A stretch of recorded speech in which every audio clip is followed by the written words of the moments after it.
just raise your hand. There's a raise hand button in Zoom, so we can give you time to speak up. And then there will be time for smaller groups. So this is a big group. We cannot discuss all of the topics or all of your questions. So there will be workshop groups later on, and then go back and present your recommendations, because this is also an opportunity for us. We have already the guidelines. So please understand that we've gone through this since 2019. So how many years did we develop these guidelines? So eto muna, pagbigyan nyo muna. What we will do is implement this for a year. We will explain. That's why we are calling you here now, is for us to explain to you if you have questions on the provisions. So allow the guidelines to be implemented at this time. And then the test the board's instruction to us is we will review it after a year. So kung kailangan baguhin natin, we will introduce the changes after a year. But what is important for us now also is we are also revising the operating procedure. So it is in the operating procedures where the more detailed requirements, more detailed instructions, steps, procedures will be developed. So i-revise yung operating procedure. The operating procedure is actually known and familiar to the TESDA implementing units, because that is what we follow. But what is good now is that we have you to give us the inputs. So we will discuss, and that will be also generated. We will solicit that from you during the workshops. So kung ano yung gusto nyong details para hindi vague or hindi gray area yung provision, may hinihingi sa inyo pero hindi clear ano yung requirement na hinihingi sa inyo, ilalagay natin yun sa operating procedure. Kung gusto nyo talagang detailed, ilalagay natin sa operating procedure. So that is what you can do for us right now. Yan ang input na kailangan natin ngayon. Okay, so we will go into discussion through workshop groups and then present. You will be presenting that, so select among yourselves sino yung magiging leader, sino yung magiging presenter. And then after that presentation, then again another time for open forum. So if you have more questions, then we can discuss it here. So let's manage your time so that we will have time for this question and answer by the end of the day. Okay, so I think, well, just to give you an overview. Okay, thank you. I hope that everyone really would know how to mute their mics or not to unmute. Okay, thank you.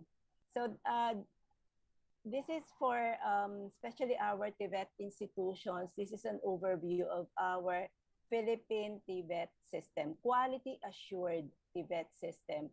So since the time TESDA was created, from the start, TESDA was created as a reform in the education sector. So naging tatlo nga yung education agencies because of the deteriorating quality of education at the time, before 1994. So in the 1990s, there was a study.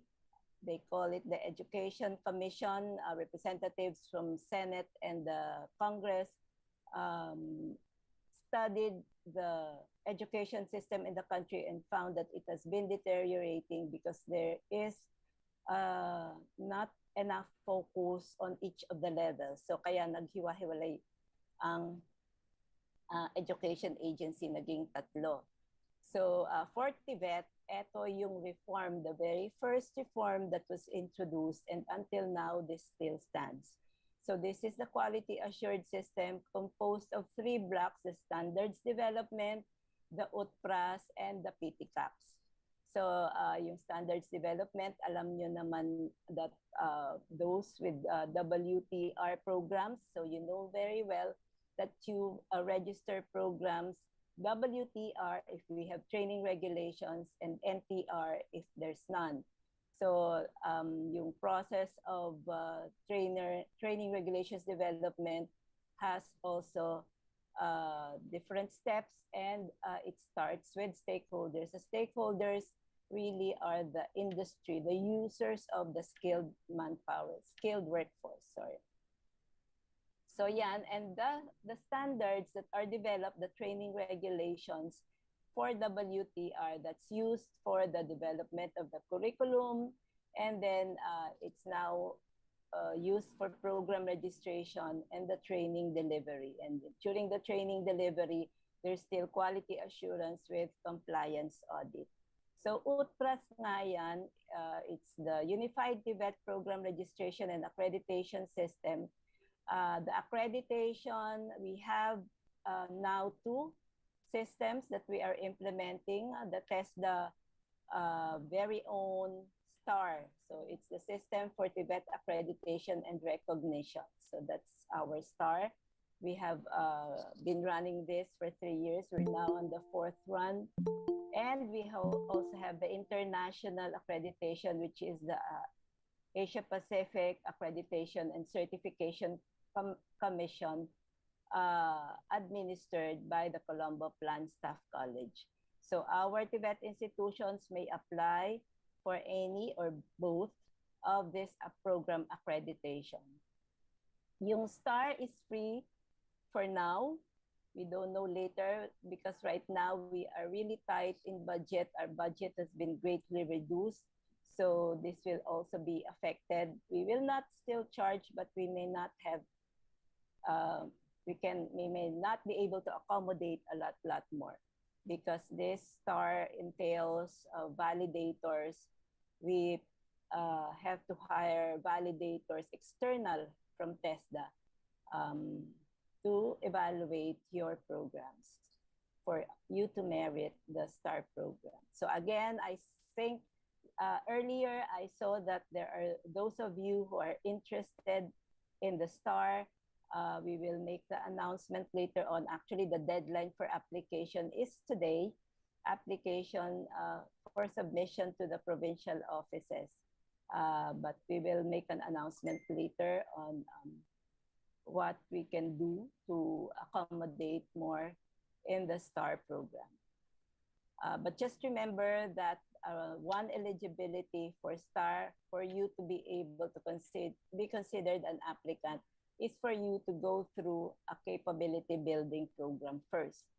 Kasi you have to, again, also be knowledgeable of the requirements of the STAR. And anyway, because of the new normal, we have also developed an LMS for those who were not able to attend our STAR capability building program last year. So bibigyan natin ng a little extension, a little lang, so you have to finish the capability building program so you will know what to prepare for this STAR.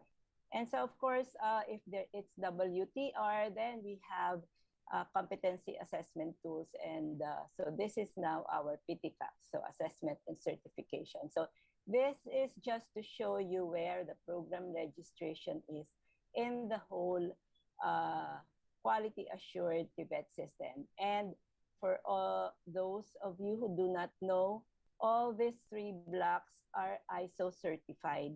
So ito po yung mga major processes in TESDA that have been ISO certified. That's why we are very strict about program registration, about compliance audit, because they are all part of our ISO certified quality assured TVET system. So that in brief is our TVET system in the Philippines. And with that, I thank you for your attention. I'll turn this over back to uh, Sheila or Jet. Thank you very much. Thank you po to our Executive Director, Director Patty. As I quote our ED, she said that your inputs is very important also in the enhancement of our operation procedure. Before we proceed to our next session, we will have a 5 minutes break muna po, and then we come back for the session proper. Salamat po. For those of you who were not been able to accomplish the attendance sheet, we will be posting again the link in the chat box. Paki-accomplish na lang po. Maraming salamat. See you after 5 minutes.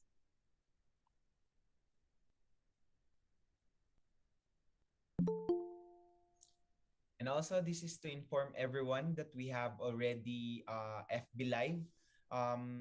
Dun po sa ating group page po, may I ask everyone to join there and for updates or live. Thank you. May we have the link? Here po, nasa screen po, sir.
The dreamers of dreams.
Again, good morning everyone.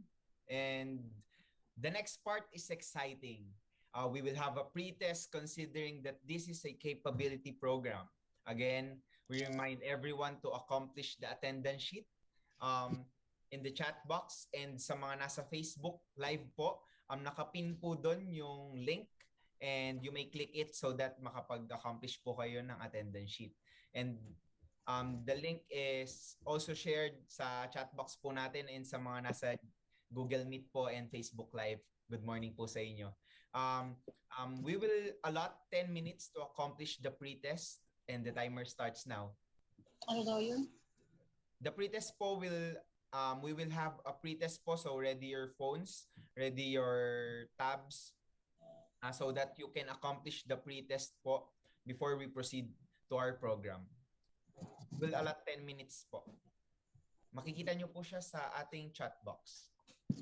And sa Facebook Live po, we will pin the link.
Pasuyo po ng link ng pretest. Thank you.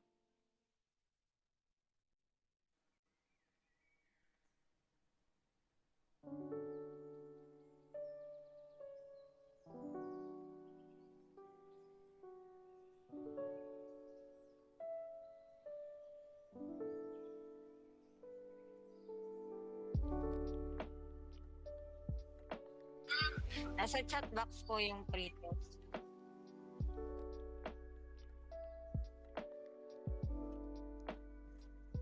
Nandyan din po sa screen, nakapost po yung link ng pretest.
Okay, thank you everyone for answering the pretest.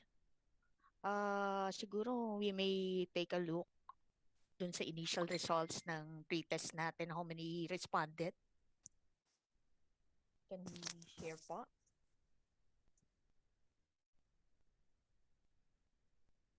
So far po, we have a total of 444 responses. May nag-answer pa. So makikita rin po natin ang average, 11.26 over 15 points. Ang median po natin is 11 over 15 points. And the range is about 5 to 15 points. Okay, so this afternoon, we will also be going to have our post-test. So sana mas maraming pa rin responses and tumaas na ating average. Okay, so at this time, we will proceed with the session proper to discuss po the general policies and basic principle of the registration system.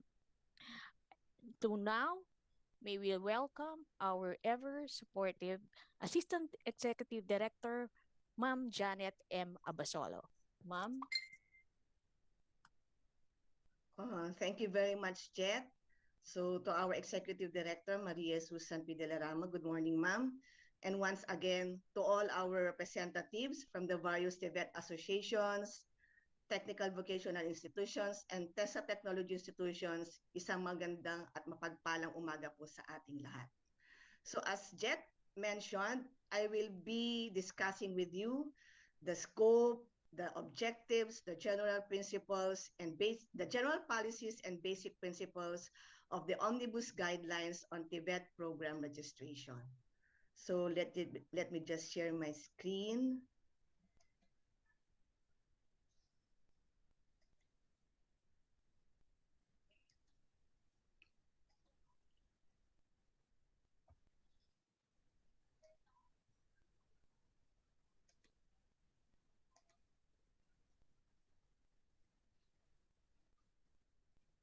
Okay, so before I discuss po yung general policies and basic principles, I would just like to discuss with you yung mga definition of terms that I will be using in my discussions later on.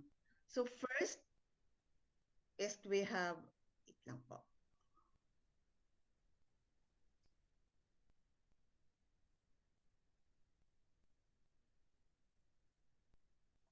First is we have the financial capacity. So this refers to a measure of how well an institution can meet its short-term financial liabilities. So it is calculated using the quick ratio formula, cash plus marketable securities plus accounts receivable divided by current liabilities. Result, which is greater than 1, will mean that the institution can meet its short-term liabilities. The values of the current assets and current liabilities shall be based on the latest audited financial statements submitted to the BIR. Next, we have the foreign investment negative list. So this refers to a list of economic sectors where foreign ownership and participation in the Philippines are regulated.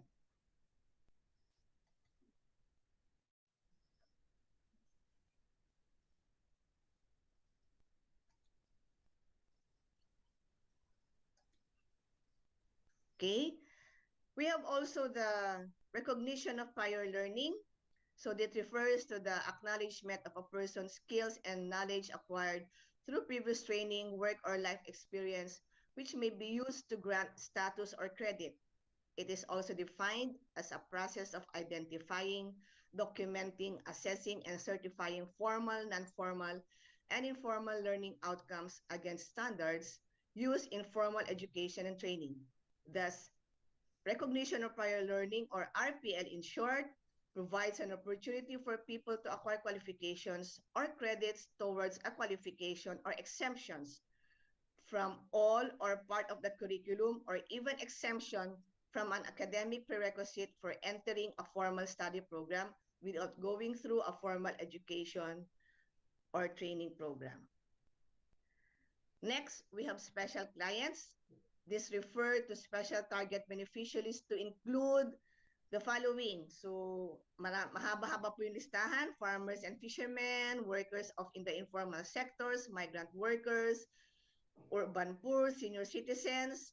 We also include here yung mga solo parents and their children, OFWs. We have also in the list the drug surrenderers, their independents, victims of human trafficking, wounded in action or killed in action. We have also included the PNP personnel and their dependents, the returners, inmates, micro-entrepreneurs, members of cooperatives, and internally displaced population, and other related or similarly situated. We have the supervised industry learning. So we have noted in the expectation that we will have a really lengthy discussion in here. So the supervised industry learning refers to an approach in the learning designed or to complement the training gained in the institution with the intention of enhancing the knowledge and skills of a learner through actual application of the core competencies in the workplace as identified in the training regulations. So it is commonly used as synonymous to the on-the-job training and supervised industry training. But in Tibet, yung OJT and SIT na terms will now be replaced with SIL, so supervised industry learning. So we have also the team training. This is a coordinated teaching by a team of trainers working together in the delivery of the learning or training program.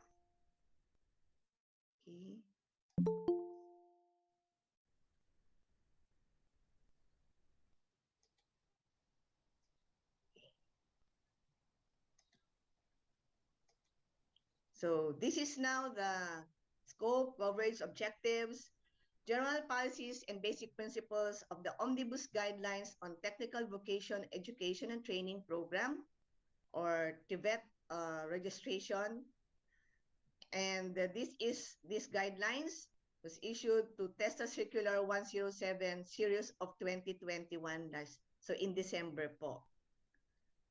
So, pursuant to Republic Act 7796, which empowers TESDA to establish and maintain a system of accrediting, coordinating, integrating, monitoring, and evaluating formal and non-formal TVET programs, and through TESDA Board Resolution number 2021-34, the amendments to the Omnibus Guidelines on Program Registration under the Unified TVET Program Registration and Accreditation System, or UDPRAS in short, or TESDA Circular number 07, yung before po, the then TESDA Circular number 07, 2016. So, by TESDA Circular 107, Series of 2021, the policies and guidelines of TC number 07, issued in 2016, are hereby issued. So, what are the purpose of the Omnibus Guidelines? To prescribe policies and guidelines in the registration of TVET programs with TESDA that will lead to continual improvement of the quality management of the Philippine TVET system. Second, to ensure the delivery of quality TVET programs to the public. So as I've mentioned by Director Patty a while ago, so these guidelines are now approved and issued, so we have to implement it, but we're not closing also our doors for further insights for future enhancement po ng ating guidelines. Anyway po, it is also indicated in the TESDA circular that these guidelines are subject to review every year. The scope and coverage includes the following. These guidelines shall apply to all TVET programs open to the public. In general, these guidelines shall apply to all types of training programs, including but not limited to institution-based, enterprise-based, community-based training, online training, mobile training, and dual training programs. These guidelines shall also include all training delivery modalities, each program delivery modality shall be covered by separate implementing guidelines but should be in compliance with this circular. So, in the scope and coverage, yung ating mga provisions that will be discussed later on will all cover ito po types ng mga programs na to. But we all know that there are separate issuances, okay, on these particular programs, and also same with the training delivery modalities. This issuances, dahil ho na-approve itong TC107 series of 2021, are already subject to review by the concerned executive offices. So in our previous enhancement session po with our regional and provincial implementers, we already received initial inputs and initial comments and clarifications. So yung pong mga related issuances na hindi po siya in compliance with this circular will be amended po by the Office of Primary Responsibility. So yung po yung mga executive offices concerned. So nire-review na rin po nila yung mga related issuances on this TESTA Circular 107 series of 2021. Pero as long as hindi pa po na-amend yung mga guidelines or issuances related to this, so yun pa rin po yung i-apply unless nga po na hindi na po siya in compliance. So talaga pong immediate po yung pag-i-issue ng amended guidelines. General policies. All programs shall be registered as WTR or NTR under these guidelines before they are authorized to be offered to the public. So we all know that pagdating po sa program registration, mandatory po in terms of for our institutions. So before a TVET program can be offered to the public, kailangan po niyang irehistro sa TESDA. So sa pagre-rehistro po, in registering, there are two categories. So the program can either be registered as with training regulations. So the requirements, yung pong ating mga minimum requirements will be based on the promulgated training regulations. But in cases po that there are needs, there are immediate needs in a certain community, so ina-allow naman po natin ang pagre-register ng isang no training regulation program, but subject also to other requirements compliant po dun sa pagre-rehistro ng NTR or no training regulations program. Unlike po yung accreditation, so hindi po siya mandatory sa lahat ng institutions. But for our TESTA technology institutions, mandatory po yung accreditation, which is through STAR, yung po yung accreditation through program, and also yung institutional accreditation, which is the APAC accreditation. So number 3, TVIs shall have the option to bundle qualifications into multi-qualification programs to produce multi-skilled graduates. So there are certain provisions in this TESTA circular. Yun pong details on bundled qualifications will be discussed later by our next speaker. So doon po magka-clarify on how to register, how to bundle. So yung pong section na yon.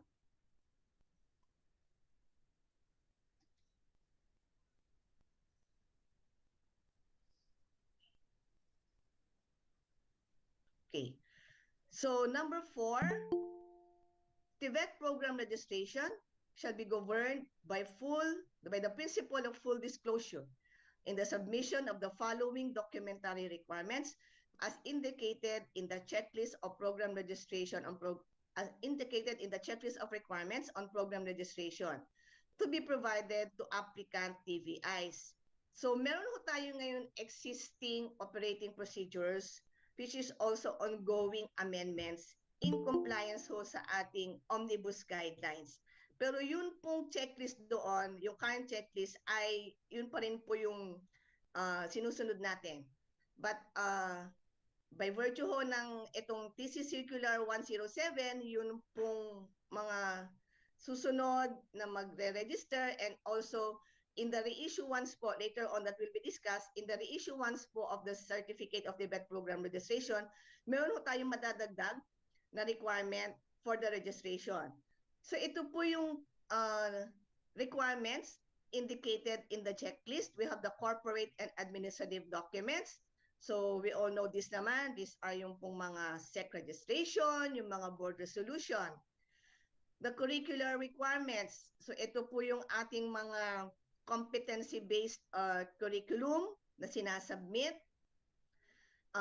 In terms of the implementation of the supervised industry learning, meron din ho tayong sinasubmit na training plan. So kasama rin ho yan sa curricular requirement. We have the faculty and personnel. So very critical po to dahil ang isang TVI cannot register unless wala po siyang qualified trainer. So how to be a qualified trainer? Dapat meron ho siyang National TVET Trainer Certificate. So dapat meron po siyang certificate on the qualification to be taught, and at the same time, how that qualification to be taught, meron din ho siya dapat certificate on the trainer's methodology course level 1. So yun po yung NTTC requirement. Program guidelines. So program guidelines include po yung mga guidelines on sa mga attendance, sa mga tuition fees. So kasama po dyan. Then the support services. So ito po yung mga guidance and counseling services sa isang eskwelahan, and also our health services, which is really very critical now at the onset po ng pandemic. So kailangan po natin yung mga health services ng isang institution. And the additional documentary evidence po is the financial capacity. So ano po yung nire-require natin dito? It is an evidence that the institution can sustain, okay, to offer its initial and latter programs. So there are questions na what will be the documentary evidence or supporting documents para ho sa financial capacity, especially po nga doon sa sinasabi nating ano po for the new. So in the operating procedure, we will specify that, pero initially po, we have provided suggestion based dun sa aming series of consultation. Pwede ho kasi natin ipareho yung financial capacity for the TVET institution dun ho sa mga assessment centers. Kasi ho dun sa assessment centers ho natin ngayon, this is already included. And for those new TVIs, can be similar to those new assessment center, yung mga magpapa-accredit as assessment center, in terms of documentary evidence for the financial capacity based on operating procedure. So we can require yun pong paid up capital requirement by the SEC. So that can be thank you po, that can be submitted for the new TVI applicant for registering its program. Or for those naman doon sa mga dati na or may existing, they can submit the existing latest audited financial document by a third party. So yun po yung mga ilalagay namin in the operating procedure, unless in this enhancement session, in this capability building program, you will also recommend other documentary evidence for the financial capacity of the TVI. You will notice na wala po siyang minimum or maximum amount. Okay. That was also discussed, one of the discussions. So ito pong financial capacity was really a lengthy discussions when we presented this in the TESTA board. Yung pong definition kanina na i-discuss ko sa inyo or present ko sa inyo kanina, yung po yung magde-determine ng financial capacity ng isang institution. So if you are compliant with that equation, yung pong equation na yun was recommended by a team of the TESTA board members. So sila TESTA board member Asper, sila TESTA board member De Leon, sila TESTA board member Season. So sila po yung nag-recommend nung equation na yun para po to really put put it in para makita natin on how can we measure yung pong financial capacity. Hindi po talaga kami nagbigay ng specific amount. So when you apply that equation and your institution is compliant to such, then you will know that capacitated po yung inyong institution. But aside from that, we need the documentary evidence, which yung nga ho, for the new TVI, pwede ho siya yung paid up capital na required by the SEC, and for the existing, yung pong latest audited by third party. Yun po kasi yung existing na ginagamit for assessment center. Unless nga po later on, you will also recommend other possible documentary evidence for such financial capacity. Okay, recognition of prior learning shall be adopted. So prior learning shall be given consideration by the TVIs in their TVET program offerings and shall be assessed in both institutional and competency assessment. So last year, meron ho tayong guidelines issued on the recognition of prior learning in TVET. So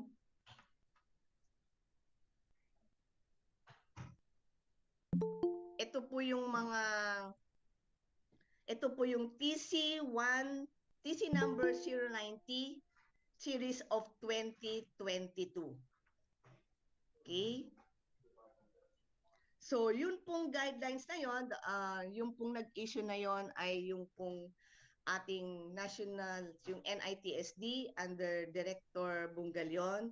So nandun ho yung mga on how to implement na yung recognition of prior learning or RPL in TVET. So ito po yung training. So how do we implement yung RPL in terms of training? Kasi po pagdating ho sa assessment, meron na ho tayong ini-implement on RPL in terms of assessment and certification. Yun po yung ating portfolio assessment. Okay? So yan po, RPL is being guided po by TC 090 series of 2022. Okay.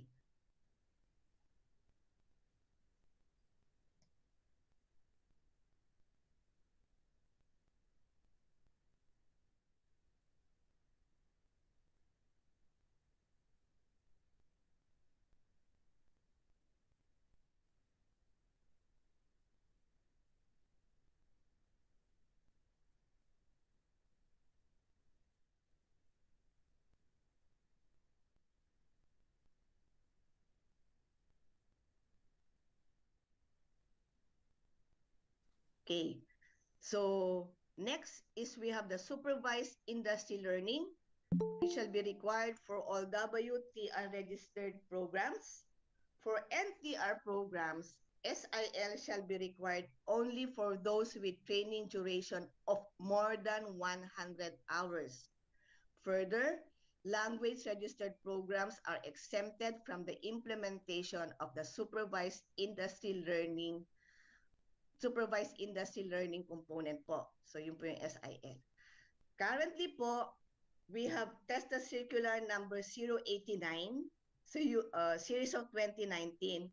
Yun po yung existing implementing guidelines in the adoption po ng supervised industry learning. So based po dito sa TC 107 series of 2021, the guidelines are already being ongoing review na rin po. So doon po kasi sa TC 089 for NTR programs, ang naka-indicate po doon, it will be required for programs with more than 80 hours. But when we verified po dun sa compendium of registered programs, ang NTR po karamihan NTR programs have a duration of 100 training hours and more. So kaya po namin inilagay in this omnibus guidelines na instead na 80 hours, 100 hours. So in compliance to this omnibus guidelines, yung pong TC 089 will be amended. Then language registered programs are also exempted from the implementation of SIN. Per verification din po sa ating compendium of registered programs, generally po yung ating mga language programs, meron lang po siyang nominal na duration na 80 hours. And further, based on the series of consultation, language programs are usually being undertaken po para po specifically po doon sa ating mga outbound workers para add on ho sa kanilang skills in terms of yung additional, ano nga po yun, language for a specific country and also yung culture ng country na pupuntahan ng isang worker. So, with those in consideration, it was approved that language registered programs are exempted from the implementation or from incorporating of the supervised industry learning component. Next, special orders shall be issued by the concerned tester provincial office to all graduates of private and public TVET providers with registered programs, whether WTR or NTR, and whether full qualification or in cluster of units of competency. So the special order numbers shall also be issued to recognize bundled and diploma programs. So there is a separate section on this issuance of special order and CAV, yun ho, certification, authentication, and verification. So that will be discussed later ho, I think, by Miss Ida as the resource person po. Pero nilagay po natin dito lahat na po ng TVET providers. So including na rin po dyan yung ating own TESDA technology institutions. They will now issue po yung ating special order.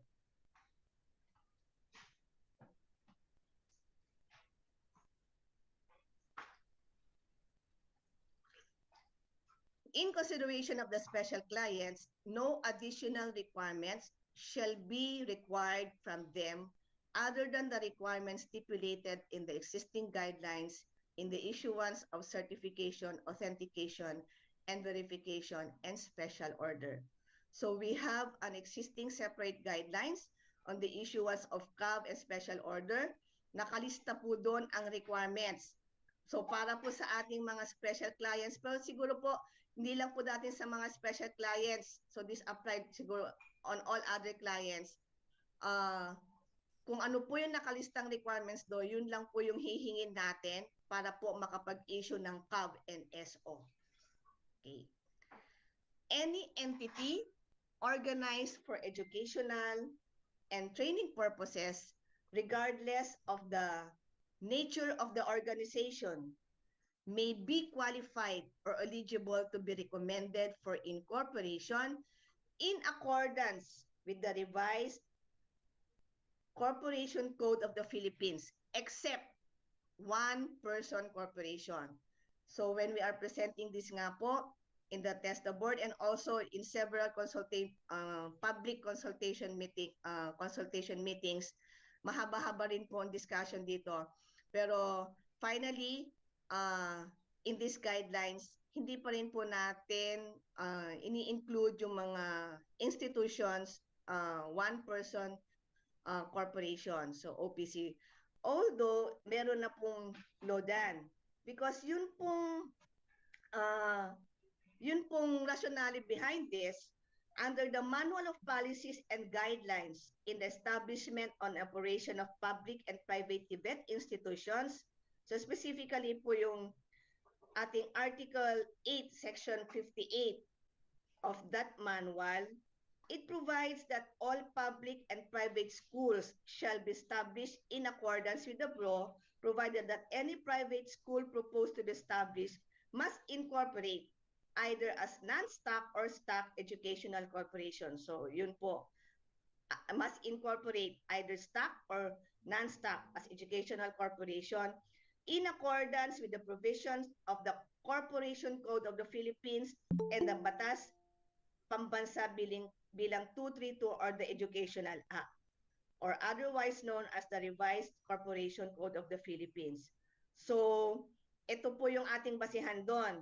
Although yung nasa Revised Education Act, which was amended by Republic Act number 77 which was amended by Republic Act number 11232 na nakalagay doon meron na hong institutions na pwede mag-establish as one-person corporation.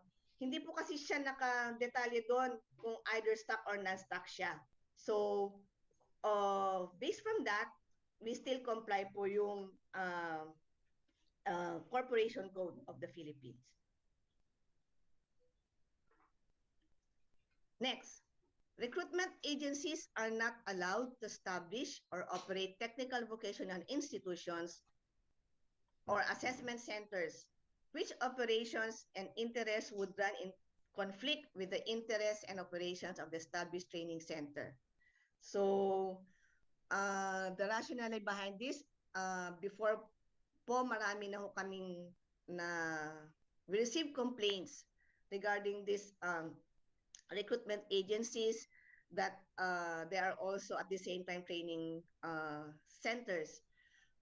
May conflict of interest po doon. So it is between that person will be employed immediately and there are complaints na nagsasuffer po yung quality of training kasi nga ho, immediate employment. So usually ho, we receive complaints na hindi ho nako-comply yung nominal duration in terms of the conduct of training of this some of these recruitment agencies kasi nga ho may conflict of interest. So nilagay na rin ho namin dito as one of the general policies. So they are not they cannot operate as technical vocational institutions. And the same wise po yung ating mga technical vocational institutions, hindi rin po rin sila pwedeng maging as recruitment agency. So as proof of absence of conflict of interest, the applicant TVI shall be required, ito po ay recommended by the board, shall be required to submit an undertaking certifying that no member of the board of directors or trustees or any of their immediate family members are direct members of such or any recruitment agency. Other documentary requirements to substantiate this claim may also be required. So later on, you can suggest din po, aside from this certificate of undertaking, which will be included po sa ating operating procedure, the template of which, i-include po natin yan sa operating procedure. Ano pa ho yung kailangan or suggested documentary requirements para ho talaga masubstantiate or magiging proof or evidence po siya na wala pong conflict of interest in terms of this general policy of the Omnibus Guidelines on TVET program legislation. Then the registration of program shall consider the skills requirements in the indicated area-based skills map, okay, identified as priority skills of the industries and concerned stakeholders in the area, which include the emerging skills and soft skills requirements. So we are now advocating po yung ating area-based demand-driven TVET. So in the registration of program, ini-include po natin ito as one of the provisions. So dapat po yung ating mga i-register na program will meet the needs or will address the needs in terms of skills and employment needs ng isang community. Okay. Next.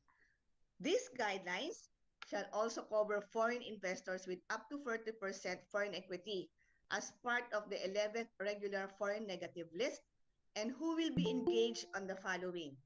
So in the negative list, this is by virtue of Executive Order number 65, in-include po namin itong dalawa, okay, that can be considered po in the registration of programs. So pwede ho tayong mag-hire ng isang foreign skilled trainer, okay, pwede po siyang ma-hire in conducting training. As long as, aside from this po kasi, aside from our guidelines, our policies, meron din ho kasing kailangan din na i-comply yung isang foreign skilled trainer in terms of sa dollar requirements and also in terms of at sa Bureau of Immigration na requirements. So kailangan din po niyang i-comply over and yung requirements of those agencies over and above po ng requirements natin in Tibet. Pero hindi na, we are already considering yung ating mga foreign skill trainers. Then we have also this foreign education institution. They can also register its Tibet program or qualification in the Philippines, provided the center shall be engaged in the high-level skills development. When we were presenting these guidelines, so ang nakalagay pa rin po and we have considered na dapat yung pa rin pong 40%, 60% foreign equity pa rin po ang masusunod. So there are recommendations na pwede bang mag-operate yung isang foreign institution na 100%. Nasa usapin pa po yun, wala pa pong klarong guidelines. So kung meron na hong guidelines on that, then we can include that details in our operating procedure. Next. To produce work-ready, globally competitive green economy workers imbued with the 21st century skills, the amended competency standards for basic competencies integrated with 21st century skills is a prerequisite for all training delivery of all Tibet qualification and programs.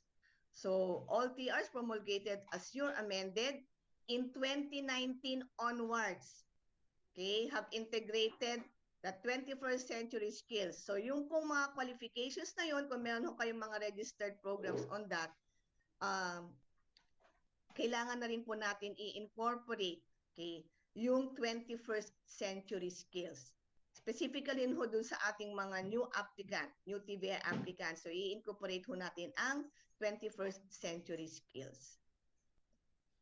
Next, the implementation of the National Service Training Program or NSTP, okay, shall cover Tibet programs with at least 2-year duration as provided in the Republic Act 9163 or the NSTP law. The NSTP serial number shall be issued to learners completing the program. So the NSTP, meron ho siyang sariling guidelines. It is that's the circular number 078 series of 2019. And the NITSD had also issued additional guidelines kung paano ho mag-issue ng NSTP serial number. So yun po yung i-adapt natin pagdating po dun sa NSTP. But NSTP will be included po dun sa mga registered program with at least a 2-year duration. So ang mga programs na kasama dito ay mga diploma programs or yun yung mga bundled programs. Kasi 2-year duration po yan.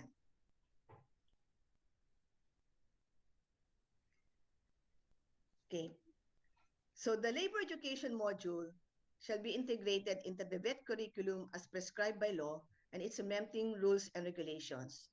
So there is a labor education law. This was enacted through Republic Act 11551.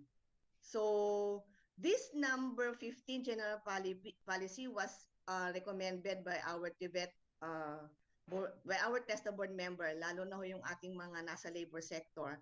Kasi ho doon ho sa RA 11551 or the labor education law, meron hong provision doon na yun hong mga programs na 6 months and more than ay kailangan hong i-incorporate doon sa kanilang mga curriculum yung labor education.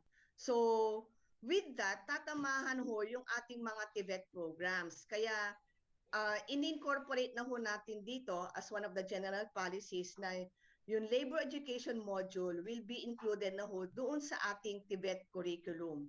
So ano ho yung mga pwede nating i-include sa labor education module? Ito po yung mga pwede nating include ng mga topics, yung fundamental rights of workers at work, occupational safety and health, workers' responsibility, among others.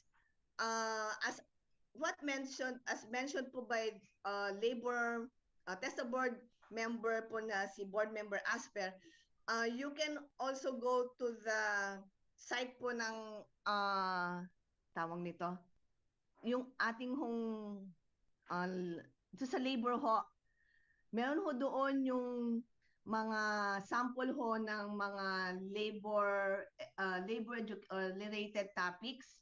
So pwede ho rin tayong kumuha doon. So yun po mga topics, hindi lang ho nag-ano dito. These are only sample of the topics which can be included under the module on labor education, which should be integrated doon sa TVET curriculum. Okay. So the team training approach shall be encouraged to ensure effectiveness of the educational strategy. Trainers shall be from the same institution.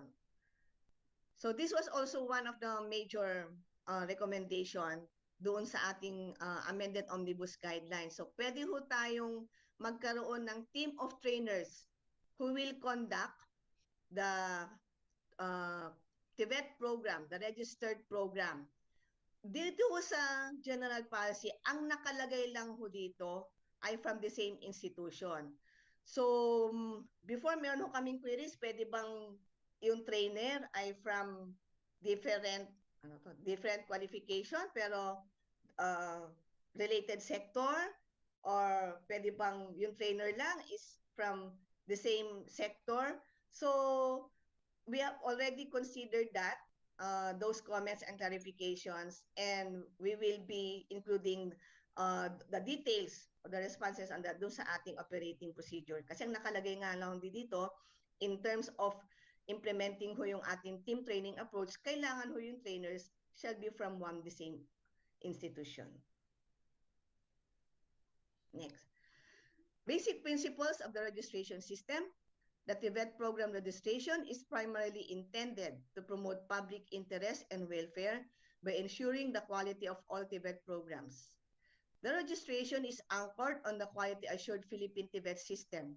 TVET programs, whether WTR or MTR, shall be categorized on the basis of the qualification levels in the PQF or Philippine Qualification Framework. So namely, meron ho tayong National Certificate Level 1, National Certificate Levels 2, 3, 4, and we have also the diploma level.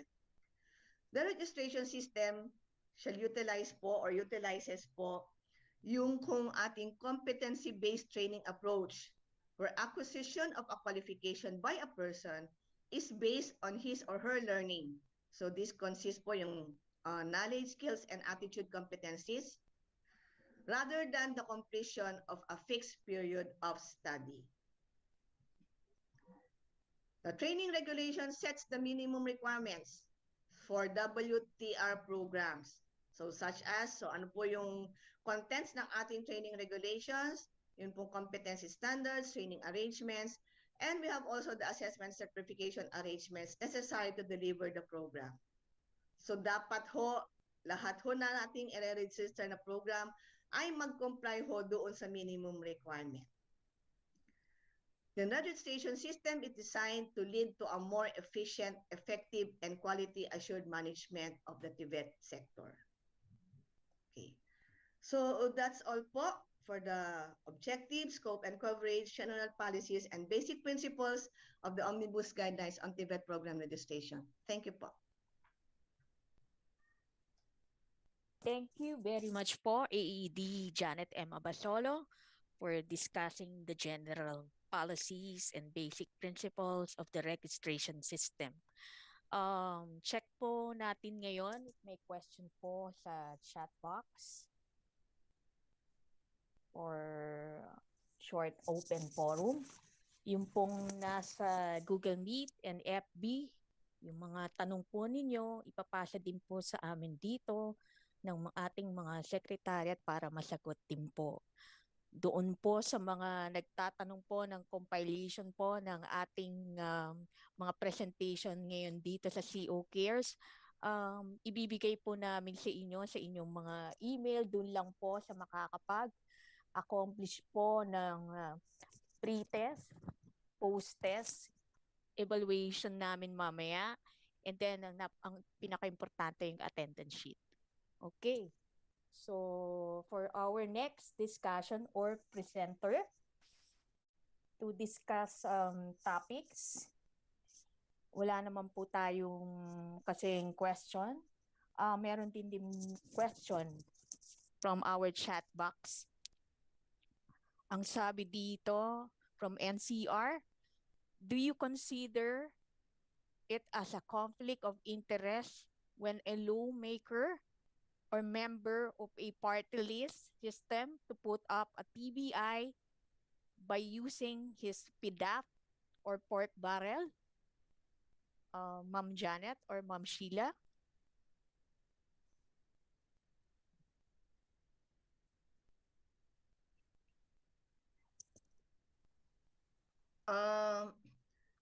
In response to this question, hindi po siya kasama sa general policies and principles natin. So, kasi yung objective naman po is to deliver training. So, we will siguro consider, we will also seek yung pong ating legal division on the further advice on that question po. Kasi hindi naman po siya included dun sa ating policies and principles. Okay, ma'am, yung mga iba nating question dito, we will be just accommodate sa afternoon session po. We will be having open forum para sa mga ibang question din namin ma-accommodate after the presentation of each speaker due to time's constraints. So anyway po, on to our next discussion. To present po topics on the registration process, may we call our supervising TST specialist at Program Registration Division, Miss Ida Miyape. Ma'am Ida.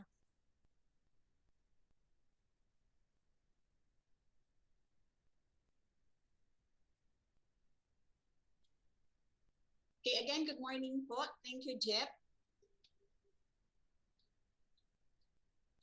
Okay, a while ago po, our AD Janet discussed to us the wait lang po ha.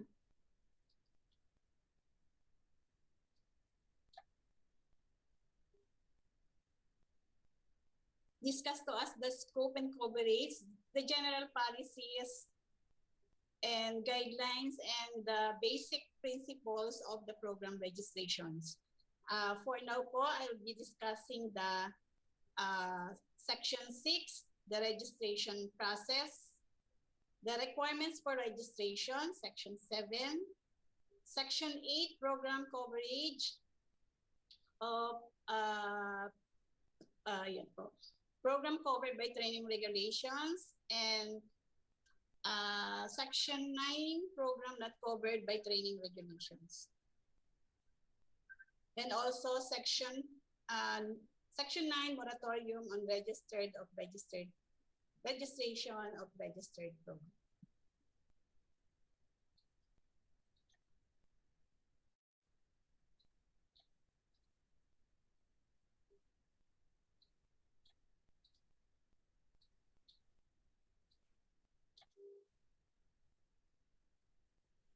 Okay, dun po sa Section 2, dun po sa definition of terms, yung ating bagong test na Circular 107 Series of 2021, we have a total of 62 terms which were operationally defined in this circular. Okay po. Dun po sa ating dating test na Circular 07 Series of 2016, we have only a total of 30 terms of terms on program registrations. And for this particular po, I will run through lang po yung mga bagong definition of terms, yung mga terms po sa ating test na circular. Like po yung administrative data, we all know po as one of our requirements sa program registration, yung mga we require po administrative data. Ito pong data collected po to and submitted by our regional and provincial offices, which include po but not limited to enrolled graduates, assessed and certified and employed. Meron po kasing yung ating mga administrative data, meron po kasi itong mahalaga po siya in terms of our program registration. I-correct ko lang po, hindi po siya part ng ating requirements and program registration, but we require po our implementers to submit this kind of administrative data for purposes po ng monitoring on program registration and also of our enrolled graduates, assessed, certified, and employed TVET graduates. Okay, second, yung ating pong administrative documents. Ito po ang ating isa sa nire-require po ang program registration. And administrative documents refers to documents required in the registration of the program, which include among others yung fire safety certificate, proof of ownership or titles of the land, and contract of lease. Ito pong mga sample, ito po yung ating mga administrative documents na kailangan po nating every year, tinitingnan po natin kasi meron po itong kumbaga baka kailangan pong i-renew like yung our fire safety certificate. Kailangan po na i-monitor natin ito because when compliance audit po comes, isa po ito sa tinitingnan natin. And also yung mga nagre-rent po na ating mga TVIs, we need din po to check every year yung ating contract of lease. Okay, next po.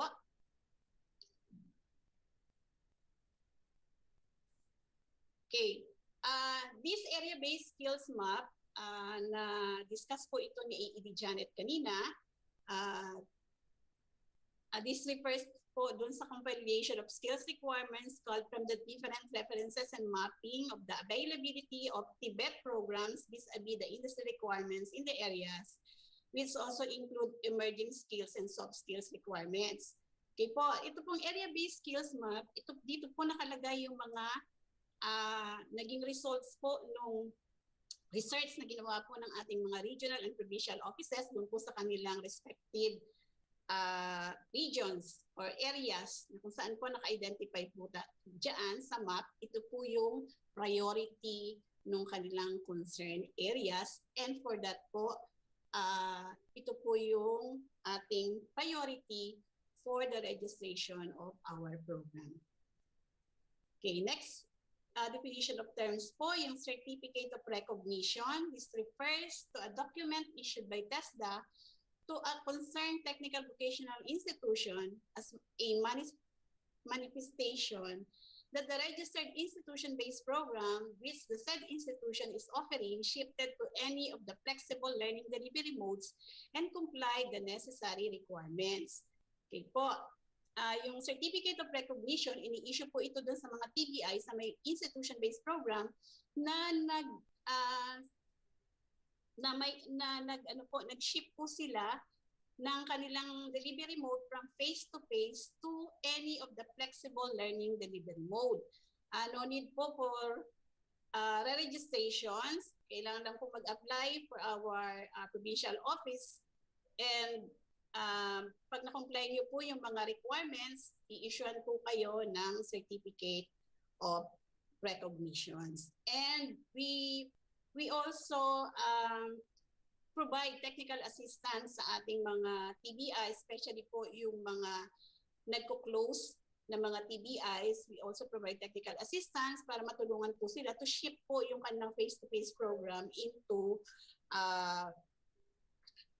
the flexible learning delivery modes like po yung online, yung ating pong distance learning and face-to-face, and also yung combination po ng ating face-to-face and online mode of training delivery.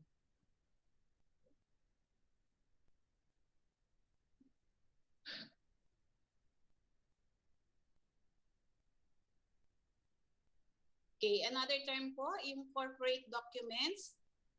Okay, kanina po meron tayong administrative documents, no po, yung mga corporate documents. Ano po ito? It refers to yung Certificate of Incorporations, Memorandum of Associations, Articles of Associations, bylaws, general information sheet, and any other corporate document of an entity, including any shareholders, voting, and or any other agreement or document relating to the incorporation, ownership, or management of an entity. Ito pong Certificate of Incorporation, ini-issue po ito. Ginagawa po ito ng isang corporation intending to apply for corporation sa SEC.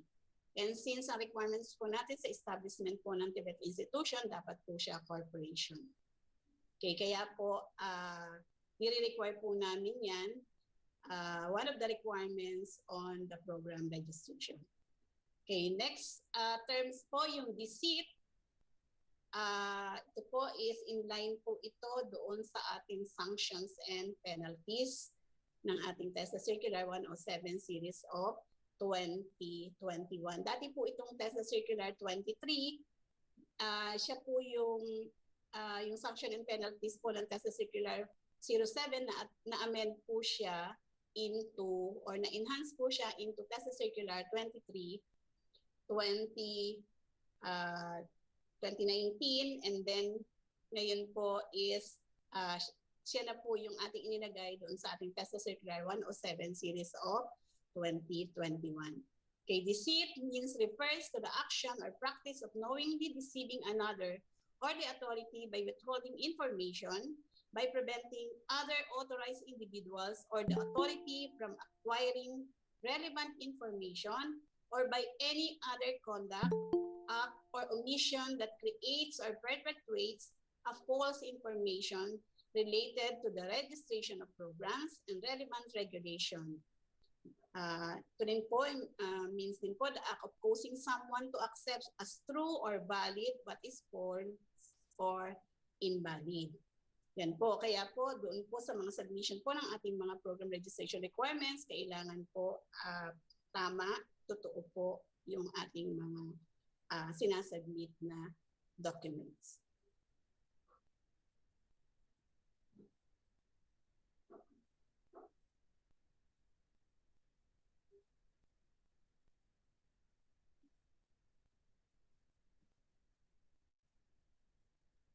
Next, ma'am.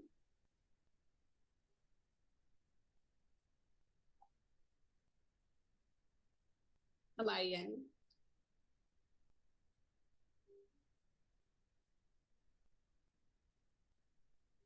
Okay, another term po na added sa ating bagong TESDA circular is the employment, which refers to work being performed that is related to the training program undertaken for at least 6 months after the completion of the TVET training program that satisfies either of the following categories. Okay, A, self-employed, which refers to work through operation of own businesses or trades that do not employ paid workers in the conduct of economic activities. Pag sinabi pong self-employed, ikaw po mismo, kung ano po yung natutuhan mo during training, nagtayo ka ng sarili mong business at ikaw po mismo ang ikaw na yung employee, ikaw pa rin po yung employer ng sarili mong business. Okay, maliwanag po dyan. Ang sinasabi po dito, do not employ paid workers in the conduct of economic activities. Ibig sabihin, ikaw po mismo ang nagmamanage at ikaw po ang gumagawa on your own established business. When it comes po sa wage employed, it refers to work for pay in cash or in kind under contract with an institution or employer. Ito pong wage employed, as we all know, ay meron kang employer, na-hire ka as employee ng isang employer.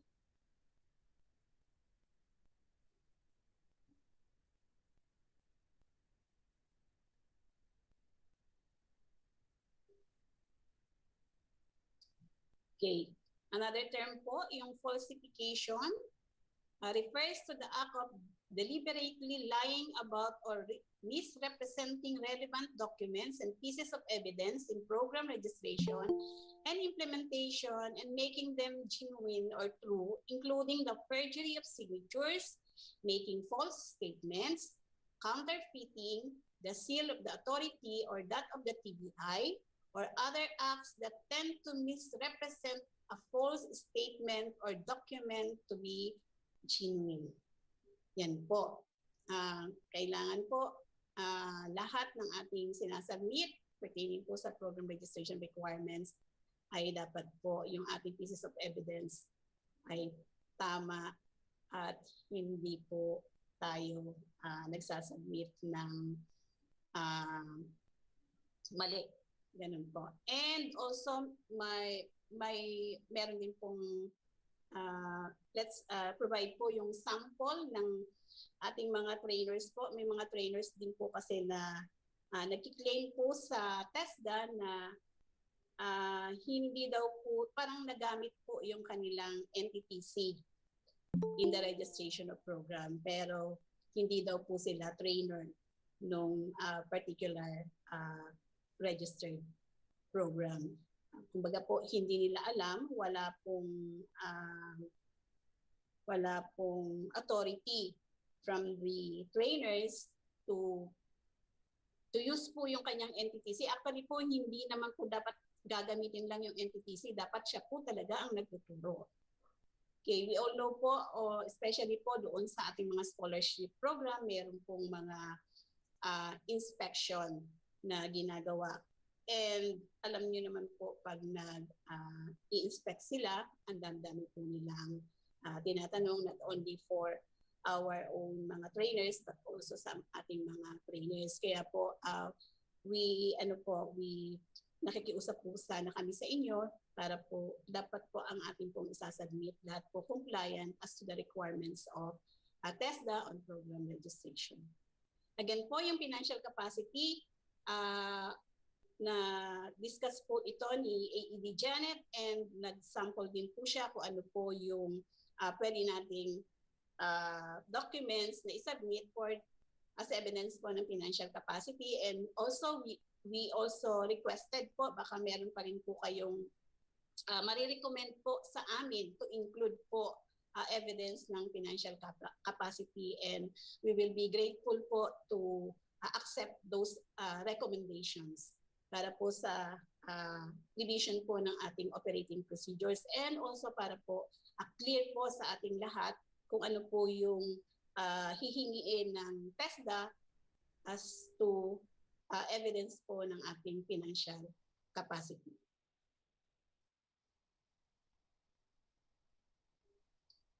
Okay, another po, yung fraud refers to any intentional act or omission by the TVI or its authorized representative designed to deceive the authority, resulting in the losses on the part of the authority and or achieving gains on the part of the perpetrator, such as to obtain money, property, or services to avoid payment or loss of services, or to secure personal or business advantage.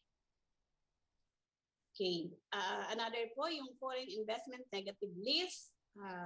This was also discussed to us by AED Janet.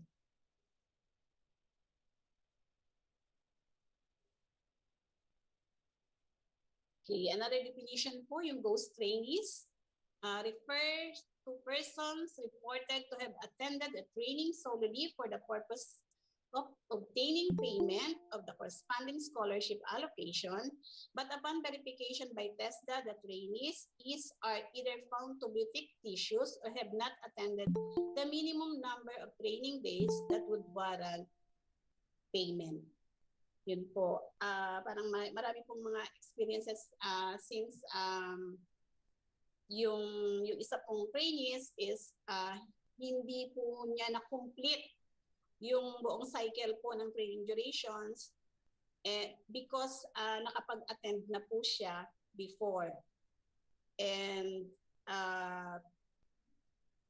pero Pero dapat po ito may record po palagi just in case po na may inspection, at least po may ipapakita po tayo na naka-attend na po yung bata nito. But to complete po yung kanyang number of training days. Yan po. Napaka-importante po niyan when it comes po doon sa ating mga programs with scholarship allocations. Kaya po kung we encourage po our trainees to complete po yung training para complete din po yung payments ng ating mga TVI on scholarship program. Okay. Another definition po yung labor education. It refers to the teaching of basic knowledge on labor rights and other skills relating to negotiation, fostering smooth interpersonal relations in the workplace, and mechanism for redress of grievances and other concerns. Okay po, for Tibet po, yung ating pong yung ating pong Labor Education Act 11551 sa Tibet po kasi kino-consider po yung pag may 1 month to at least 1 year, we encourage po to integrate labor education in the modular program. TESDA po shall develop appropriate modules of instruction for the labor educations. Okay po, kasama ang labor education din po is nire-require din po yan sa STI, sa mga higher education institution, but more on elective course. But for TESDA po, for Tibet, ito po is on modular approach.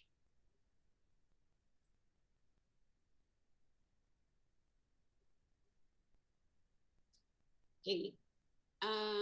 Another term po is the online program, which refers to a Tibet program that can be accessed primarily or entirely through the use of an internet-connected computer or mobile device. Okay, po, on our program registration po, we have 2 options. We can have online program. We have po options to kung ano pong training delivery ang ating i-offer for training. Okay, we have TESDA Circular 81 series of 2020 for the online program registration. Okay, another term is the oversubscription of programs, which refers to a situation where the number of programs to produce graduates greater than the demand based on labor market intelligence report, resulting to unemployment of graduates. If you remember yung ating pong isang program po, like yung ating caregiver, nagkaroon po ng oversubscription po ang ating graduates po dyan, resulting to unemployment. Kaya nagkaroon po tayo ng moratorium on the registration of caregiver. Pero caregiver or caregiving. But actually po, nalip na po yung moratorium for the caregiver. Okay, again, for another term po, yung new term for our program registration, yung team training. This was also discussed to us by AED Janet. It's coordinated teaching by a team of trainers working together in the delivery of learning and training. As we all know po, actually po nangyayari po yung team training na yan. Sa ating training regulation, meron po tayong basic, meron po tayong common, and core.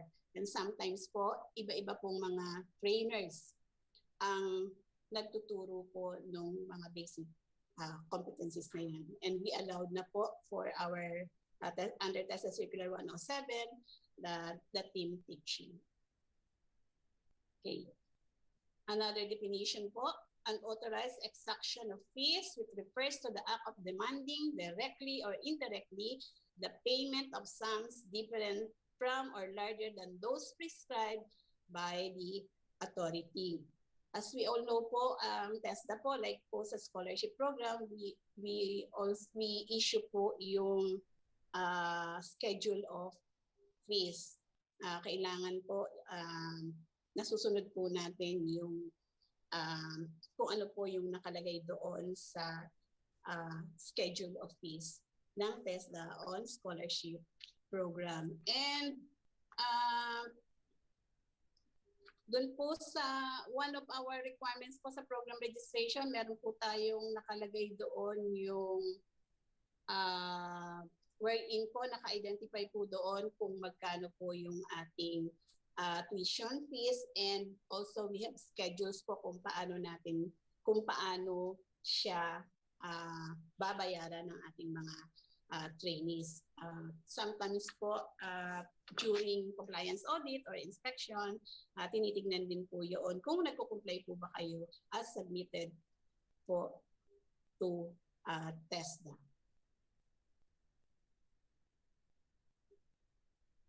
Again, this was also discussed by AED Janet, yung special clients po. Okay, medyo marami po yan. And then because may mga ano po kasi tayo, may mga special programs and special activities po for our special clients na binibigyan din po natin ng assistance through our Tibet programs and projects.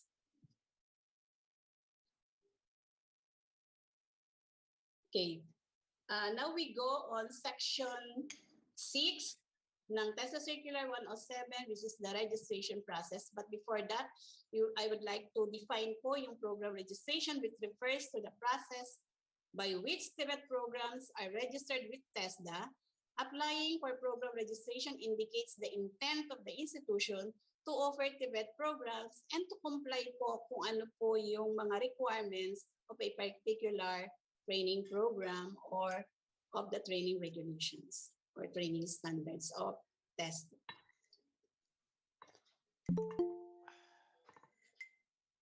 Okay,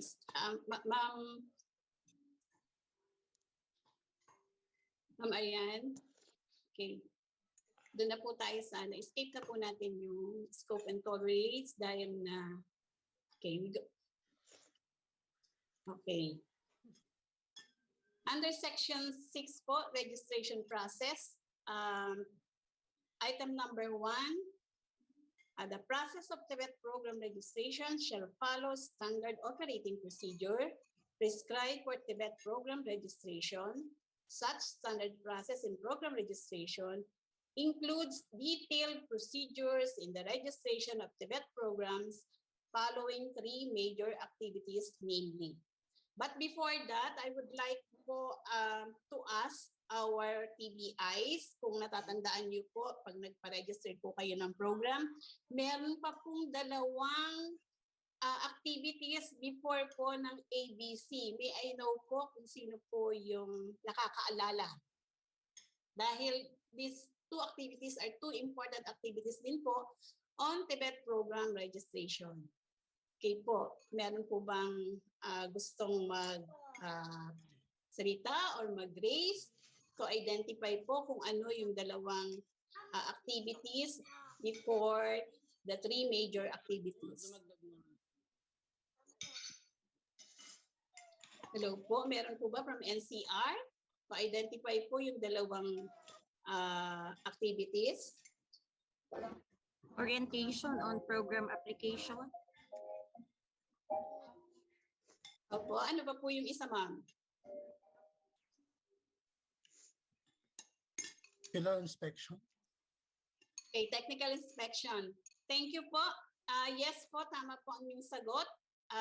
Before the review and evaluation of submitted documents and preparation and submission of recommendation and approval of program registration application, we need our TVI applicants need to attend the TESDA comprehensive orientations, wherein po, dun po sa orientations, i-orient po tayo on TESDA program policies and guidelines. Ano po yung magiging responsibilities ng ating mga TVIs.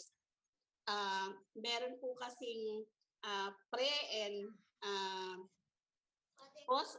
orientation po na kinokondak ang ating provincial offices para po we are fully guided kung ano po yung ating mga susunding mga policies and guidelines ng TVET program registration. And after po ng registration, ano po yung responsibilities ng isang TVI? Sample po niyan, yung paano po gagamitin yung ating T2MIS. We can ask po assistance from our provincial offices to assist us, to assist you kung paano po ang pag-i-encode o pagsasubmit ng report on T2MIS. Another strategic activities po yung conduct ng ocular inspection. On the conduct of ocular inspection po, kailangan po naka-ready po lahat ang administrative, corporate documents po natin and also yung ating facilities. On that particular activities po, we can ask po assistance to our focals and our expert. Tanungin na po lahat yung hindi clear sa inyo para po pag sinubmit ninyo yung program registration documents, siya po ay complete, correct, and compliance. Kung during po doon sa ocular inspection, meron pong kailangang i-comply ninyo at may nakitang deficiency po yung inspection team, you can comply it immediately or bibigyan, meron po kayong time to complete. Wala po siyang deadline. Kung kailan niyo po siya makakomplete, pwede pong tumawag kayo o mag-message po kayo sa ating mga utras focals na ready na po for re-inspection of your facilities. Okay. Sino po yung gumagawa ng review and evaluation of submitted documents? Definitely po ang ating pong utras focals. They were capacitate kung paano po i-review and evaluate yung ating program registration documents. And yung preparation and submission of recommendations, sino po ang gumagawa nito? Ang gumagawa po nito yung technical inspection team. And our utras focals or our provincial director will submit recommendations. Doon po sa letter A, as we all know, hindi po tatanggapin o hindi i-acknowledge ng ating provincial offices kung hindi complete, correct, and compliance yung ating pong isasubmit. Kung makita po nila upon review and evaluations na may kailangan pa pong i-comply, ibabalik po nila sa inyo yung inyong documents at kumbaga po yung day 1 is hindi pa po siya mag-i-start. Mag-i-start lang po yan pag nasunod nyo po o na-comply nyo po itong completeness, correctness, and compliances of your program registrations. Okay. Next po, after po ng letter B, ipiprepare na po yung preparation po ng documents, na approved documents, and yung recommendation, ipo-forward po yan ng ating provincial offices sa ating regional director for approval. And then, yung approval po ng program registration applications will mean issuance po ng ating certificate of TVET program registration. Okay, kung inyo pong mapapansin, talaga pong tatlo lang po yung ating major activities. Kaya nga po ang lagi namin sinasabi at nil-remind sa inyo, napaka-importante po yung letter A para po wala pong balikan ng ating mga dokumento at masusunod po yung ating 3 days process cycle time.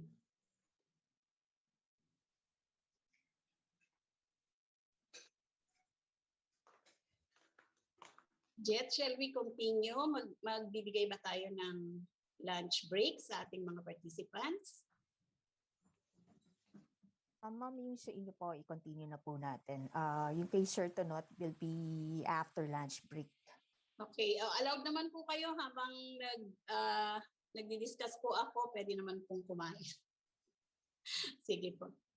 Okay, Item number 2, the standard process and program registration shall be included in the orientation of the applicant TBI and shall adhere to the standard process cycle time that shall be prescribed by TESDA. Okay, ito po yung process cycle time natin as I discussed in item number 1. Okay, yan po. Again po, uulitin ko. Tatanggapin lang po, i-acknowledge lang po yung ating program registration documents, pag-complete, correct, and compliant. And that will be the start of day 1. I-issuean po kayo ng certificate ng acknowledgement and you will be directed to pay the 2,000 program registration. May bayad na, Papa. Pag maparegister, may bayad na, 2,000 pesos. Okay, dati na pong may bayad, ma'am.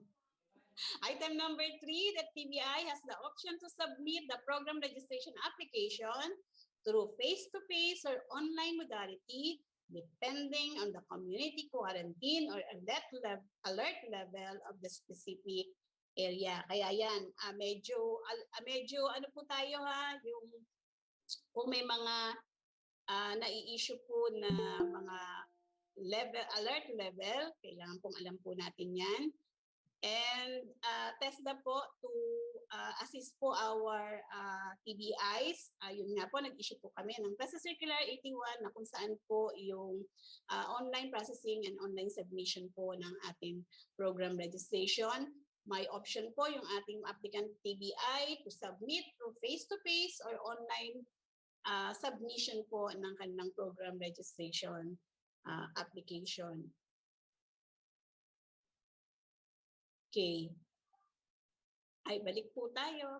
Under item number 4, the regional provincial offices may use their online system in the submission and processing of program registration application using the prescribed standard procedures and requirements on program registration.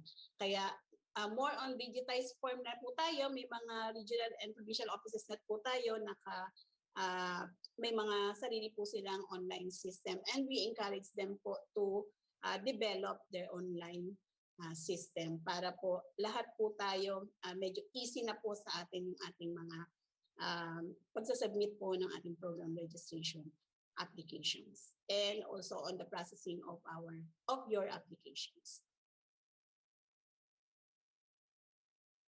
Okay, we go now to section 7, requirements for registration. Okay, item number 1, the requirements for program registration shall be in accordance with the checklist of program registration requirements contained in the operating procedures on program registrations. Yung ating pong checklist of program registration requirements, definitely po, marirevise po natin dyan dahil with the new developments and with the new additional requirements po on program registration. And yung ating pong operating procedures on program registration, i-revise po natin, i-align po natin dito sa CASA Circular 107 Series of 2021. Under item number 2, the major components of the requirement shall include A. Corporate and administrative documents. As discussed po kanina, ano po yung mga corporate and administrative documents. Letter B po, yung curricular requirements. Sa curricular requirements, saan po natin makikita ano po yung ating magiging basis po on the curricular requirements? Anong particular po na documents from TESDA? Especially training po, regulation po. Tama po, training regulations. And then for the WTR programs and also for NTR programs, i-align din po natin yung mga requirements ng ating NTR programs. And besides po, may separate evaluation po yung ating WTR and NTR program. Okay po. Letter C po, yung faculty and personnel. Letter D, program guidelines, yung support services, documentary evidence of financial capacity for the initial programs applied po. Then again po, uulitin ko po, baka meron po kayong i-recommend na evidence for financial capacity, open po kami para po maisama namin yan doon sa requirements sa operating procedures for the financial capacity. Okay, under item number 3, to ensure that the TVI has the capability to sustain its operation, yan po, proof of financial resources shall be submitted to form part of the requirements of the program registrations. Okay, this was fully explained po ng ating AED Janet with regards po doon sa financial capacity, financial resources to be submitted by our applicant TBI.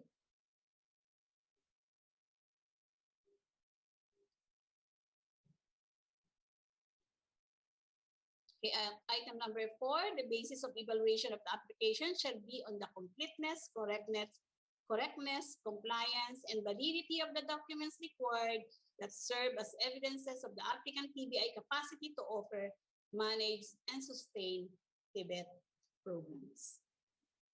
Okay, for the registration of programs under the tested special programs and projects with separate guidelines indicated corresponding requirements shall be complied with and adopted.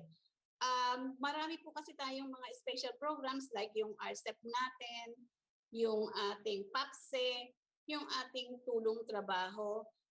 May mga corresponding pong in-issue na guidelines na kailangan po nating i-comply.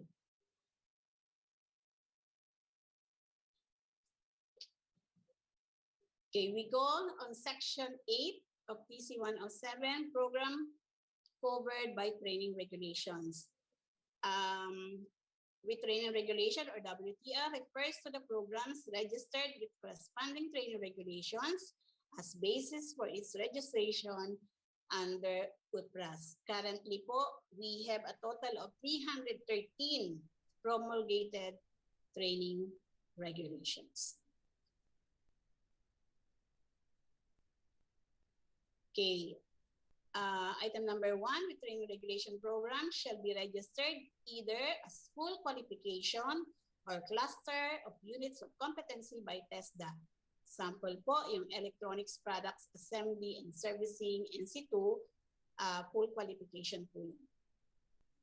Okay, ang sample po nung unit of competency is under po ng item number 2, programs registered as full qualifications may be offered as cluster of units of competency contained therein unless otherwise provided in the implementing guidelines of the corresponding training regulations. Okay, for the full qualification po ng electronics or EPAS, meron po siyang cluster of unit of competency, kaya pwede pong ma-register, pwede po, may mga cluster po siya, kaya po pwede pong ma-register yung yung cluster of competency, like po yung servicing, consumer electronics products, and system. Isa po yung cluster of competency ng EPAS or the Electronic Product Assembly and Servicing NC2. Okay, the training regulation prescribe the minimum standard that shall be used in registering a WTR program. Ano naman sa dito na sa yung table yung butang, hindi dito na ako yung butang sa yung table. Excuse me po, whether full qualification or cluster of unit of competency programs which conforms in full of the training regulation shall strictly follow the title of the qualification and the appropriate NC level in the training regulations. Ako mag-off na akong Bluetooth. Okay, sample po niyan, yung Electronics Product Assembly and Servicing NC2 with a duration of 260 hours. Yan po yung dapat na maging title at yan din po dapat ang i-indicate doon sa ating Certificate of TBET Program Registration. Okay po,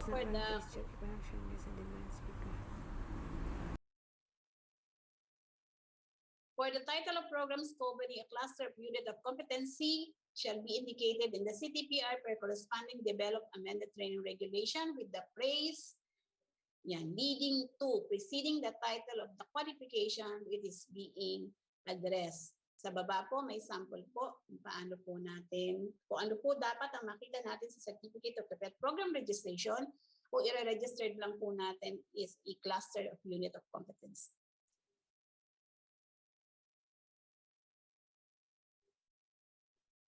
Okay, item number 5.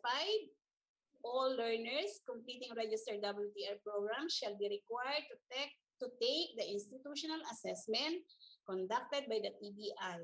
The institutional assessment tools shall be approved and recognized by the provincial offices based on evaluated set of criteria indicated in the operating procedures on program registration. Before po, yung institutional assessment na sinasabit po ng ating applicant TVI is kailangan po niyang ipakita during the technical inspection. However po, sa ating pong bagong policy, yung institutional assessment po ay dapat submit din. Isasabay na po siyang isasubmit doon sa other program registration documents requirements.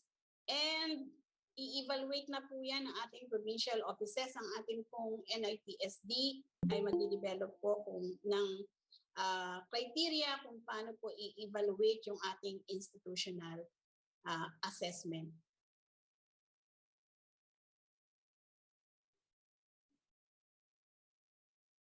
Okay, Section 9, tapos na po tayo dun sa WTR. Now we go on programs that covered by training regulation.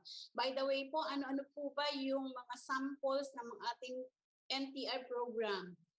In the absence po ng WTR, ano po yung ating pwedeng maging basis dun sa NTR program?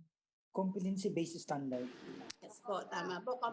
Competency-based standards, and also yung kung wala po siya dun sa list ng competency standards na issue po ng TESDA, pwede po yung na-develop po ng ating na-develop po ng ating TVIs in partnership po sa mga employers. Kasi sila po yung kailangan po ma-determine po dyan na yung i-offer natin or i-apply natin for program registration as FTR program ay may needs po yung ating particular employer on that area.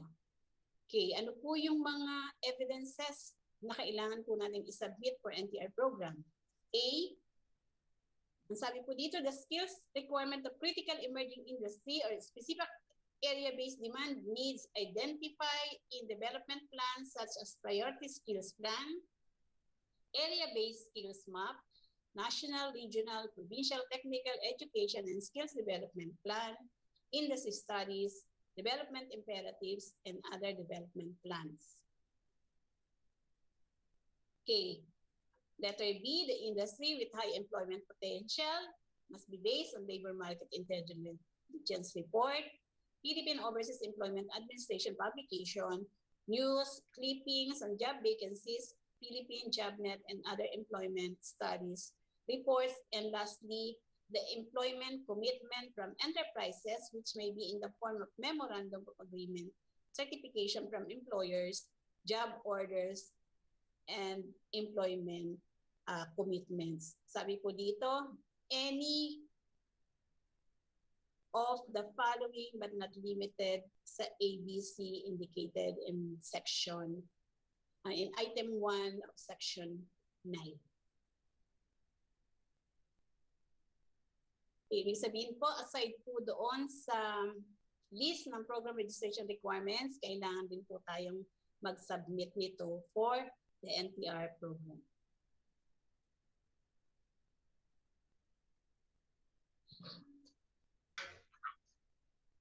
Okay po, nauli po yung definition natin ng no training regulation. This refers to the program registered under UTPRAS not covered by any training regulations. Okay, item number 2, in-registered po natin yung ating language program for employment purposes, specifically for workers intending to work locally and abroad, shall be registered as NTR program. Ito po yung language program natin to support po yung ating employment po ng ating mga OFW na kung saan po ay mag-work po sila sa other countries na kailangan po nilang dapat meron din po silang basic knowledge nung values, yung attitudes po ng mga ano, and yung language po ng particular country, napaka-importante po at least para po naiintindihan nila, meron po silang knowledge doon po sa language po ng particular country kung saan po sila mag-work para maintindihan po nila at maayos din po ang kanilang magiging work. Yeah. Item number 3, learners of NTR programs shall be subjected to institutional competency assessment based on the assessment tools endorsed by the industry partner company, association, or vendor, subsequently verified, evaluated, approved, and recognized by the provincial offices based on evaluated set of criteria indicated in the operating procedures on program registrations. Ayan po, not only lang po yung WTR program natin na isa-subject natin for evaluation yung institutional competency assessment, but also for our NTR programs.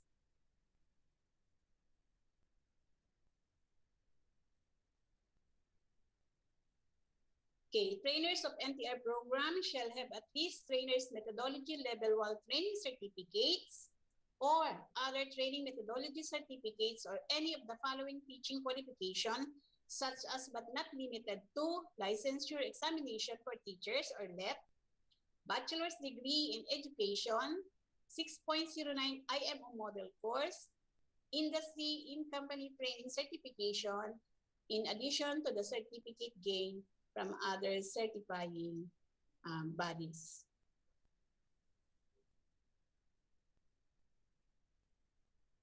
Jet, okay pa ba yung aking sounds? Yes po, ma'am. Hello. Copy po. Yes po, Hello, ma'am. Jet. Continue po. Okay Opo. Yes po. Opo, ma'am. Okay, narinig ka namin po. Okay, we go now to section 10, the program registration fees. Okay. A TVI registering a program in full qualification by cluster of unit of competency or even just a certifiable unit of competency, whether WTR or NTR, and diploma program shall pay the non-refundable 2,000 registration fee per program. The current approved registration fee is subject for review every 2 years. Actually po, yung 2,000 natin, napakatagal na po yan ng ating, hindi pa rin po natin nababago. But this time po, as indicated po sa ating policy, we will subject po yung ating registration fee for review every 2 years. And our test and technology institutions are exempted from paying the program registration fee. Silang lang po yung exempted, yung ating test and technology institutions. Other local, other public institutions po are required po to pay the program registration of 2,000.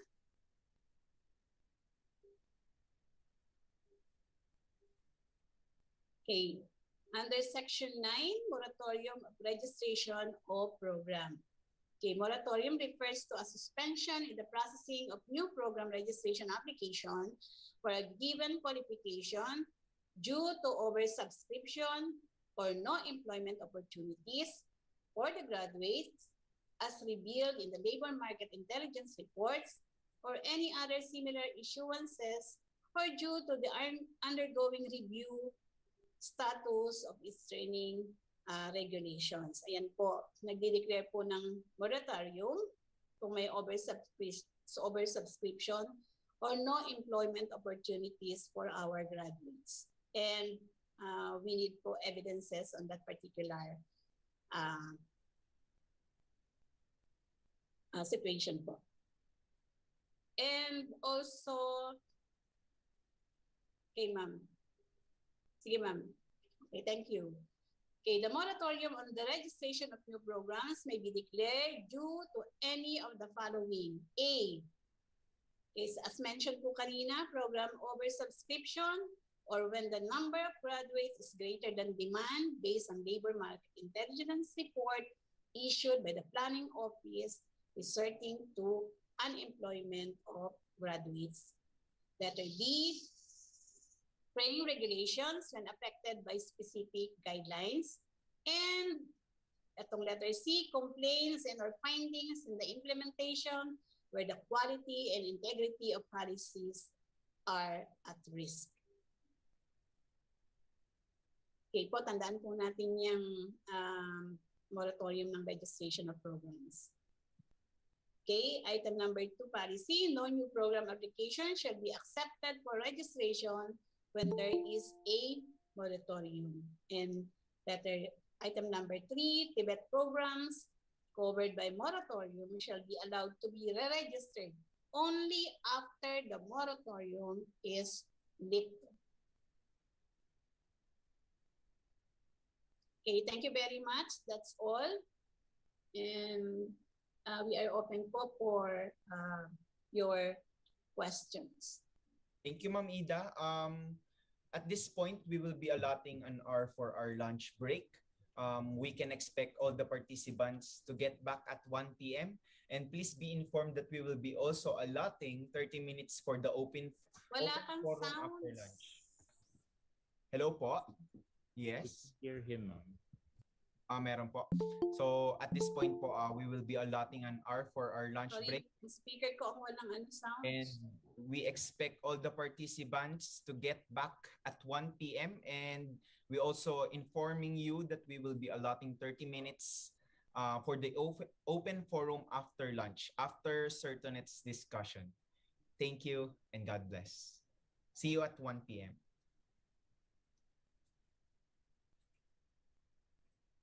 Please ready your questions for our open forum later.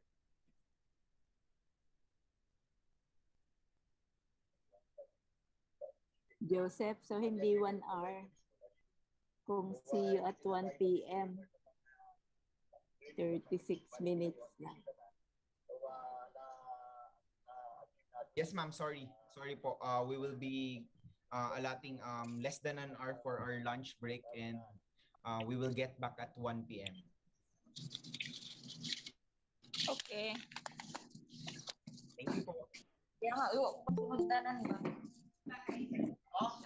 Unmute ko.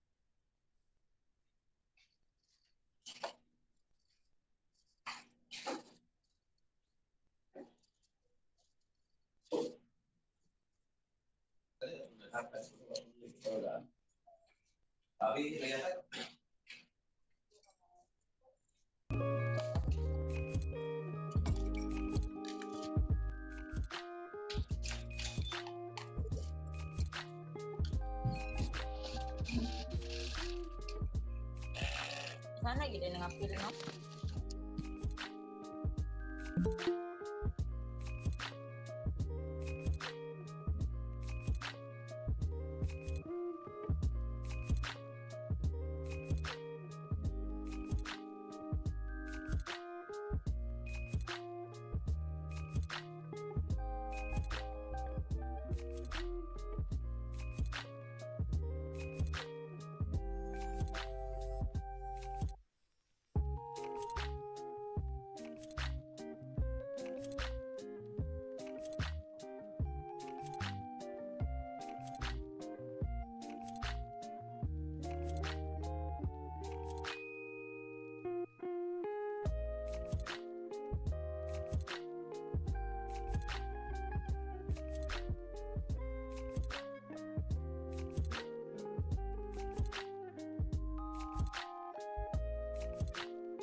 Hello po, hello. Ayan, sorry po, nagkaroon po lang po ng diferensya yung aking speaker.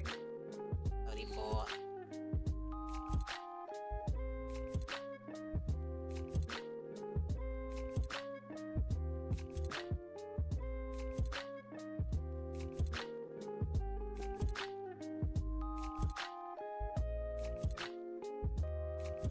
Ida, naka-break na kung hindi mo narinig. Naka-lunch break na. Hello po. Naka-lunch break na. Hello po. Lunch break tayo ngayon. From Test the NCR. Ida, naka-break na tayo. Ano ba It's naririnig. May iba na naman naririnig si Ida. kaya nga, mami. Ate Ida, naka-break tayo. Hindi niya naririnig. Tawagan ko na lang, ma'am. Kala niya nagre-question. Kaya nga, boss eh. Tawagan ko na lang, boss. Open forum.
Music makers, and we are the dreamers of dreams.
The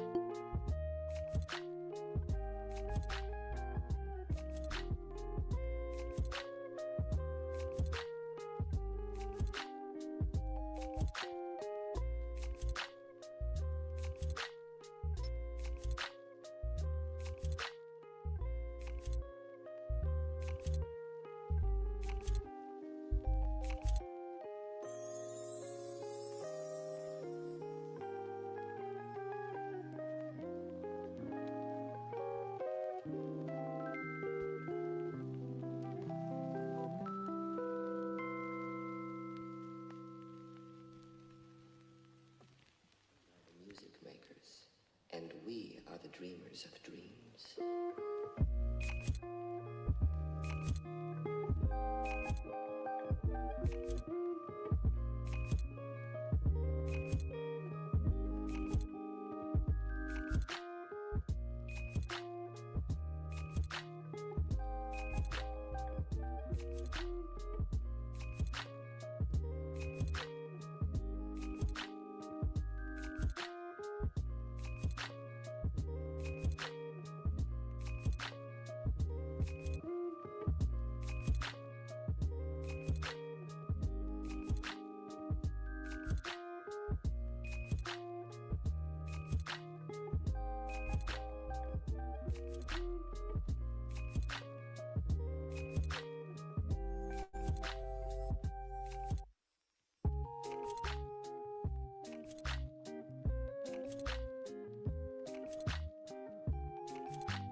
Music makers, and we are the dreamers of dreams.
dreamers of dreams.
And we are the dreamers of dreams.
Music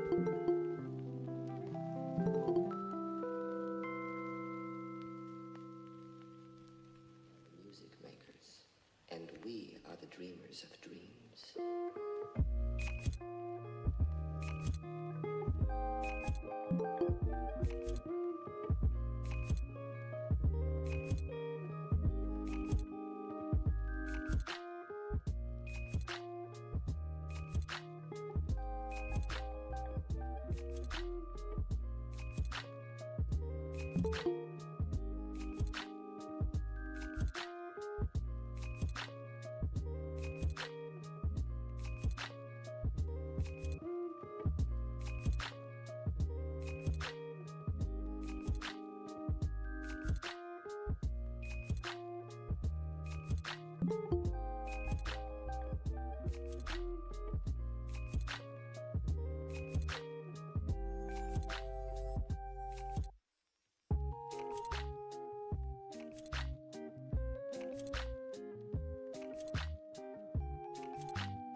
Music makers, and we are the dreamers of dreams.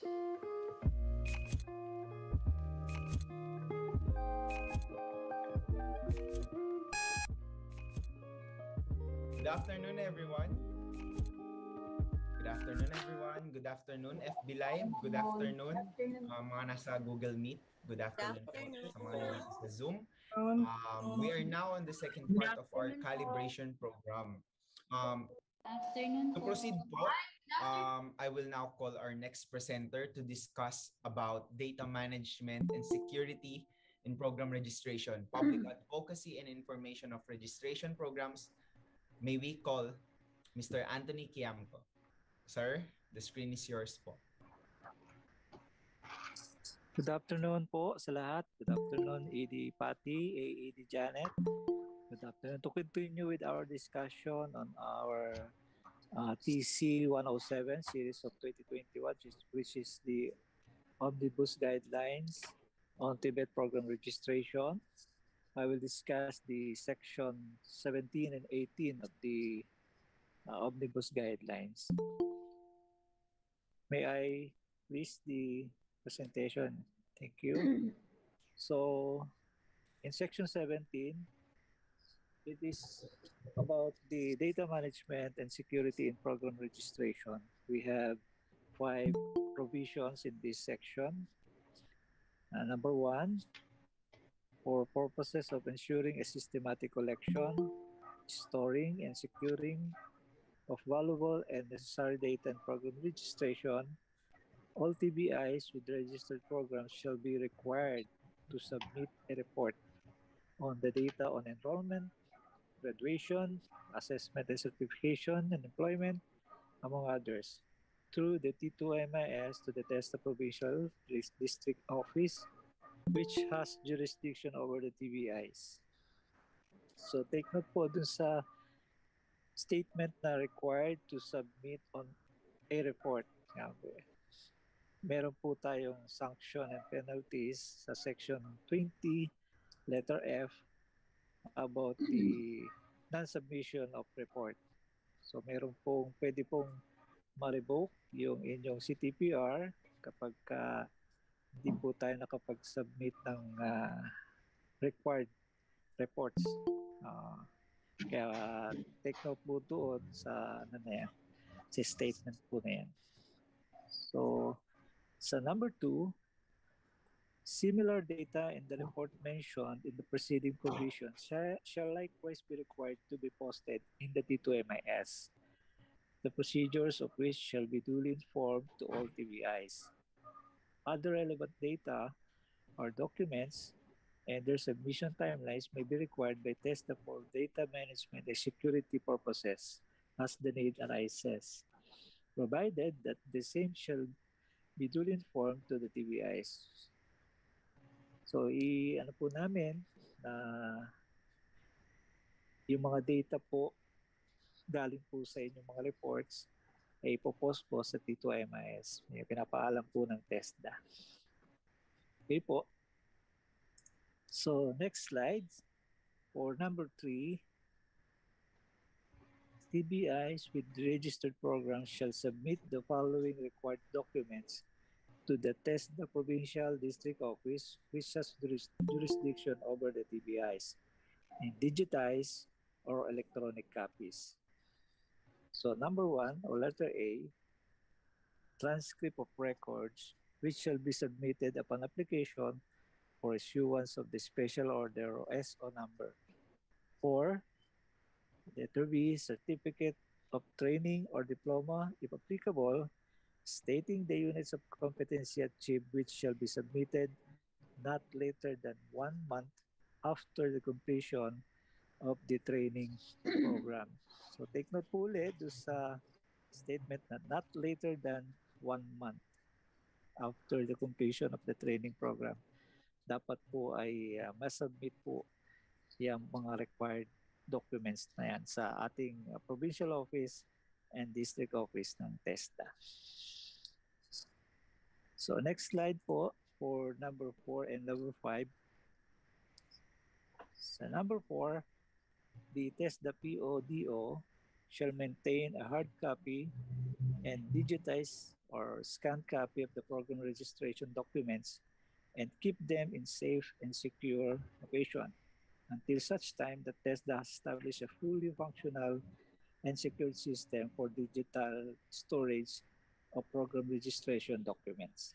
In the same manner, TVIs are required to maintain their own digitized and hard copies of documents submitted to the TESDA PODO for compliance audit and other purposes.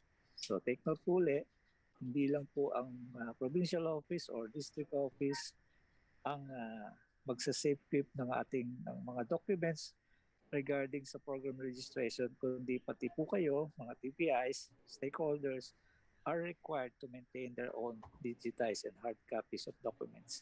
Nahanap po kasi yan kapag meron pong compliance audit na ikakonduct sa inyong institution.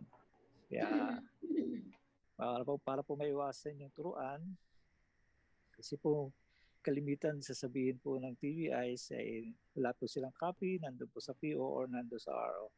So dito po ay nire-required po talaga all TVIs are required to maintain their own copies. Then sa number 5,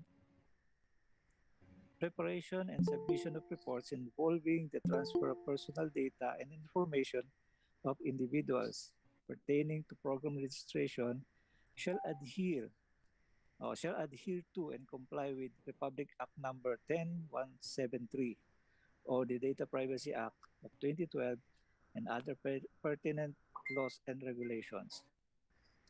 So dapat po i-observe lagi yung Data Privacy Act with regards to the personal data and information of individuals na meron po tayo.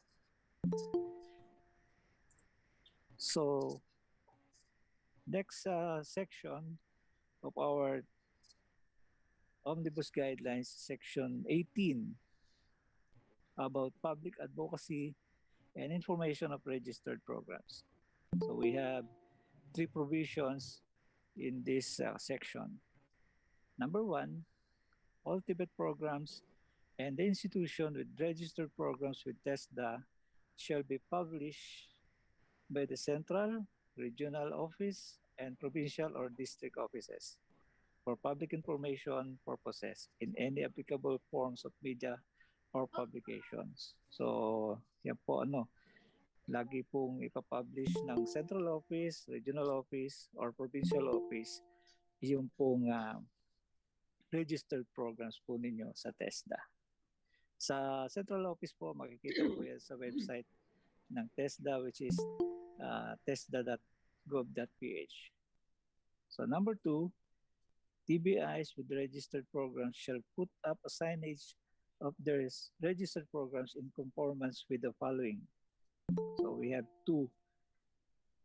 The words registered programs shall be used and not the word accreditation, which entails different process.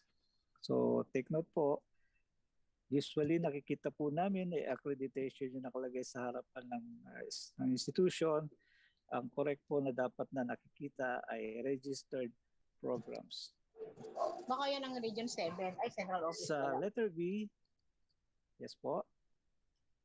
Sa letter B, title and duration of the registered program shall conform to Section 8, item number 3 or number 4 of these guidelines. Pakisuyo po na strictly follow the guidelines sa titling of registered programs. Kung ano po yung nasa training regulation o nasa TR, yun po yung ating ilalagay na title ng ating programa na i-register. Not unless kung ang programa po ay NTR, yun, pwede pong yung appealing title ang gagamitin. Pero kapag meron pong training regulation, ang inyong i-register na program, strictly follow po yung ating title sa training regulation. Next slide po. Number 3, a TVI can advertise or announce a program offering only after a certificate of TVET program registration, certificate of recognition of bundled, certificate of recognition for diploma program is officially granted by TESDA. Okay po, take note po ulit yung words only after. So pwede pong mag-advertise o mag-announce ng programa, pero after po na ma-approve o officially mag-grant ng TESDA ang inyong pong certificate or CTPR or COR. And next slide po, I thank you sa mga TVIs po natin. Salamat po. Excuse me. May floating window May po, hindi nag-raise namin po ng hand. mabasa. Yes po, ma'am. May nagsasalita po ba? Moving on. We are now proceeding. Thank you, Sir Tonet. We are now proceeding to our open forum. So, pwede po kayong maglagay ng questions nyo po dun sa chat box. Sa chat boxes nyo po. Yan, sa chat boxes, you can direct those questions and mamimili po kami. May naka-raise po ng hand sa NCR po. Gotek. Hello po, ma'am. Hi. Yes po. Hi. I have a question. It's in Yes. relation to the TVI financial capacity to operate and run permitted or registered programs. I feel that we have been put in a catch-22 situation with these requirements. I am not ashamed to admit that we are struggling financially, having been affected by the impact of the pandemic.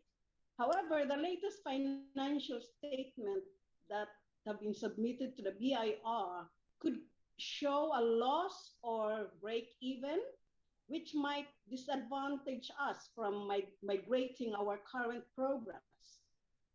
Are there any concessions or considerations for struggling TVIs like ourselves in the financial capacity requirements? For example, perhaps it can be required next year pag nakabawi-bawi na, because honestly, we managed to stay afloat because we own our building and we are not renting. Of course, individually, we are financially affected by the pandemic, the individual directors. But thank God and thank you, TESDA, for these scholarship programs that helped us a lot in our financial burdens and managed to set apart a short-term budget. We're just hoping to be awarded more scholarship programs this year, 2022. So my point is that these requirements being implemented this year after the 2-year pandemic that has placed a lot of us in a financial struggle, I think should be rethought. Because hindi pa nga kami nakabawi ngayon, surely, of course, ang evidence that we can submit might disadvantage us in a way na hindi kami mabigyan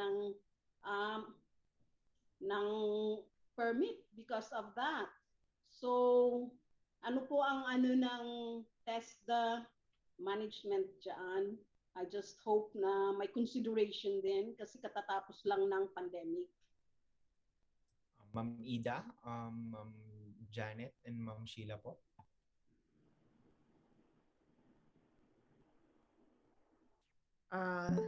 Ma'am, the guidelines po kasi effective po siya January. But we know naman yes ma'am, we know that ang dami pong nangyari at the outset of the pandemic. So we will raise po your concern ma'am, and we will provide siguro po correspondence responses and consideration subject po ulit dun sa upper management level po namin. Yeah, that would be great. Thank you very much. Welcome po ma'am. Okay. All right. Thank you ma'am.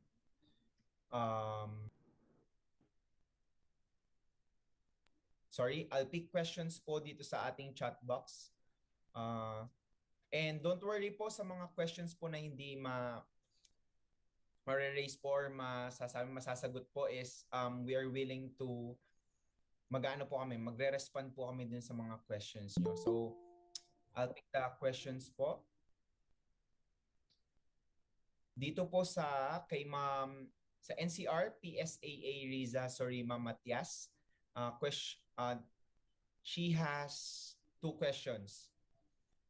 Question number 1, on the proof of financial capacity, bank certification may also be submitted, especially if the corp is a non-stock non-profit.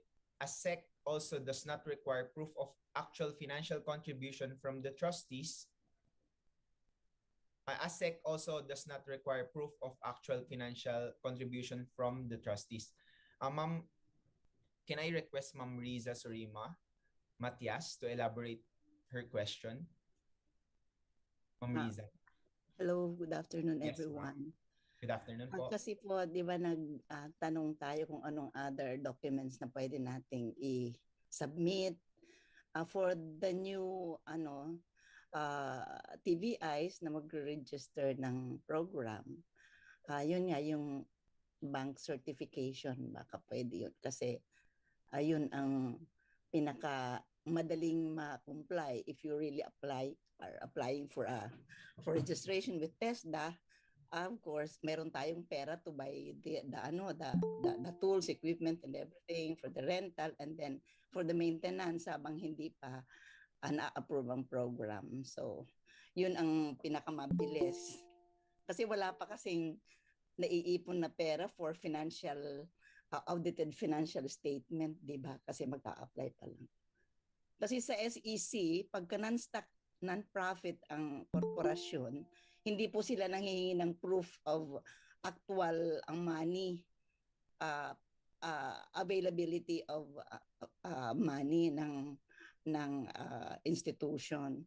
Pero pag stock corporation, yun po nanghihingi sila ng bank certification attached to the application sa SEC. Pag stock corporation kasi may mga paid up capital, ang equivalent sa stocks na paid up, yun po ang nakalagay sa bangko. Yun ang pagkakalam ko po. Thank you. Thank you, Ma'am Risa. We'll take note of that. Madam Janet. Yes, Ma'am Marge. Hi, good afternoon. Siguro, I don't know kung doon sa additional document that, well, this is just a suggestion, additional document that you may ask from new applicants for a program registration. You remember doon sa ating discussion, depende doon sa programa na nire-register mo. So, aside from your financial statement, if your financial statement says negative because of the pandemic, usually, ang action ng board, if they want to continue the operation, they call for additional capital. Diba, may ganyan, kunwari, negative ang operation mo. So, ang ginagawa, ang decision making sa board, eto, wala tayong pera, pero gusto pa nating ipagpatuloy. Would you like to contribute or to add more? Diba, especially kung stock yan, that means you can increase your capital contribution. So, tama si Risa, siguro if you can accept a bank statement na ito yung pera, saan nanggaling yan? Bakit nagkapera negative sa financial statement? These are additional contribution or additional investment of the board, yung board member of the corporation, especially if it is a stock corporation. Pag non-stock kasi, ang hindi siya contribution ang tawag. This is na hindi to siya investment. You can also call for additional contribution by the members of the non-stock corporation, which can be proven by a bank statement. Baka pwedeng ganon, Janet. So that those, especially now na pandemic, I think, ang tingin ko, kasama yung financial statement ko kasi tapos na yung financial statement ko for year 2021. And it really runs out to be negative because we were paying for the rental and of course the payment of the staff, yung ating programs that were conducted, hindi siya enough, no? Wala tayong mga walk-in.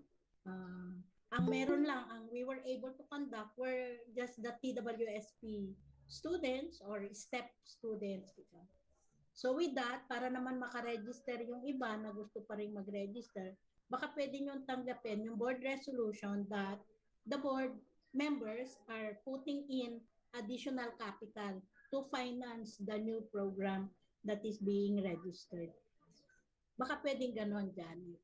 We'll take note of that, Ma'am Marge, for possible consideration po sa ating operating procedure po. Thank you, Ma'am Marge. And thank you, Ma'am Risa, again. Thank you also. Okay, well, actually, meron akong about 3 other questions pa. Sir. Ma'am, Andiyan sa permission chat po box. from Region 3 to Thank clarify you. lang po sa financial statement. Sige po, Ma'am. Sige po, Ma'am. Ma'am, from Region 3 po, Nueva Ecija.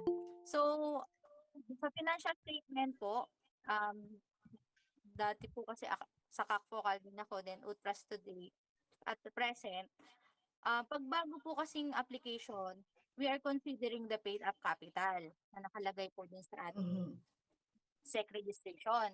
So, kung halimbawa, we will honor the bank certificate to what validity? Kasi po halimbawa, nag-apply ng February. Tapos ang na-present niyang bank statement is November 2021. So, ang bank statement po kasi, di ba, madali po siyang ma-withdraw. So, the financial statement po kasi, ang objective niyan is to para po yung liquidity ng isang institution na kaya niya mag-operate as school independently na meron siyang cash na madaling ma-convert sa mga gamit at kailangan for program registration and training. So, hindi po ba enough yung lampong paid up capital na sa new po to, new? Kasi kung old naman po verify po kung ano din yung nandun sa assessment center na requirement na liquidity quick ratio na mas mataas po ang current assets sa current liabilities na more than 1 yung magiging result ng kanyang asset na mas mataas sa liability. So, pag new po, clarification lang. Opo, kung we will honor po or yung bank statement, ano po yung magiging validity niya? In case nga po na, halimbawa, November yung bank statement niya, nag-apply siya ngayon 2022 na, February na. Madali pong mag-withdraw yun. Or is it okay na paid up capital lang dun sa SEC registration ng ating pwedeng i-attach as financial statement? Sa ngayon po kasi, Ma'am, talagang wala pa po yung as indefinite documentary evidence kasi we're nga preparing po yung OP. So we're soliciting nga po yung mga possible na pwede nating ilagay na requirements. So isa nga po yung paid up capital. Kanina sinasabi ni na Ma'am Marcia tsaka ni Ma'am Risa, mahirap po doon sa non-stock yung mga paid up capital. So mas ano yung sa bank statement. So we will take note of these suggestions and kung ano po yung talagang possible na pwedeng i-adapt, yun po yung ilalagay namin doon sa operating procedure. Pwede po pa po siguro or na lang, Ma'am, ano? Kung anong available, or. Pwede pong ganun, Ma'am. Hindi Okay, po natin hindi po natin ili-limit. Yes. Opo, Ma'am. Thank you. Okay, Ma'am. Thank you po. I think there's dito po magbabasa po muna ako sa chat box although they're raising their hands. Sabi po dito, it was Section X, which is the registration fee. How about the re-registration fee? Is it free? Sir Joseph? Yes po, ma'am. For re-registration po o program, need din pong magbayad ng 2,000 registration fee. Doon lang po natin, but for the reissuance of CTPR, hindi po namin nire-required ng registration fee. Only for registration and re-registration. Ma'am Marisa Villanueva, do we address your question po? Yan. So, can we proceed to the next question? From Marufelia Dagondon from Region 8, LIF. What about existing TVI with ongoing training but would apply for new qualification, do we need to follow new regulations? Yes po. Yes. I-adapt na po yung TC 107 po, Series of 2021. Thank you, ma'am. May I call those who are raising their hands? Ma'am Kriza Bayoni, sorry. Ma'am Kriza Bayonito.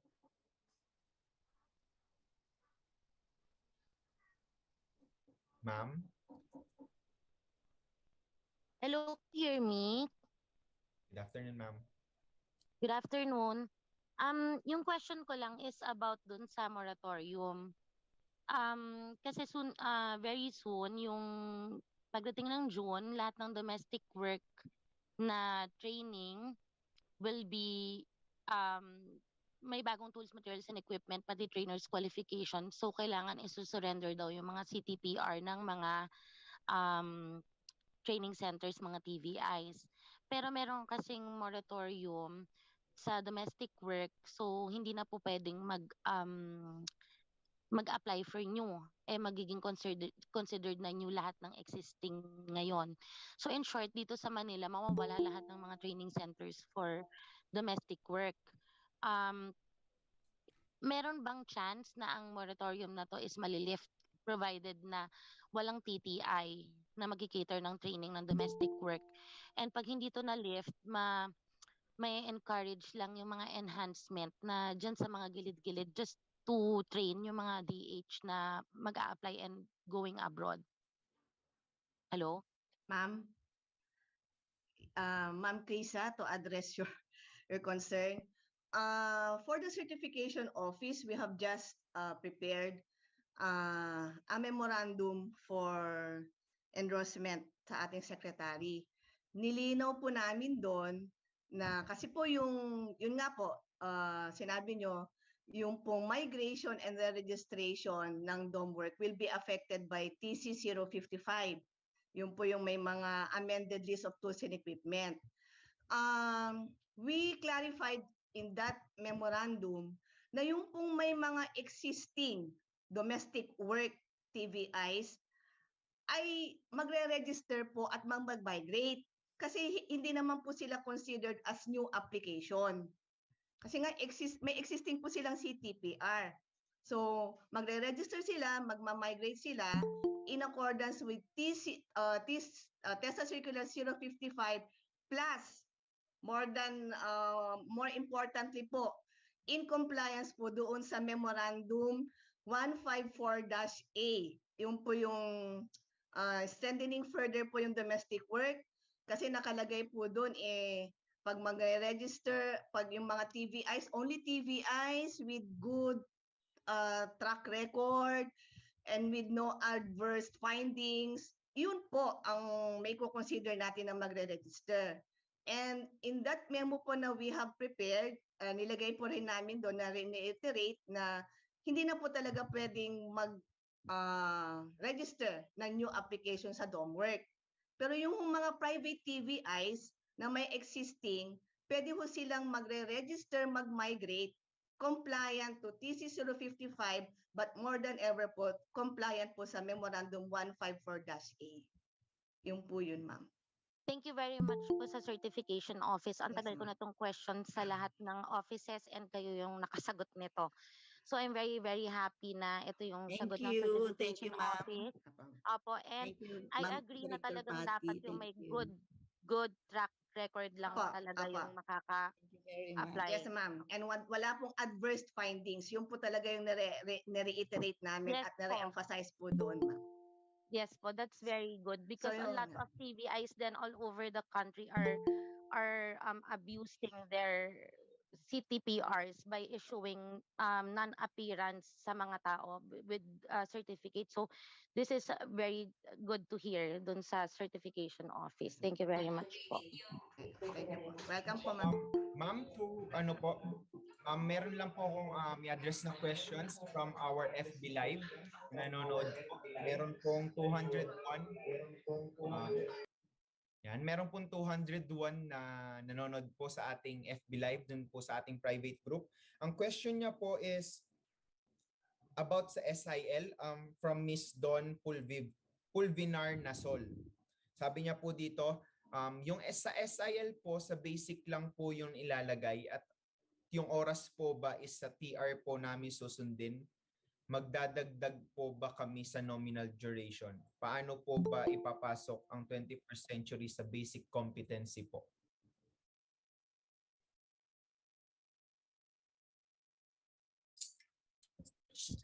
Joseph, Yes. sasagot. Sige, Miss Ida. Si Ida, ikaw na. Okay. Sige. Sige. On SIL po, actually po, idadagdag natin siya. Currently po kasi yung existing TESDA circular on SIL, since hindi pa po nag-i-issue ng o hindi pa nare-revise yung TESDA circular on SIL, yung existing guidelines po will prevail. Pag meron na pong na-issue dahil may mga new developments on the implementation of SIL,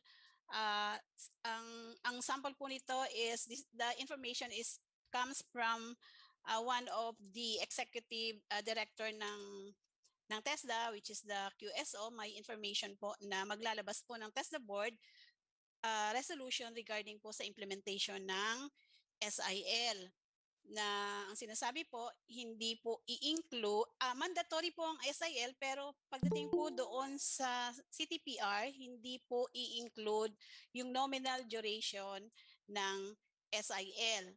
Pero mandatory po na may implementation po ng SIL sa lahat po ng ating programs, WTR and NTR programs. Except po doon sa NTR, meron pong corresponding number of hours.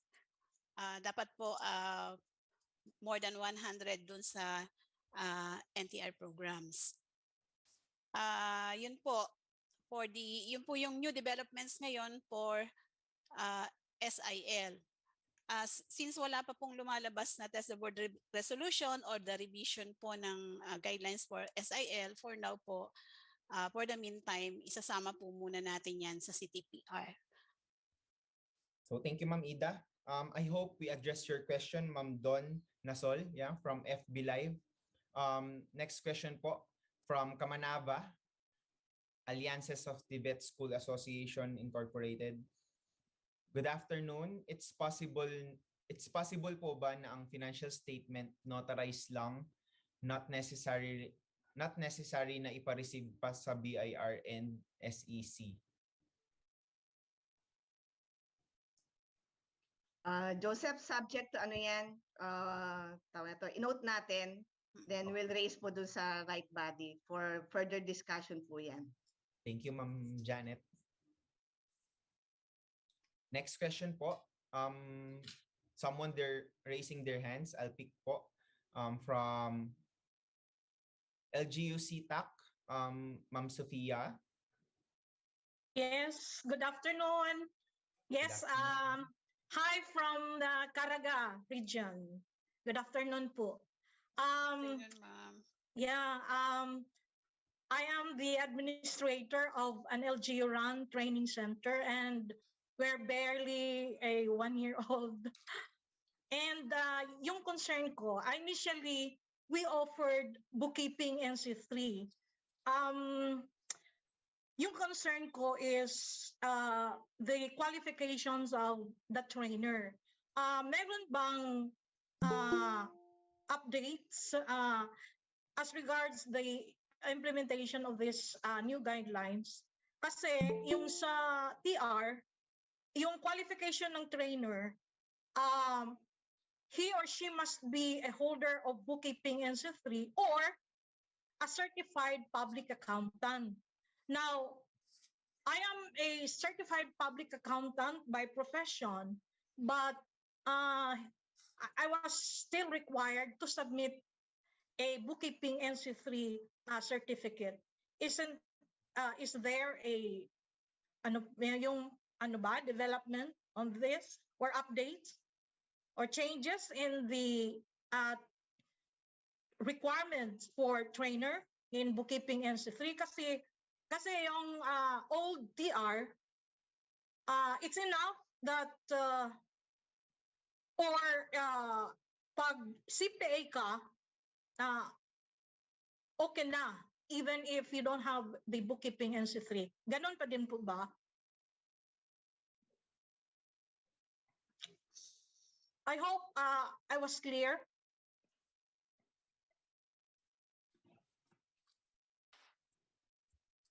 Okay, ma'am. Good afternoon po. Yes. Yes, ma'am. Po, actually po, every 3 years naman po is nire-review po ng ating Qualification Standards Office yung ating pong mga training regulations. Yes. Opo. Currently, wala pa naman po kaming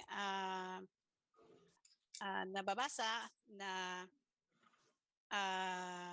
on that particular concern nyo po doon sa requirements po ng trainers for the bookkeeping NC3. NC3 po ba, ma'am? Yes. Kasi there's a dearth of sa lugar namin, no? I really have a hard time finding somebody with bookkeeping NC3 and TM1.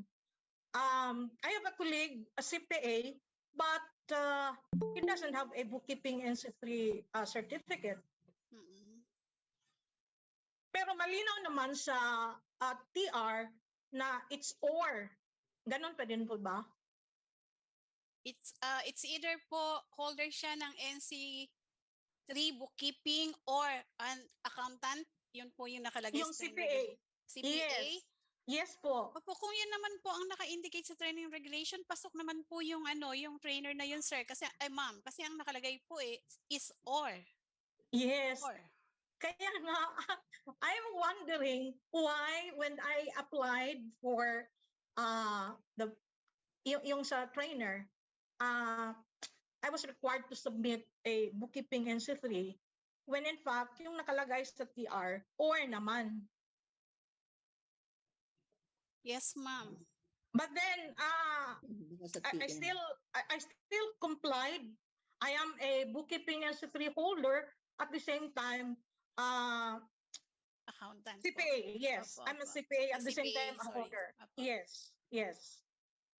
So that still holds true, right? Yes, ma'am. Okay. Parang malinaw kasi. Thank you, ma'am. Thank you, ma'am. Thank you po. Ma'am, Proceed. Yun lang. Salamat, sir. Yes po, thank you po. Proceed po to the next question po. From Elsa Laseste. Paano po yung mga health-related qualifications? Ang mga hospitals po ayaw rin ng responsibility because of the COVID situation. Ayaw po nila tumanggap ng SIL, ng mga SIL.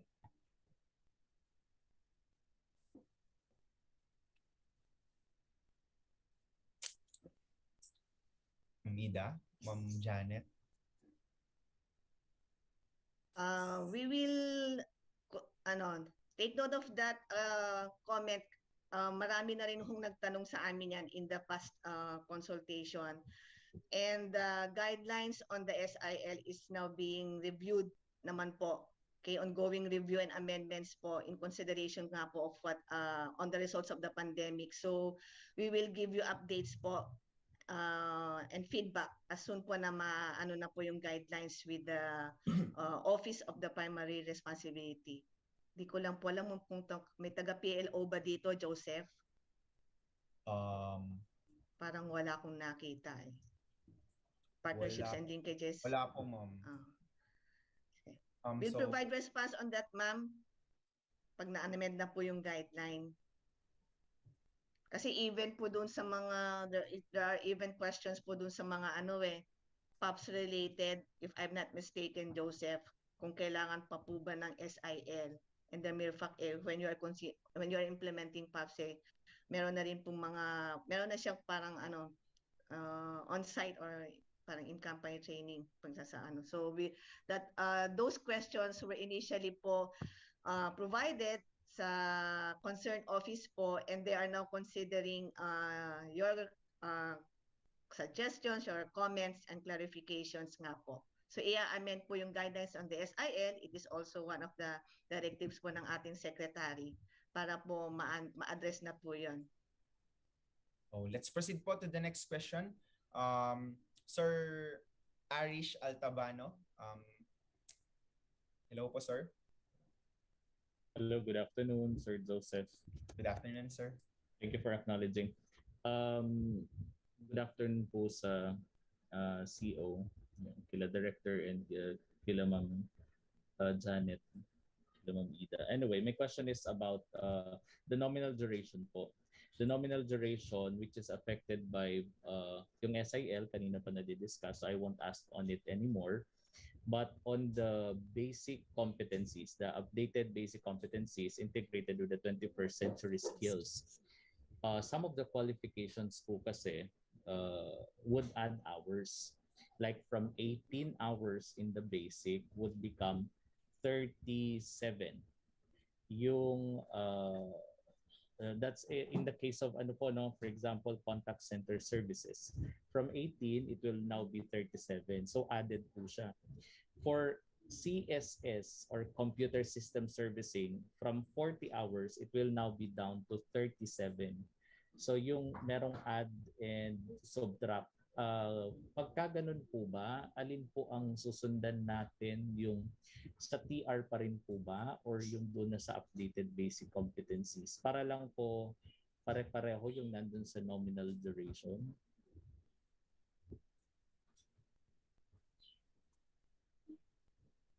Kasi later on po, it will also affect yung doon sa number of days, lalo na po kapag napasok sa scholarship. That's I think the concerns also of other TVIs po base po dun sa chat nila.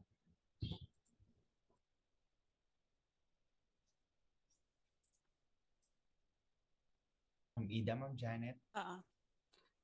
Sir Aris, good afternoon po and hi po sa inyo. And thank you po. Isa po kayo sa naging katulong po ng TESDA sa pagre-revise po ng ating omnibus guidelines. Since yung ating pong TESDA Circular on 21st Century Skills, siya po ngayon yung bagong na-issue policy, siya po yung ating pong ifa-follow. And may certain ano po kasi I think 20 correct me if I wrong, AED Janet, nag-start sila ng review niyan. Sorry. Lahat pala applicable yung 21st century skills. O yun po, sir. Ang naiisip ko po kasi nagsasama-sama na yung sa yung sa TESDA Circular 55. Opo, yun po, yung sa 21st century skills po, i-apply po lahat yan, sir. Currently yung prevailing po yung bago pong na-issue ng QSO na TESDA Circular on the 21st century skills. Okay po. So may mga madadagdag po, meron din pong mababawas. Yes, sir. Yes po. Okay. And then later na lang po i-resolve yung kung paano po nito maaapektuhan yung implementation ng yung TSF nung mga under scholarships. Yes, sir. Oh, thank you po. Thank you, sir. Okay. Thank you, sir. May I proceed? May I po, Sir J.R. Suarez from Double de Oro. Afternoon po. Actually sir, marami ho akong concern. Isa po sa concerns ko is baka pwede ho naming ma-encourage yung TESDA sir na i-ano na yung MTP kasi for now it's the TTI that the PTC can do it, but kung ano kasi yung mai-implement ng ng TTI, actually sir, hindi naman sa pag-ano is kaya din yun ng TVI and vice versa.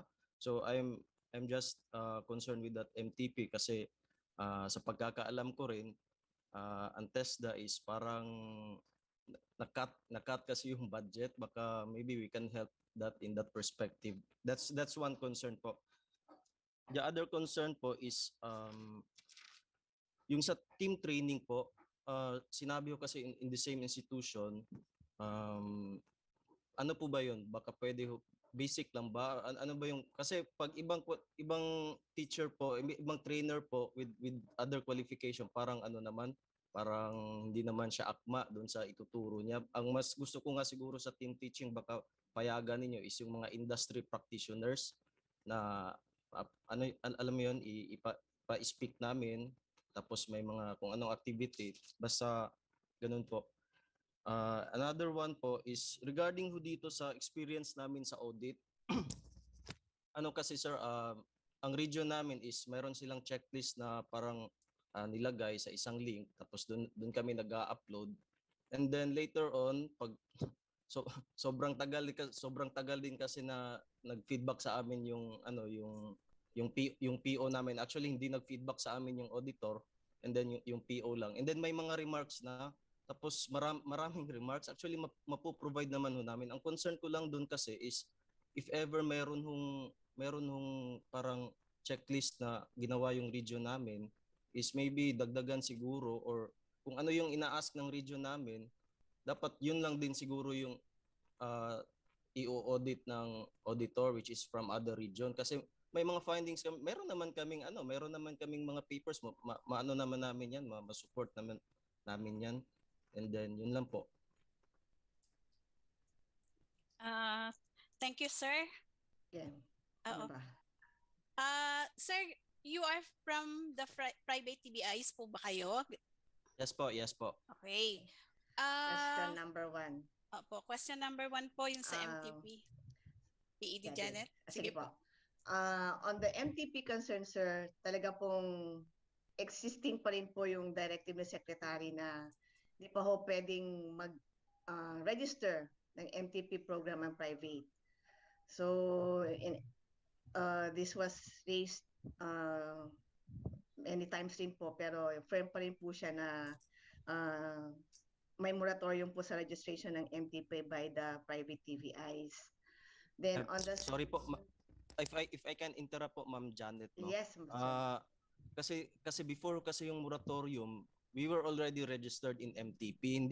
Hindi lang namin kasi alam na bakit ho na yung mga existing MTP that time was ano po parang ano ba yun tawag pang ipina-surrender yung mga MTP namin and then wala sumunod lang din kami and later did we know that yung MTP pala yung moratorium is para sa dun sa mga bagong applicants that time existing na ho kami and then when I asked the region if pwede ho bang merong ho bang possibility na maging parang ma-recover or ma-reactivate or something ganun kasi feeling parang feeling namin injustice kinuha yung MTP and then later did we know na yung existing lang pala yung yung new application lang pala ng MTP is ang under the moratorium po.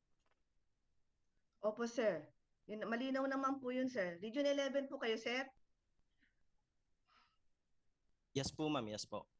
Malinaw naman po na yung registration nga po ng yung moratorium po is on your application ng MTP. Pero meron kasi tayong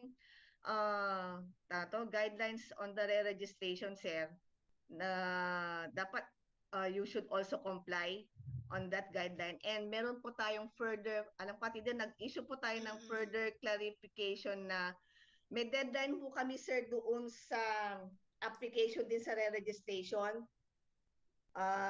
Kung naabutan po siya nung deadline, may clarification kami doon sir So may memo. May memo kami doon. So baka yun po yung kinonsider ng region para in-advise sa inyo na you surrender yung CTPR. Pero yun nga po sir, as of this moment, existing pa din po yung moratorium ng registration ng MTP for private TVIs. Only TTIs can register yung MTP. Then, ano pa yun? Yung second question, sir, on the team training, as I've mentioned a while ago in my discussion, so nakalagay nga po doon sa general policy lang na sinasabi lang po as of now is from the same institution yung trainer. So yung details po na kung pwede bang yung team trainer, pwede ba siyang partnership from industry or from TVI per se. Okay. Wala pa ho yung ganun. Kaya nga po, as what Director Patty mentioned in her program overview and opening din, this CO Cares for is also an avenue for us to solicit inputs po like in this provision para po mailagay namin yung details operating procedure.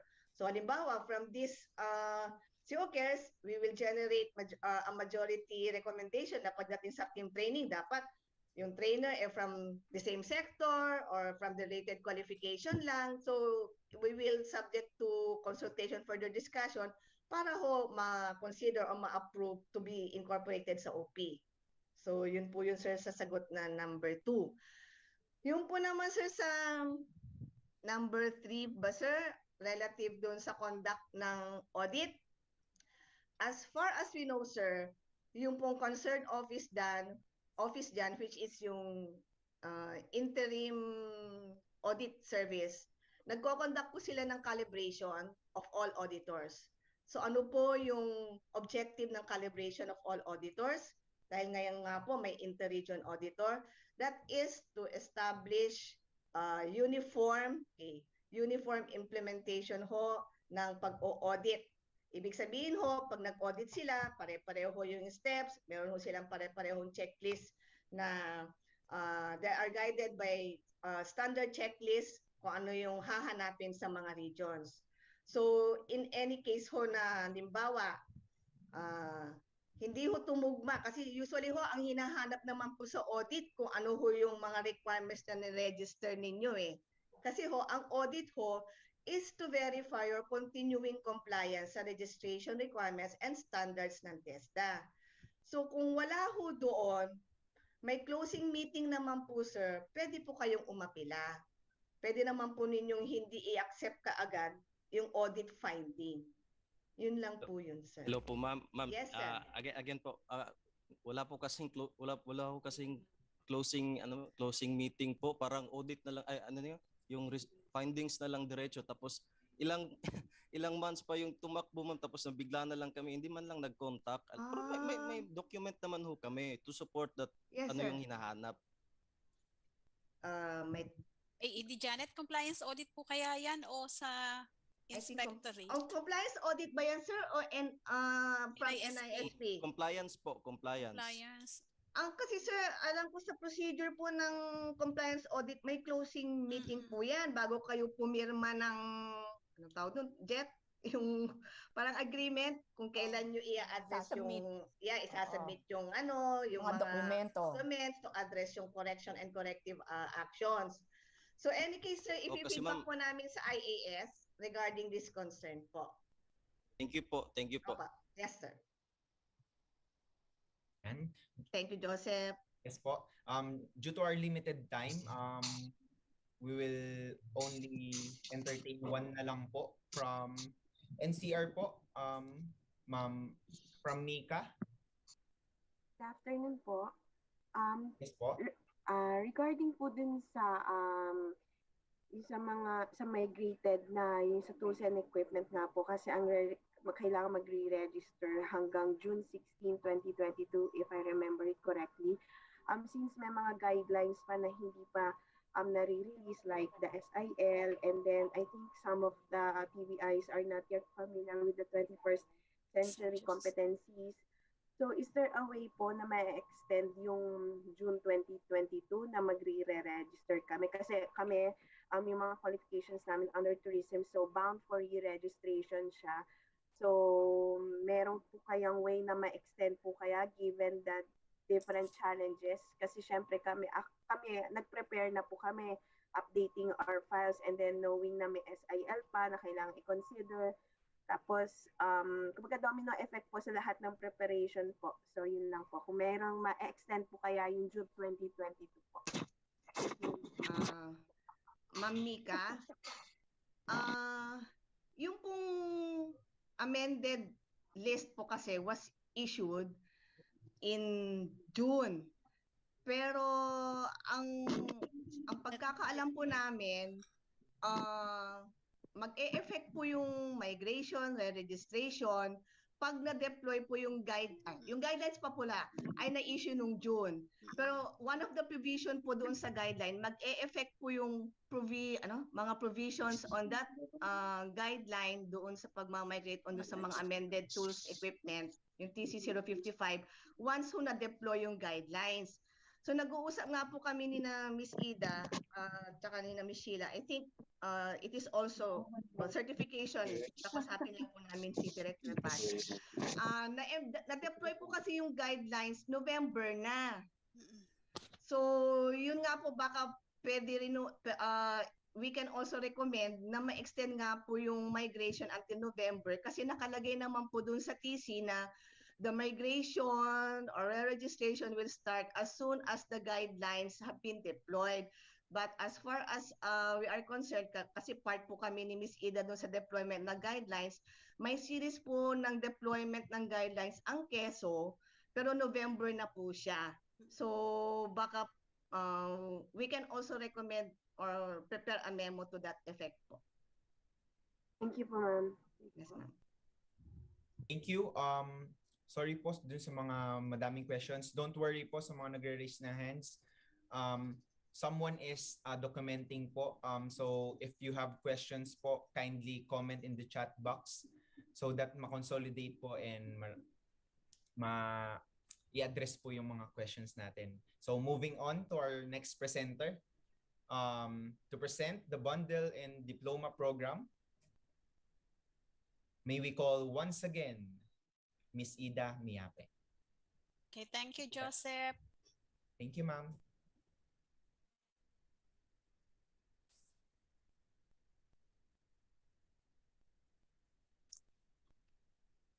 Yes, sir, Yan. May I request po for the presentation?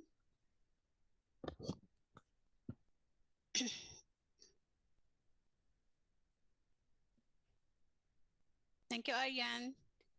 Okay, for the continuity po nung ating presentations, I will not be discuss the section 14 for the bundle program and section 5. I think this is section 15, diploma program.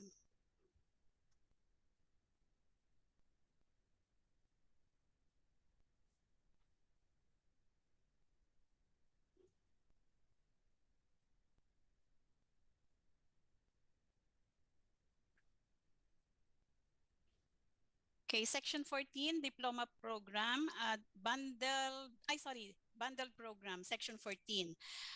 Bundle program refers to the combination of two or more with training regulation qualification offered as a program to produce multi-skilled graduates. This can be done through vertical articulation under the same qualification and different national qualifications levels, or horizontal or lateral progression under different qualification within the same sector and the same national certification levels, or through intersector qualifications that are interrelated to support an occupation or career progression. Later po, we will provide samples po nung ating mga samples po ng ating mga bundle programs. And sa definition po natin, we forgot po to include no training regulations. We allow na po yan for the bundle program.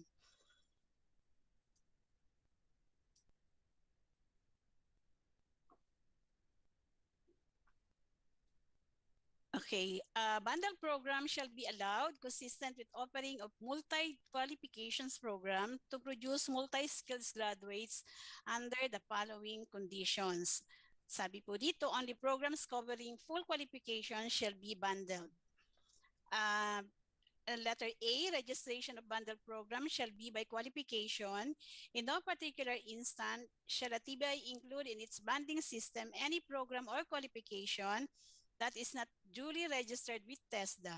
The TBI has the responsibility to report to the TESDA PODO the individual program which it intends to bundle and the proposed title thereto. In no particular instances shall the TBI offer a bundled program to the public stakeholders without prior approval from TESDA.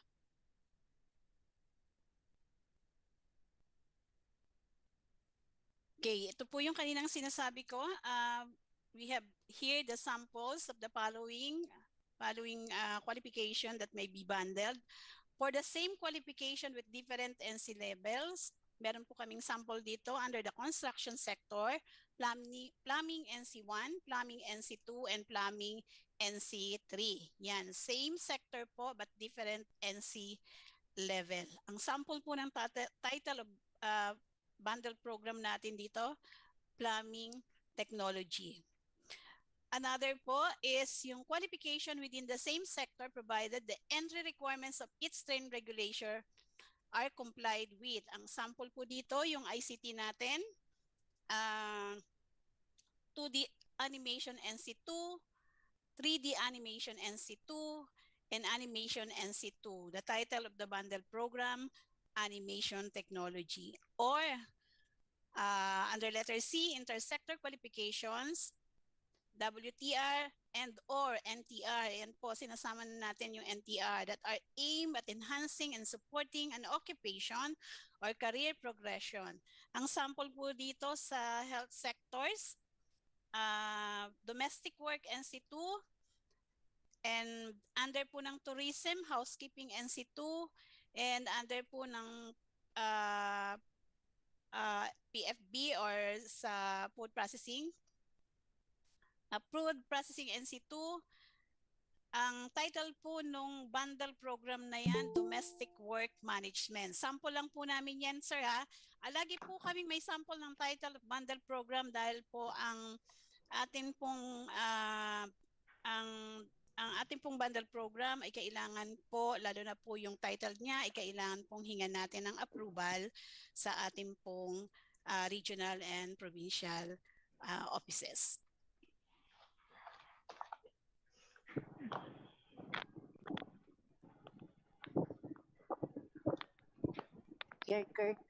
Tabi mo Item na. number 3. Dali lang. Okay, the TVIs may use their own title for the bundled program. However, they will have to get the approval from the TESDA Regional Office through the TESDA Provincial District Office.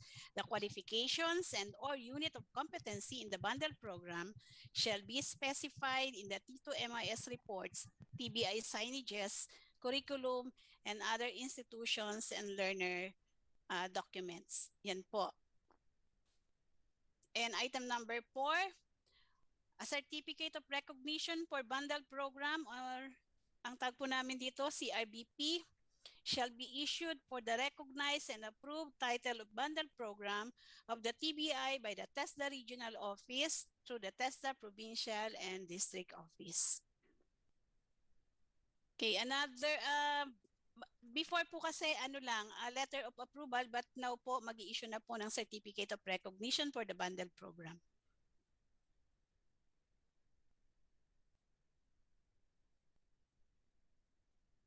Okay, the certificate of training indicating the special order number shall be issued upon completion of all the qualifications of the bundled program or for the specific completed qualifications. Okay, nakabundle po siya. Halimbawa po, natapos niya po yung buong bundle program na yon at may 4 na qualifications.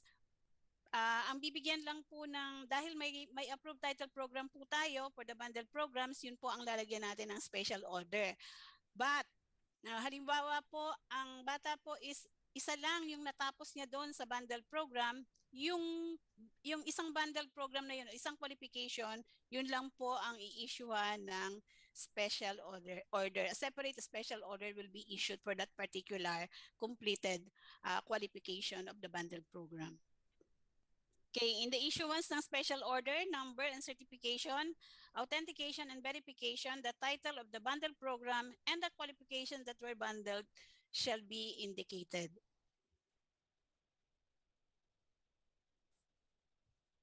Okay, in terms naman po nung institutional assessment, a separate institutional assessment for the bundle program shall be conducted, provided po, however, that learners who took and passed the national assessment for each and all the qualification in the bundle program shall already be exempted from the institutional assessment for the bundle program.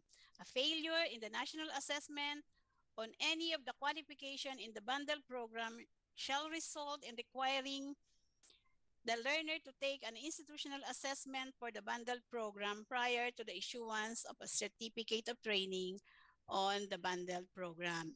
Okay po, yung mga bundled program po natin yan kasi as separate na-registered po, therefore po mayroon po silang sarili-sariling institutional assessment. And ganun din po, pag na-bundled na siya, meron din pong institutional assessment for the bundled program.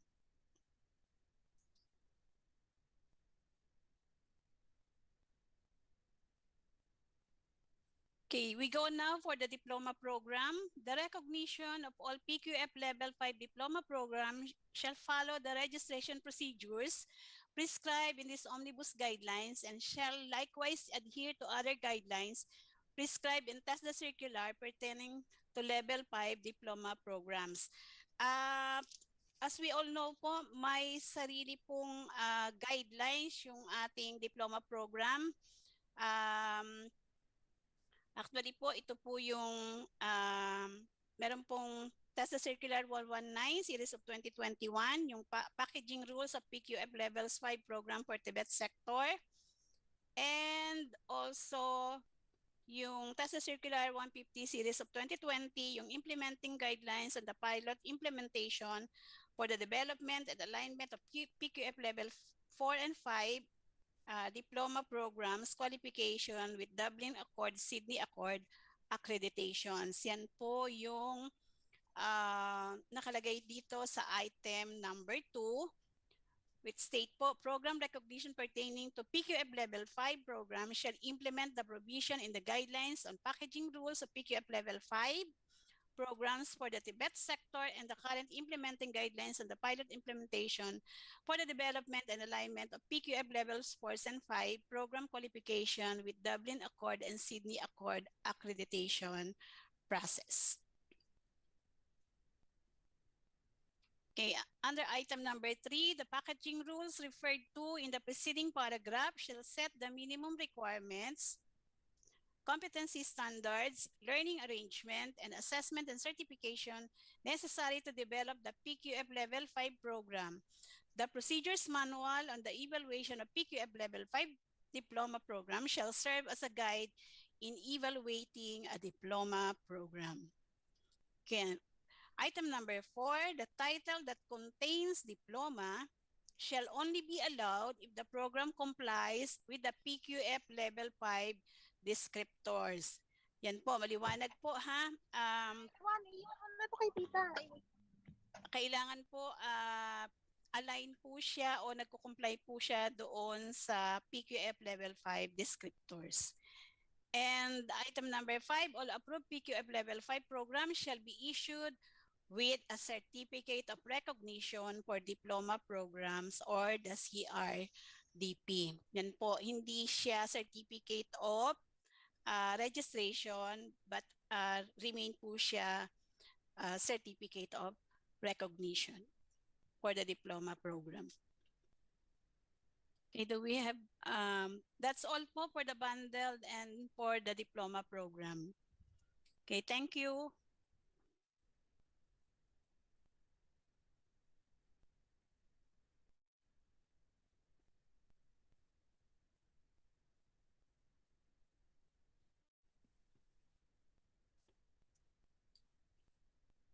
Joseph? Yes, ma'am. Oo. So, we will entertain questions po, at least 2 questions po in regards po dun sa diniscuss nyo po, ma'am. Okay, sige po. Meron dito, Joseph. Yes po, ma'am. Can we issue a diploma for the bundled program besides certificate of training stating the SO number of each qualification taken by the students? From RO6, Ma'am Barbara Ledesma. Ano uli yun? Can we issue, saan siyang particular ano? A diploma po for bundled programs. Separate po kasi yung diploma program sa bundled programs. Opo, and then may separate pong guidelines ang diploma programs. Yun po. So, Iba yung diploma sa bundle. Yes, ma'am. Hindi separate. Different. The Opo. diploma has its own packaging rules, has its own requirements. Yes, ma'am. Thank you po. thank you, Ma'am Patty. Next po, from Mary Ann de la Cruz. Sa construction sector po, maaari po bang magkaroon ng consideration sa requirement na equipment na hydraulic excavator which costs millions of pesos po to purchase? Thanks po once again. Opo, thank you po, ma'am.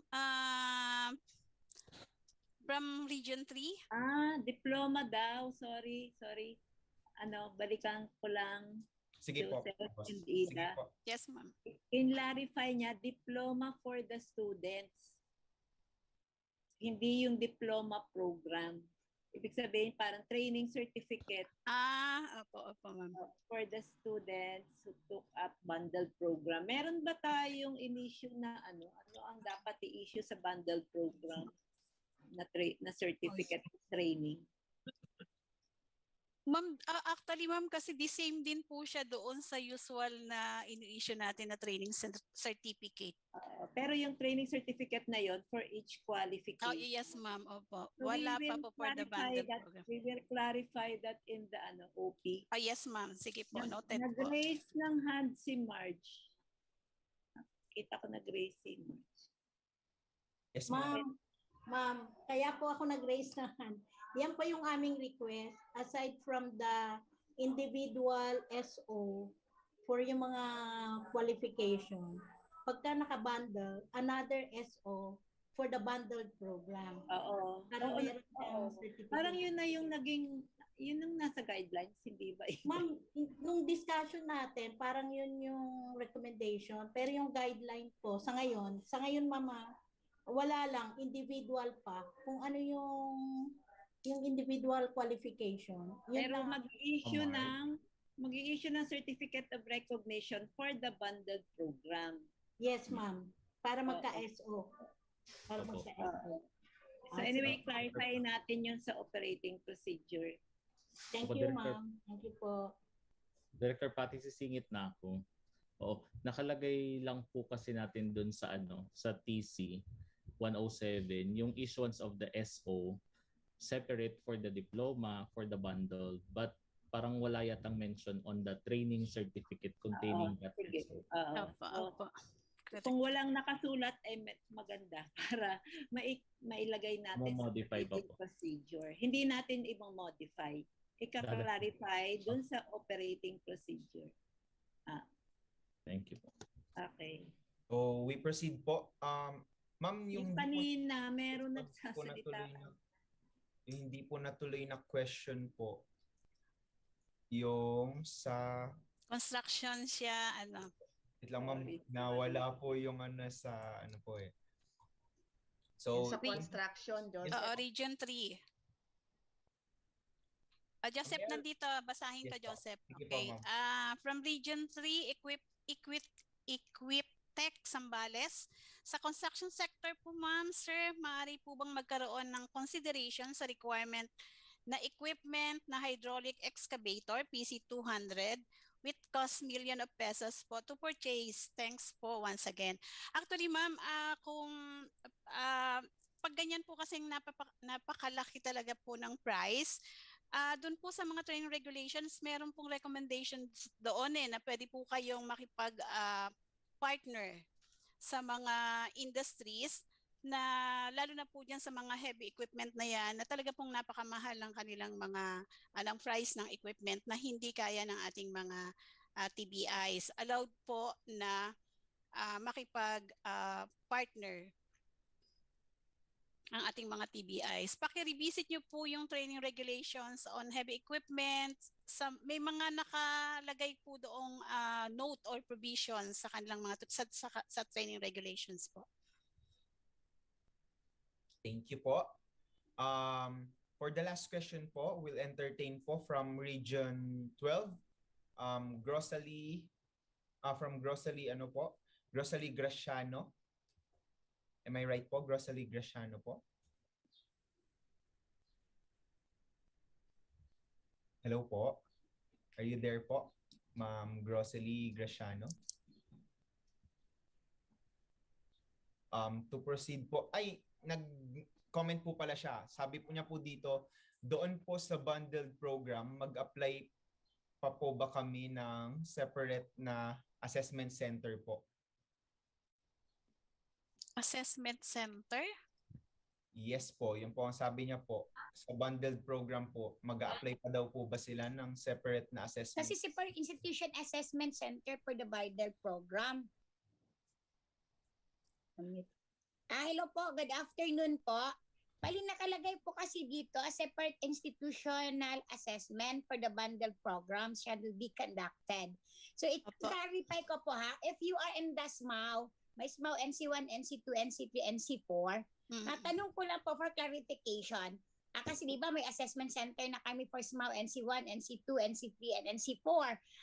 I-clarify ko lang po ba, yung mga assessment center namin, yun na po ba ang mag-a-assess o talagang may mag-a-apply po kami ng specific assessment center for the bundled program? May we request Miss Marge to clarify our guru. Miss Marge. Wala si Marge. Iba po yung institutional assessment sa national assessment. Ang institutional assessment ay yung ginagawa nyo sa inyong training program. Diba? Binibigyan nyo rin ng test yung mga estudyante nyo. Para yan yung mga test and quizzes, midterms sa higher education. Yan po yung tinatawag na institutional assessment. Iba po yung national assessment. So sa institutional assessment, you develop it in your institution and you administer that for your students. Siyempre, hindi po yung national assessment ang gagawin nyo sa institutional assessment. It has to be different. Nakuha po. Arish, nawala si ano? Nawala. Si Nawala po si Ma'am Nakamute, Marge. Nakamute po siya, ma'am eh. Nawala din po yung camera niya. Pero if I may add lang po doon sa Sige, Arish. Opo, yung institutional assessment po kasi could be, sabi nga po natin, formative or summative. Yung formative po, yun yung kahit nga po dun sa LAMR po natin, Learners Achievement Monitoring Report, nakikita po yan in each of the units of competencies. Those are formative, even yung short quizzes sa bandang dulo. And then we conduct yung institutional assessment. Lagi pong sinasabi ni Ma'am Marge na yung institutional assessment doesn't necessarily has to be the same with that of the national assessment kasi ang nagiging siste po ay kung ano yung mga in-undergo dun sa national assessment, yun din ang halos sinuturo doon sa institutional assessment. Ayun po.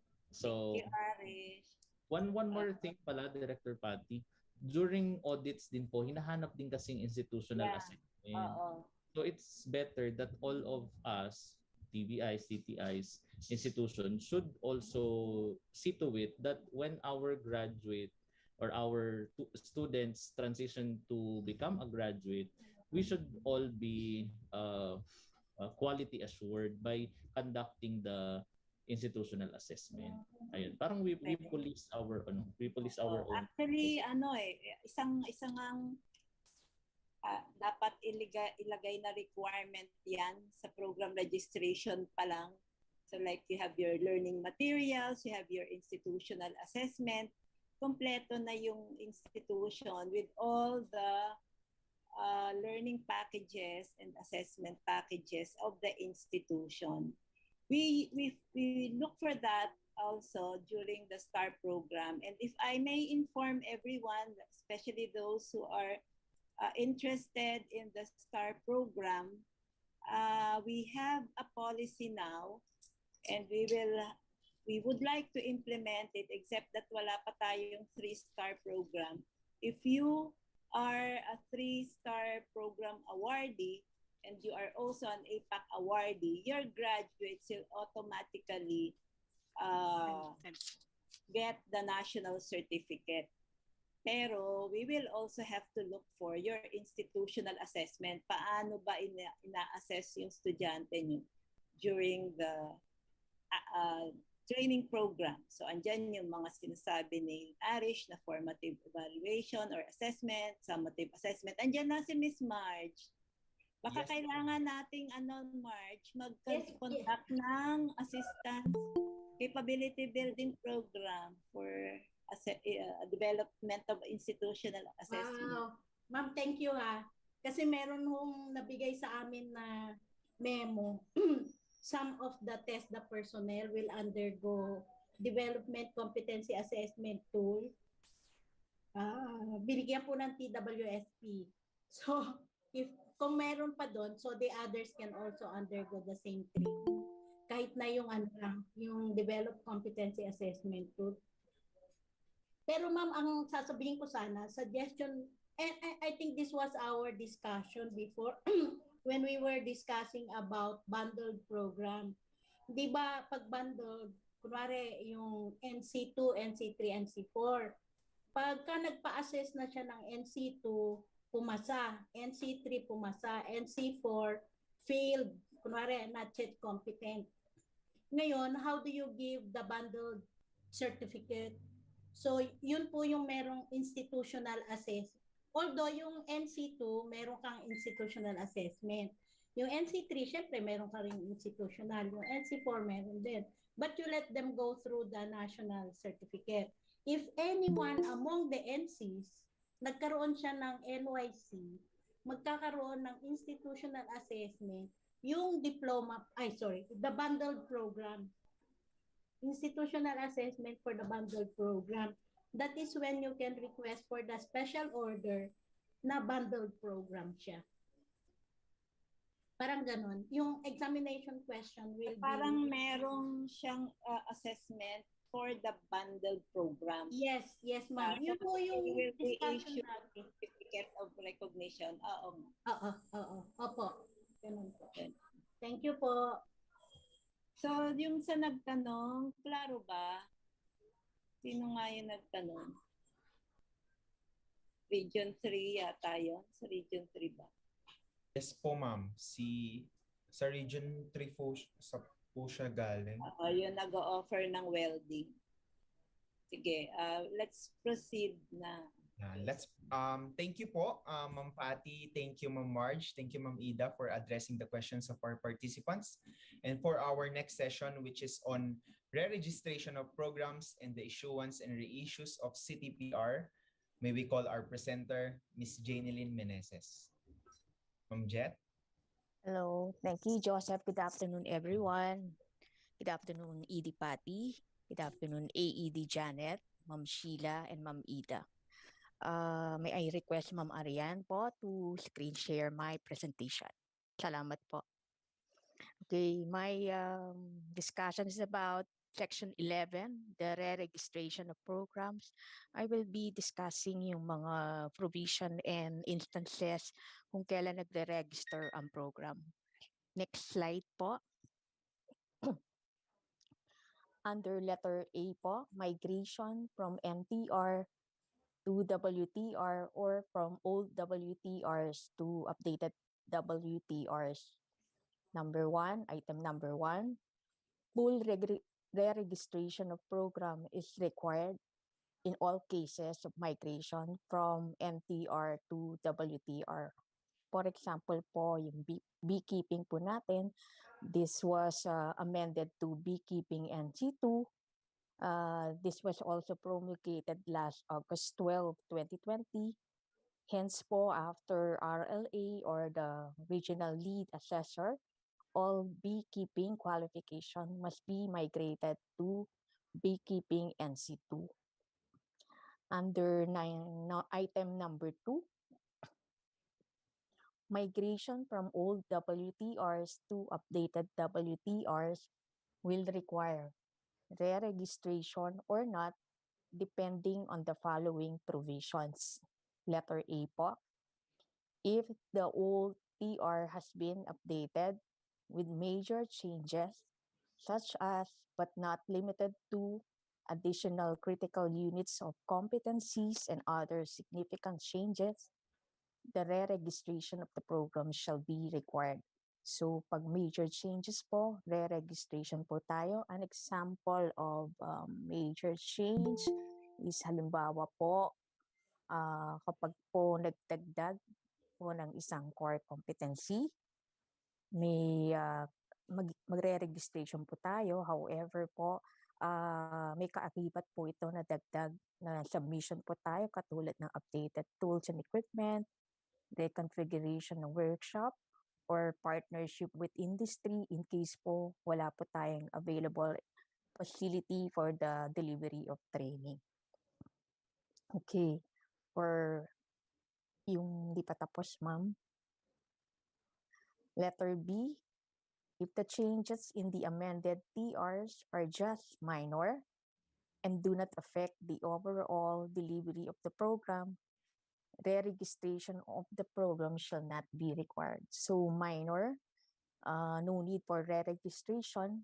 However, the TVI shall be required to submit updated documents such as but not limited to curricular documents and qualification of trainers and staff and other documents that will be required related to the program but do not necessarily affect the delivery of the program. An example po of the minor change, yung pong sa trainer requirement or qualifications sa TR, kapag po hinahanap po is sa trainers NC2 pero ang available trainer po ng TVIs NC3, no need for re-registration. Although hanapan po siya ng ultras focal ng NC and NTTC in order for the ultras focal to update yung registry of trainers. Next slide po. Number 3, the 1-year period of migration of the affected registered WTR or NTR program shall commence only after the conduct of the following activities. Letter A, deployment of the implementing guidelines on training regulations and competency assessment tools or CATs. And letter B, conduct of capability building program for RLT and or regional lead assessors. So dito po, this provision explain that the migration period will start right after the stated activity, yung letter A sa yung letter B po natin. However po, dun sa letter B po, ang sinasabi po dito is kahit wala pong RLT or the regional lead trainers, basta may RLA, go po ang migration kasi NNR naman po ang sinasabi dito. For number 4, the conduct of capability building program for regional lead trainers and RLAs should facilitate the building of the training assessment infrastructure and to ensure uniform standard implementation training based on operating procedure on program registration and conduct of mandatory competency assessment based on operating procedure on competency assessment. The provision tells us that the building of training and assessment infrastructure is through the conduct of RLA or the regional lead assessor and RLT to ensure uniform or standard implementation of training. Next slide po. Number 5, within the migration period, the TESTA provincial office or district office shall not accept and process program application under the old TRs or NTR.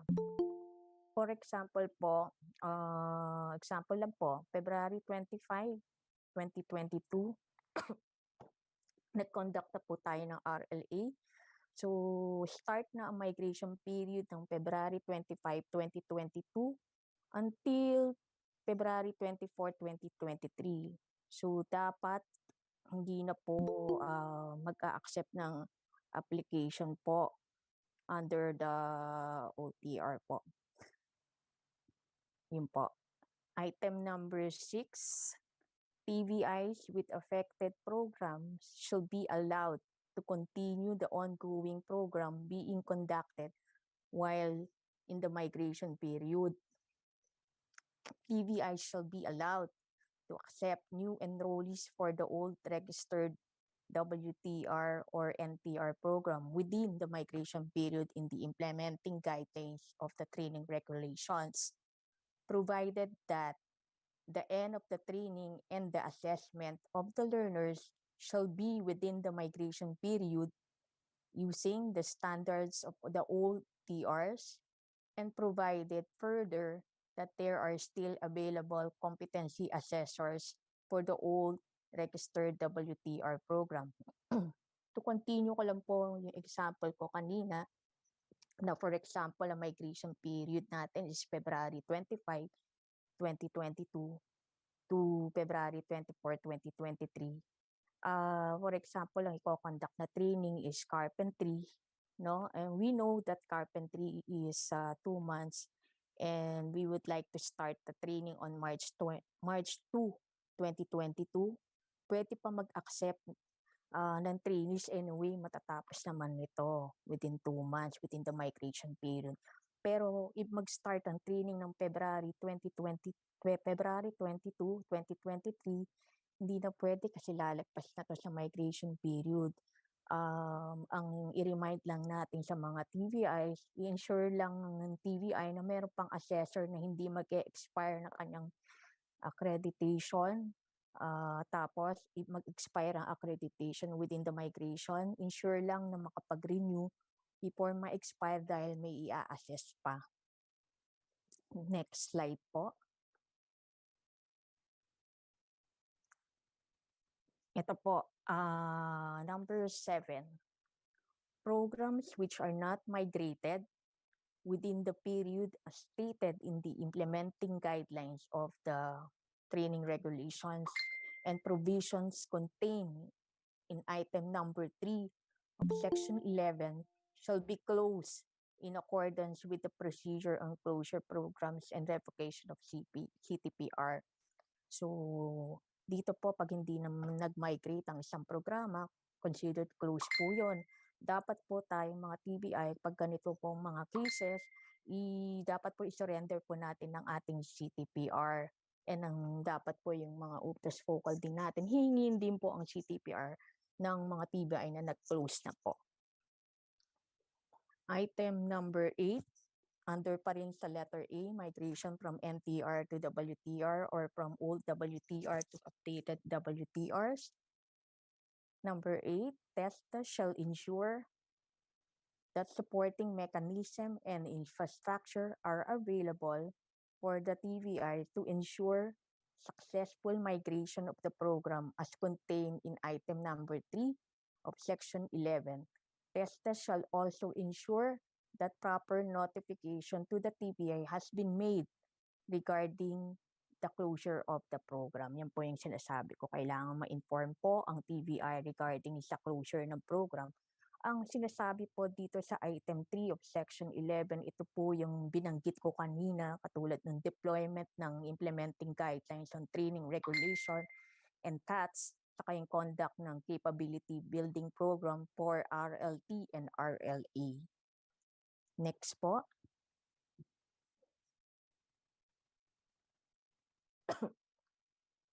Nasa letter B po tayo, change of location of TBI. Okay, number 1, a TBI that transfer to a new location in a different region shall be required to re-register its program with the concerned TESDA provincial office or district office, which has jurisdiction over the new location of the TBI, provided that a notice of transfer is duly submitted to and received by the PO, DO, which has previous jurisdiction over the TVI. For example po, ang TVI ay nasa Region 1, magta-transfer ng Region 2, dapat i-re-register niya ang programa po niya.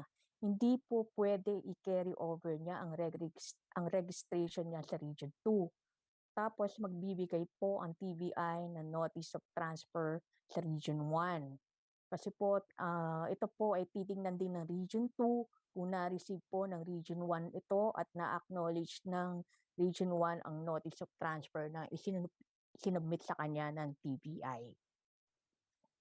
Next slide po.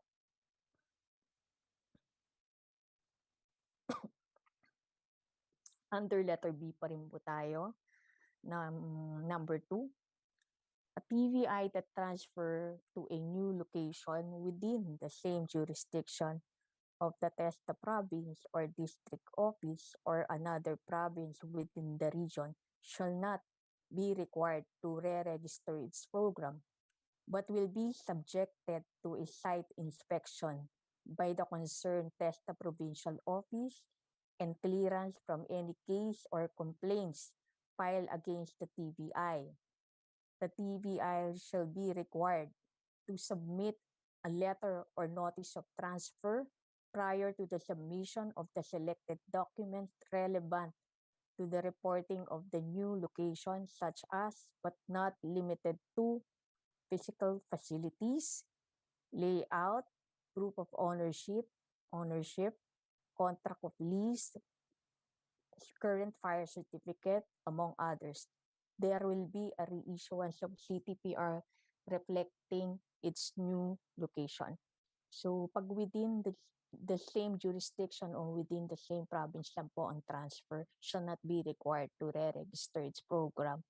Ang sinasabi po rito is magkakaroon pa din ng inspection to ensure na kumpleto pa rin ang tools and equipment, updated ba yung layout, in accordance pa ito na nakalagay sa TR, and updated ba yung contract of lease niya na part po ng sinubmit na as part ng corporate documents ng TVI.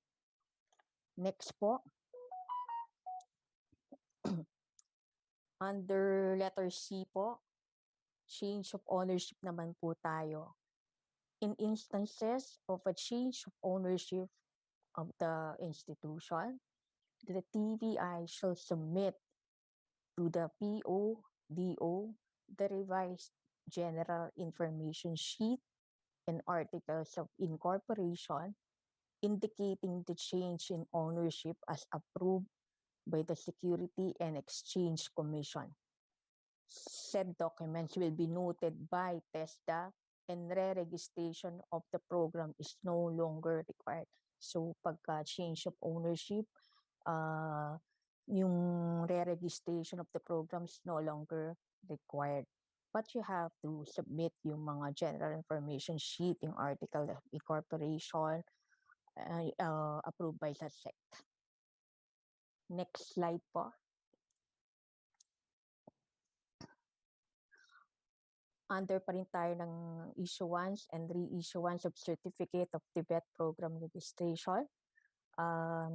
Number 1, all registered programs shall be issued with corresponding CTPR or the Certificate of Tibet Program Registration with validity period of 5 years or earlier, subject to the provision on migration under item number 3 of this section.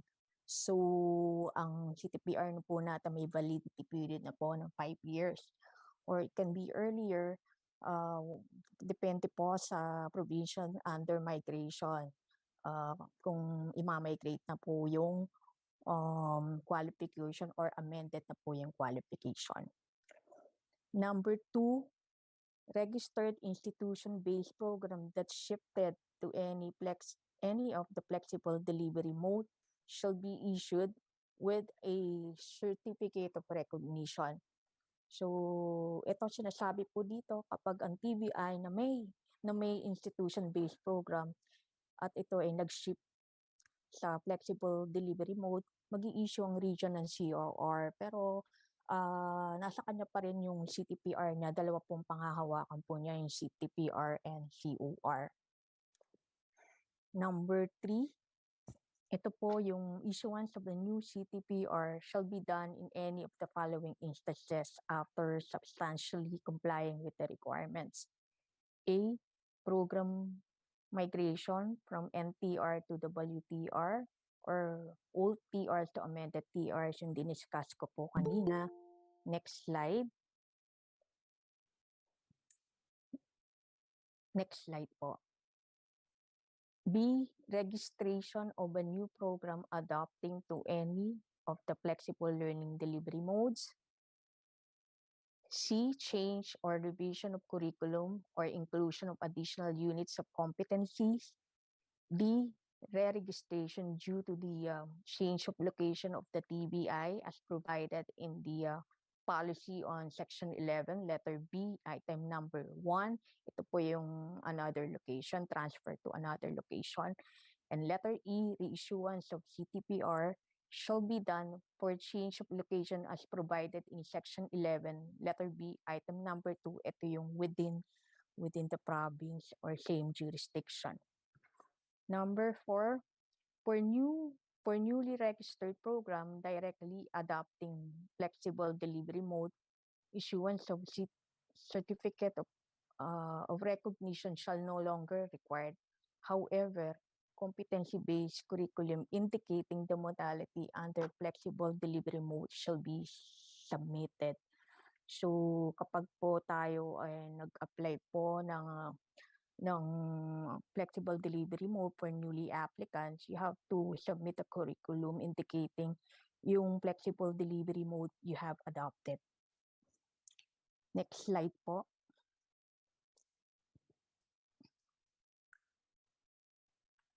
Number 5, a registered program shall be issued another CPR or reissue another CTPR if there is a change of name of the institution. The said institution shall submit the following documents. Letter A, letter informing TESDA on the change of the institution name. And letter B, certified true copy of the amended articles of incorporation and the approved new certificate of registration. Number 6, a new CTPR number shall be issued consistent with the prescribed coding in the operating procedure on program registration. Next slide po.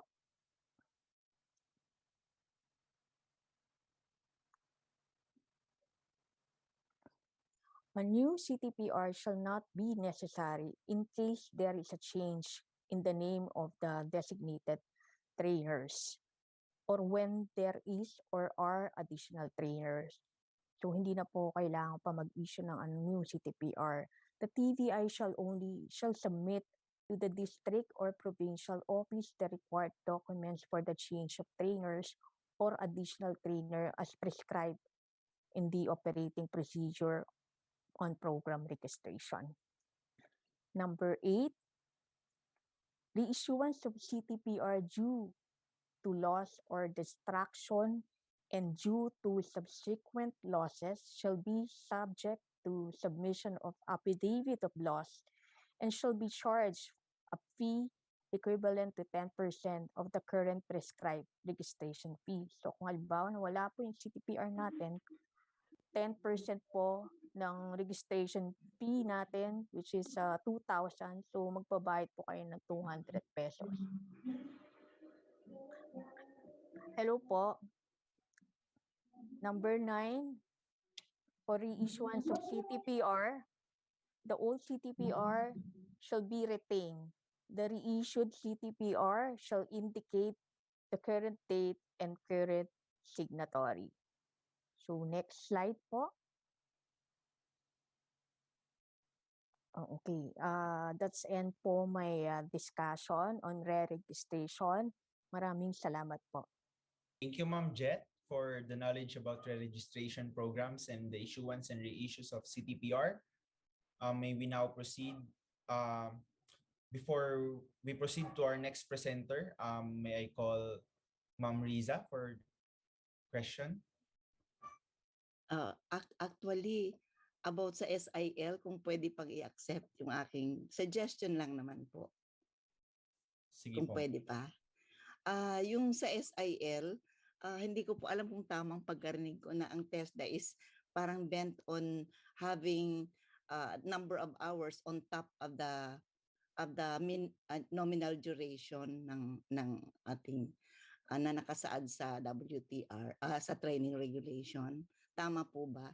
Kasi ang suggestion po namin sana, does SIL be within the nominal duration na nakalagay sa training regulation, kumbaga minimum number of hours, kasi there are TVIs who are also partners of mga employers requiring their students to have longer period of OJTs or SIL, ganun. Pero kung pwede po, ang TESDA mag-set ng minimum number of hours within the nominal duration para hindi na rin po maapektuhan, for example, yung sa scholarship. Hahaba kasi kung on top of the nominal duration. Thank you po. May I ask Ma'am Ida po? Ma'am Ida? Ma'am Lisa, ang suggestion nyo po is within po doon sa nominal duration indicated po doon sa training regulations. Opo. Kasama na po yung SIL. Yung SIL. But doon po sa ating ibang mga training regulation na meron na pong naka-embed na SIS, separate po kasi ang nakalagay doon, Ma'am Risa. Yes po, nakita ko nga po yung sa caregiving, separate ang ang SIL. Pero yung mga iba na hindi po ma-migrate, wala po kasing nakalagay doon yung hindi mo ma-migrate na programs. So if we are going to adapt it, yung SIL, ano po ang aming gagawin? Are we going to just, kumbaga, sa amin-amin na lang, basta wag lang more than 50% of the nominal duration ng SIL, or will it be 5 days within the nominal duration? But yun po ang gusto sana naming malaman kung ano po ang guide, ang pwedeng naming i-adapt. Thank you po. Currently po kasi ang existing TESDA circular for SIL po is ano nga ang TESDA circular yon sa SIL? I think 89. Oo, 089 po kasi ang naka-indicate po doon doon po sa mga training regulation na wala pong naka-embed na SIL, di po ba magdi-develop po ang trainer at saka yung company trainer ng training plan for the SIL. And ang ano po doon is not more than 6 months. Unless, ma'am, gusto nyong doon sa amended guideline, maglalagay po talaga ng specified nominal duration for SIL.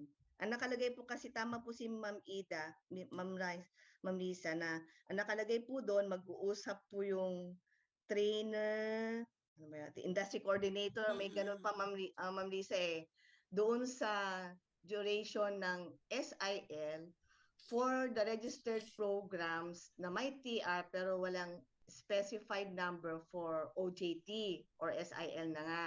Pero nakalagay po doon, dapat hindi po siya more than 6 months. 6 months. Yung buong programa na po. So, meaning, kami na lang ang magsiset. Yung po yung nasa existing guidelines, ma'am. Unless, ma'am, we will also provide your suggestion po sa Partnerships and Linkages Office po. Kung talagang gusto po natin. Para at least may uniform implementation sa mga TVIs po. Ilang percent po, ma'am, ang gusto nyo for SIL kung sakasakali? Siguro mga 25% or 30% of the nominal duration. No-note po namin yan, ma'am. Baka mamaya, for the others pa, meron pang suggestion po. Sige po, ma'am. Basta within po. Okay, thank you po. Thank you po, ma'am. Tapos yung pwedeng more than kung yung kanilang partner employers mag-require kunwari ng 6 months like the Mika, ganun po yata yung magsaysay kasi sasakay sa barko, umaabot sila ng 6 months ang kanilang OJT. Ganun po. Thank you. Thank you, Ma'am Riza. May I call Ma'am Aurora Samosa for her question? Hi, good afternoon po. So, clarify ko lang po yung regarding dun sa re-registration po. So, ang school po namin, nag-change lang po ng location within barangay po, pero naipasok sa isang subdivision. But, hindi siya lumalayo ng mga 300 meters po. So, dito po kasi sa ating change of location, so you are requiring kung ito ay from ililipat ng province to another province. Pero dito sa change of location na within a barangay, pero lumipat lang po ng parang subdivision na walang kalayuan ng 300 meters. Do we need to have a re-registration po, sir? Mamida? Oo, hello. Apo. Kung within the, sabi po natin dyan, kung within the region, hindi po siya kailangang magpara-registered. Reissuance lang po ng CTPR. And definitely, pag naiba po ng district, iba na rin po yung pag naiba po yung province or yung may kanya-kanya po kasing UWAC di ba? Po, definitely change po yung sa UWAC codes yung yung CTPR number natin. And opo, dati po kasi ang existing natin pag reissuance lang po the same CTPR number, new signatory and current date. Opo. Since ngayon po may bago tayong policy na kung within the region, reissuance lang po, but definitely kung within the region or halimbawa province, dilipat siya sa isang province ng region na yon, ang nakalagay po natin dyan sa ating bagong policy, hindi na po kailangang magpa-register, reissuance lang po ng CTPR.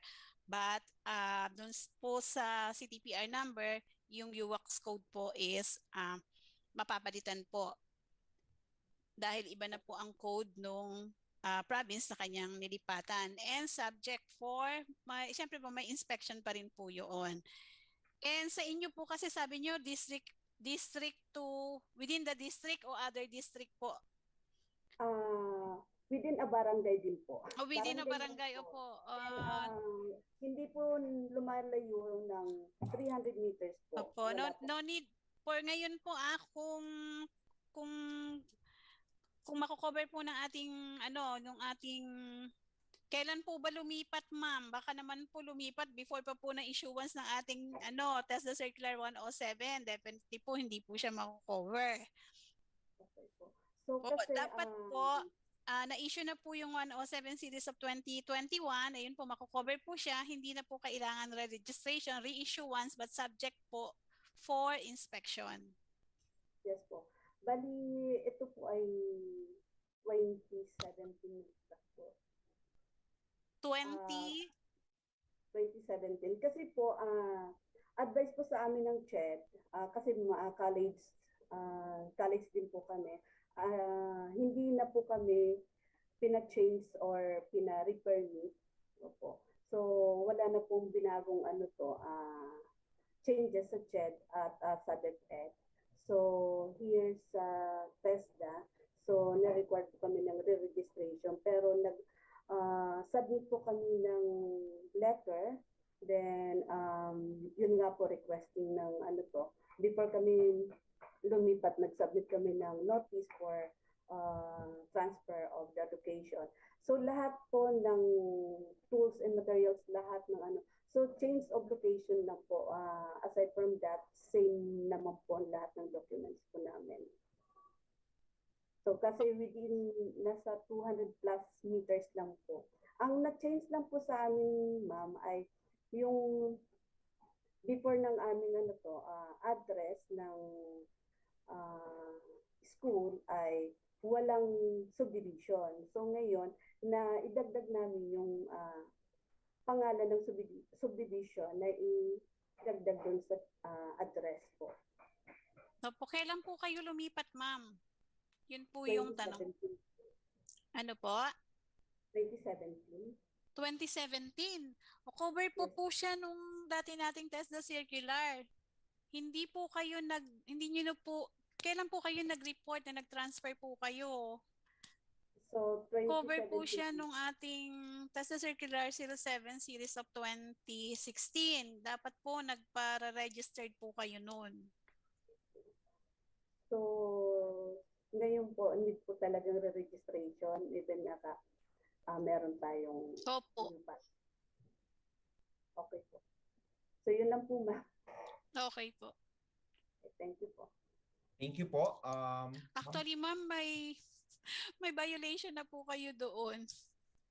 Kasi po yung current nyo, kung hindi nyo po yan pinaregistered,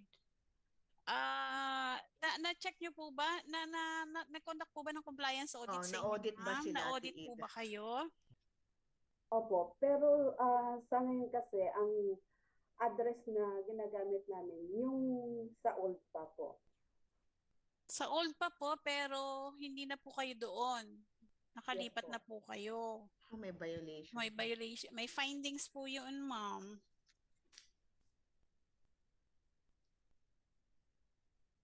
Anong region po kayo, ma'am? Region 4A po. Region? 4A po. 4A. Anyway po, pinaprocess na rin po namin yung registration.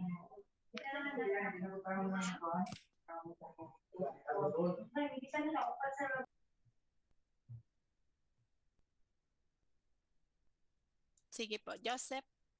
Yes. To proceed po, may I ask Ma'am Jonalisa Dar from Region 3?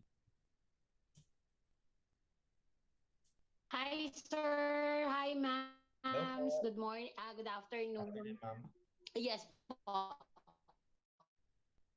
Sir, ang concern ko yung regarding, item number 1, yung tungkol dun sa validity ng CTPR natin for 5 years.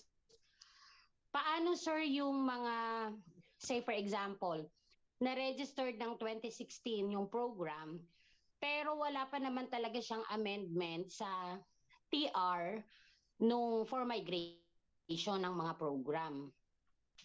Are we going to wait for the migration po ng training regulation natin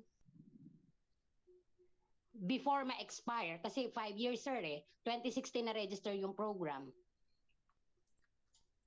Ma'am, kung 2016, mag-i-issue po ng CTPR na may validity period na po ng 5 years. Magre-reissue po sa inyo ng another CTPR with validity period since wala pa naman pong migration yung sinasabi ninyong registered program. Kasi, may lumabas kasi ngayon, ma'am, yung mga bagong test the order kasi yung ang na-amend pa lang naman doon, ma'am, yung mga supplies and materials, yung mga tools and equipment. Test the circular test the circular 55 po yung sinasabi niyo, ma'am. Yes, ma'am, yata. Oo po, if I am not mistaken. Yan yung 75 TRs, ma'am, na na-amend na yung mga tools and equipment. For migration, kasi siya for registration yata lahat ng program. Opo. But for the ano lang yun, ma'am, yung tools and may binawas, may dinagdag. Pero sa training regulation kasi wala pa silang ginagalaw. Yung training regulation itself mismo wala pa. Tools and equipment pa lang ang may ginagalaw. Ma'am, yung tools and equipment po, kasama po yun sa training regulation. Part po siya ng training regulations. Kung kasama na po yung registered program ninyo doon sa 75 qualification na may revised STEM and trainers requirements, kailangan na pong mag-migrate po kayo. Yes, ma'am. Okay, ma'am. Pero yung mga hindi kasama, ma'am, magre-reissue ng CTPR ang region para lagyan para dun sa may validity na ng 5 years. Yes, ma'am. Okay, ma'am. Thank you. Thank you po for the last question to be entertained po because we have limited time.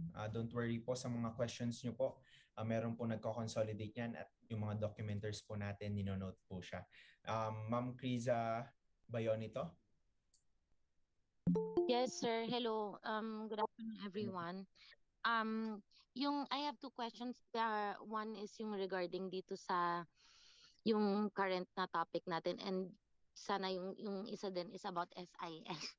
So yung first question ko po is yung, since nakalagay yung kanina nabasa ko dun sa slides, parang number 2 ata yun, tapos letter B, na parang if minor daw na changes, which yung, ewan ko kung lahat ng 75 qualifications, but definitely I'm sure yung domestic work minor changes kasi walang na-add na unit of competency.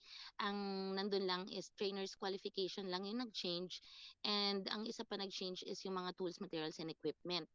So for that, hindi namin kailangan mag surrender ng CTPR, but to ano lang yung updated lang na mga documents. Or am I correct po ba sa understanding ko or hindi po?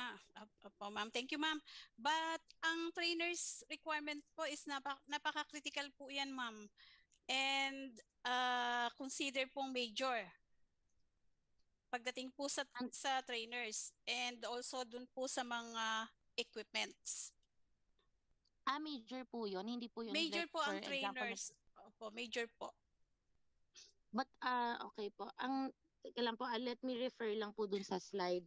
Opo, siguro po doon po sa operating procedures namin, need po naming i-clarify din ano yung sinasabi nating major, ano yung sinasabi nating minor changes. Opo, may sample po kasi doon na nakalagay na ang trainer, if trainer qualification lang, updating lang daw. Yun po yung nakalagay sa slide.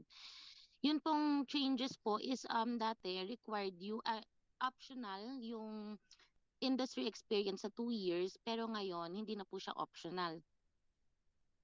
Yun po yun. So, and yung before naman na trainer, meron na siyang ganun na experience. So, and nakalagay, ewan ko po, pero yun yung nakalagay sa slides ninyo na parang updating of trainer is parang i-update lang sa yung... slides po namin? Opo. Inahanap ko po kasi ang dami pong screenshot. Pero nasa first few slides po yung kanina. Number 2 po siya, letter B po. Yun na po yung natatandaanan ko. Page 16 of the circular, Ma'am Ida. Hindi ko na po alam kung anong page. Page 16. Opo, na circular. I also posted letter B po siya eh. Page 16. Sige po, tingnan natin.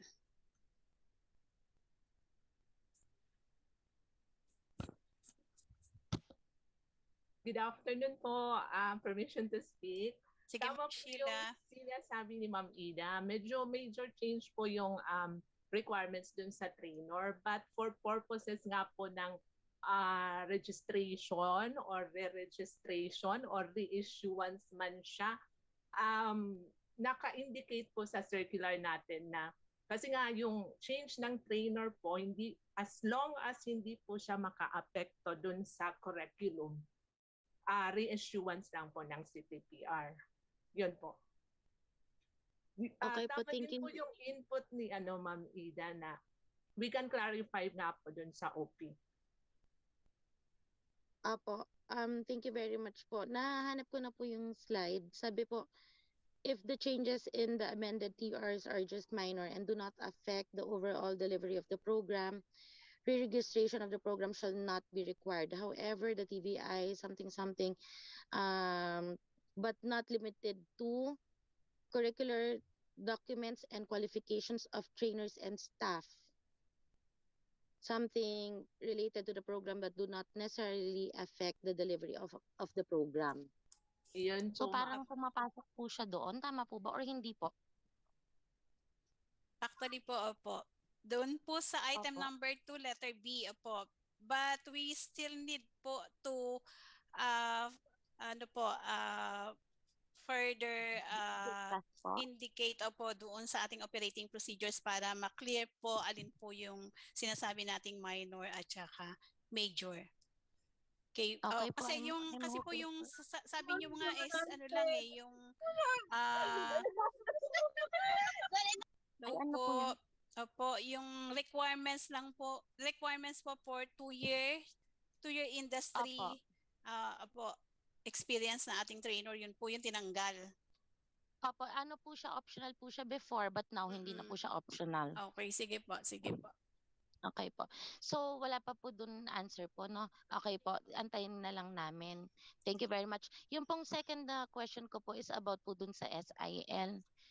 Para po sa akin, maganda yung ginagawa ng test na parang nire-require nila yung mga WTR programs, pati NTR programs na over 100 hours na magkaroon ng SIL. Nagkaroon kami ng mga students before na nag-enroll ng domestic work, nahakot na niya. Pag i-encode mo sa T2, makikita mo na nakahakot na siya ng sobrang daming NCs sa welding. Pero hindi niya na-apply sa job niya kasi yung job niya na sa industry nagre-require ng experience. So that is very good na kinikater ito ng TESDA na after na magkaroon ng mga NCs, yung meron din silang parang job experience na parang imamandatory na para magamit ng tao dun sa job niya. Pero po ma'am, ang sa akin lang, kasi po pandemic ngayon. Tapos po yung qualification namin is domestic work. I mean, mahihirapan po yung mga people na, ako po, pag uuwi nga ako dun sa mom ko, ina-antigen test ko yung sarili ko kasi given na stage 3B siya. Mahirap siyang i-implement during this period of time na given na may COVID tayo, na sana maging okay na rin. Yung imagine niyo po, sinong house ang mag-a-accept sa kanila? Di ba po? Domestic work is sa bahay eh. Yes, ma'am. Sinong mag-a-accept po sa kanila? Ida, if I may. Yes, Hindi naman ma'am. po sila makakapag-graduate. Hindi po sila Trisha, nakakapag-graduate po, no? Yes. Trisha, actually, itong domestic work is the focus now of the secretary, focus ng lahat. It's undergoing review of the TR only because we also want to address the clamor of the domestic workers, especially those who are going abroad. We are requesting that we can do a shorter program para nga mas mapabilis ang pag-alis nila. So actually yung SIL, I don't know if it's in the TR before, parang wala yan kasi matagal na yan ding Opo, wala po madam, TR kahit na po yan. ng household Wala po. yan. Kasi bago pa mag-SIL na-promulgate na yan. So ngayon na yung nominal duration nga ay pinopropose na mas maigsi, the more na dapat nga yung SIL ay hindi ko alam kung paano siya i-integrate. Actually, may ibang mga pinapasama yung TESDA board. It's more on, coping in overseas work, coping with migration, yung mga ganon, yung occupational safety and health nila while outside of the country, yung mga ganon. But it will be indicated naman in the amended TR. Pero sa ngayon, kung wala naman nakalagay sa TR, so wala siyang mandatory na SIL. Thank you very much po for your answer, ma'am. Undergoing revision and review and amendment. Okay Taga po, saan madam. ka, Trisha? From ARV Trade Test and Training Center po sa Manila po. Sa Manila. So kasama ka Apo, na doon sa authorized? Kasi hindi lahat ng training center, hindi, ang TVIs naman pala ay ang may authorization pala yung sa assessment center. So, Opo, hindi po registered kami pa rin kayo. Opo, hindi po kami assessment center, ma'am. Ano lang po kami, training center po kami. 16 years pero wala po kaming non-compliant ever. Kaya po tinatanong ko po. Thank you. Thank you po. Okay po. Oo, we're one with you na makatulong dun sa ating mga domestic work. Opo. Thank you po. Kaya po ma'am, sige po, thank you very much po. Antayin ko na lang po yung final answer next time. Thank you. Pwedeng isa pa po, ma'am. About sa kasi ang worry namin ang June na deadline ng registration. You mentioned na November nag-deploy tayo ng guidelines. Baka pwede magkaroon ng ano ba, memo na November din ang ano natin deadline nitong ating Ano ba tayong sinabing June? Ma'am, Yun po ang narinig namin sa Manila. Ma'am, Boss Patty, Janet po. Ang nakalagay po kasi ma'am, yung within 1 year, di ba? Yung TC po kasi ma'am na release ng June. So parang ang ano nila hanggang June din po yung migration. Pero nakalagay po yan yung TC55. Opo ma'am. Pero nakalagay po dun boss na upon deployment nung guidelines within 1 year. So November po sila nag-deploy ma'am. So meron pa hanggang November ng migration. Tama So, naman, November. kailangang may clarification dyan. Opo ma'am. Kasi June ang na-emphasize sa amin sa Manila, ma'am. Thank you po. So thank you everyone. Thank you Ma'am Ida, Ma'am Janet, and our Executive Director, Ma'am Patty, for addressing the questions. Also our Division Chief, Ma'am Sheila, for addressing the questions of our participants. And for our next presenter, may I call again our Division Chief, Ms. Sheila Taon, to discuss about the compliance audit of registration programs and TVET program closure and mandatory revocation withdrawal of CTPR sanctions and penalties. Ma'am Sheila. Thank you, Sir Joseph. Thank you, Again ma'am. po, good afternoon po sa aming ED. Ma'am Patty, good afternoon sa ED, and of course po sa lahat po ng participants. Good afternoon. So as mentioned po by Sir Joseph, I will be presenting nga po yung compliance audit, yung ating withdrawal, revocation ng CTPR and sanctions and penalties. So kung may mapapansin po kayo, common po sa 3 topics na yon, parang related po siya sa closure or reasons ng closure po natin ng registered program. So allow me po to share my screen. I will discuss first po muna yung compliance audit po. So kanina po meron pong nagtanong regarding compliance audit kasi nga po parang they were caught unaware nga po sa kanilang mga findings. So sabi nila, nalaman na lang nila na ganun yung lumabas. So ito po yung ating provisions on compliance audit po na nasa that's the circular number 107 series of 2021. So first provision, in support to quality assurance measures and mechanisms and risk management, TESDA shall conduct compliance audit of registered programs offered by TVIs to ensure adherence with updated laws, regulations, policies, and other guidelines relevant to TVET program registration. So sabi po dito, adherence to updated laws. And naka-indicate din po dito sa provision, bakit po yung TESDA ay nagkakandak ng compliance audit. Ito nga po ay part ng aming quality assurance measures. Also, the conduct of compliance audit shall be done 1 year after the approval of the program registration and every 2 years thereafter for succeeding audit. So meaning po,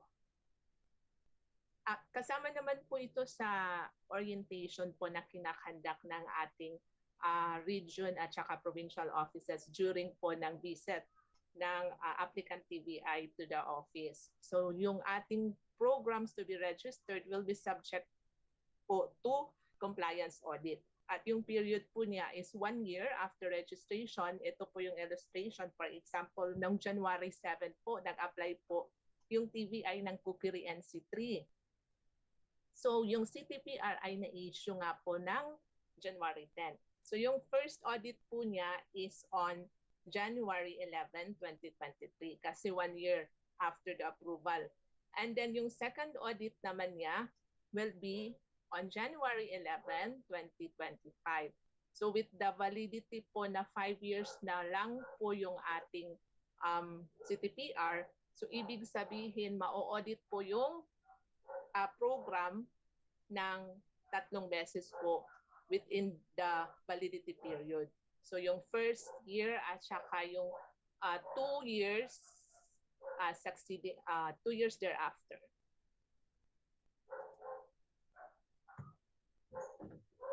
Another provision po on compliance audit, the scope and coverage of the compliance audit shall include all guidelines and requirements pertaining to program registration, such as, ito po yung mga nabanggit kanina during the discussion ni Ma'am Ida sa registration process, yung corporate and administrative documentary requirements. So ibig sabihin, titingnan pa rin po siya during compliance audit.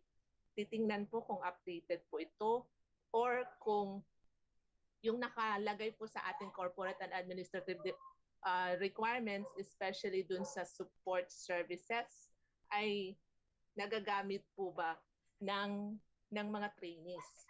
So also po sa faculty and personnel, so titingnan po kung existing or incumbent pa rin po yung ating mga faculty and personnel or hindi pa po expired yung kanilang mga certificate. And then the curricular requirements. So aside from dun sa sinabmit po natin sa program registration documents, titingnan po during compliance audit kung ito po ay nasusunod during the training delivery. Yung training delivery standards and arrangement as indicated po sa ating curriculum na nasubmit. And then yun nga po yung support services that includes po yung employment, referral, or yung ating conduct po ng 21st century skills related to maximizing po yung employability ng ating mga graduates. Or dun sa dental at medical services po, kung nakaka-avail po ba yung ating mga trainees. And of course, titingnan din po during compliance audit yung guidance, career and guidance services po na pino-provide or dapat i-provide ng TVI. And of course po, yung other relevant matters, bali yung catch-all, kung hindi po natanong ng ating auditor or hindi po siya related sa corporate administrative requirements or sa faculty and personnel or sa curriculum or training delivery or sa support services, yung auditor po ay pwede rin pong magtanong kasi nga may other catch-all provision po sa ating circular, other relevant matters that are acceptable as evaluation of the strengths and weaknesses of the TVI to support improvement. So pwede po dito maangkla po ng ating auditor yung mga related or updated issuance regarding nga po kung may moratorium ito or kung oversubscription na siya or meron po bang requirements like CCTV functionality or yung mga ganong requirements po. Nawala po sa ating program registration. Originally, wala po sa program registration requirements. Third provision po in the compliance to the audit process and practice. Ito po yung responsibility ng TESDA or ng auditor for that matter po sa compliance audit. So, first, ensure that the TVIs comply with TVET program registration policies, rules, regulations, and requirements. So, titingnan po ng auditor kung ito po kasi yung purpose ng ating audit, yung continuous compliance po ng TVI sa program registration requirements, policies, rules, and regulations. And then provide recommendations on ways to make improvement or corrective actions to prevent future deficiencies or non-conformities and to consistently stay in compliance. So as I said po, yung purpose po ng audit kasi is not fault finding. Yung purpose po niya is for continuous improvement. Kaya po yung TESDA through yung root cause analysis nga na isa-submit ng TVI ay pwede pong mag-recommend ng corrective actions. And of course, to ensure po yung consistent compliance po ng ating TVIs. And dun nga po sa na-raise kanina na questions, pwede po natin itong i-assert as a TVI po.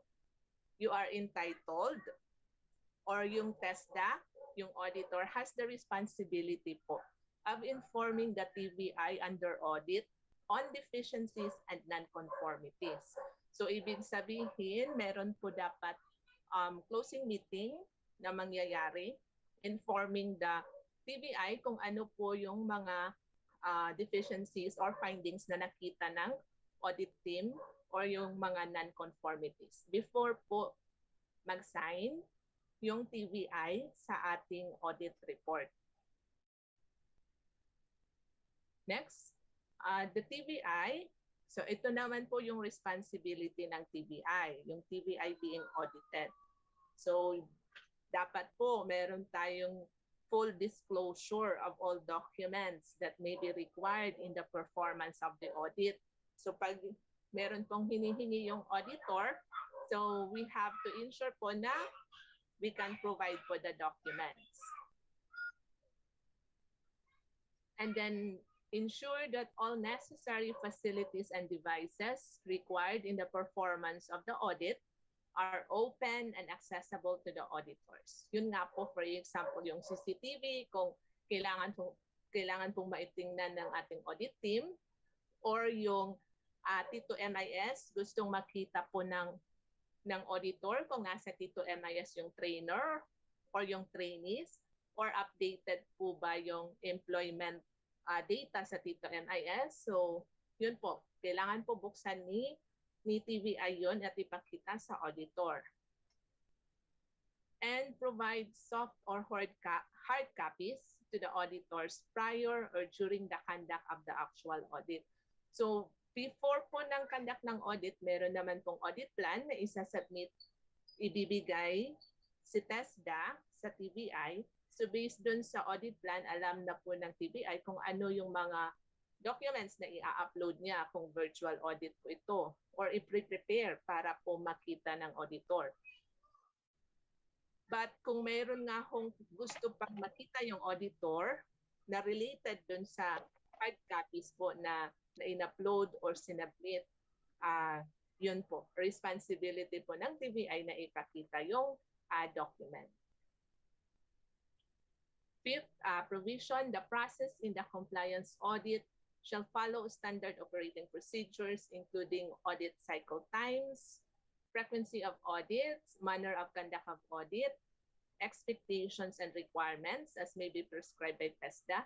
So yun nga po yung sabi namin kanina, part po ito ng orientation na binibigay ng region at provincial offices during po ng registration po ng TVI. Also po, some of the data na nandito po sa provision na ito are actually can be found po sa audit plan. So dun sa audit plan, nakikita na po ng TVI yung manner ng conduct ng audit, requirements at expectations, at kung kailan po yung audit. So such standard practices shall be duly informed to the TVI during the orientation of the applicant TVI or prior to the scheduled audit of the TVI. And of course, the last provision po sa compliance audit, in accordance with quality assurance policies of TESDA, all training providers with active, emphasis on active po, star rating awards, or APAC accreditation awards shall be exempted from compliance audit during the validity of such awards. So sa star rating po, program-based po ito. So ibig sabihin kung merong 10 program yung TVI at 3 lang po yung merong star rating, yung 3 lang po yung exempt. So the other 7 na wala po are not star-rated programs or not star awardee programs will be subjected po to audit. Okay, that ends po yung ating provisions on compliance audit based po sa TC 107. So we'll proceed po sa event program closure and mandatory revocation or withdrawal of CTPR.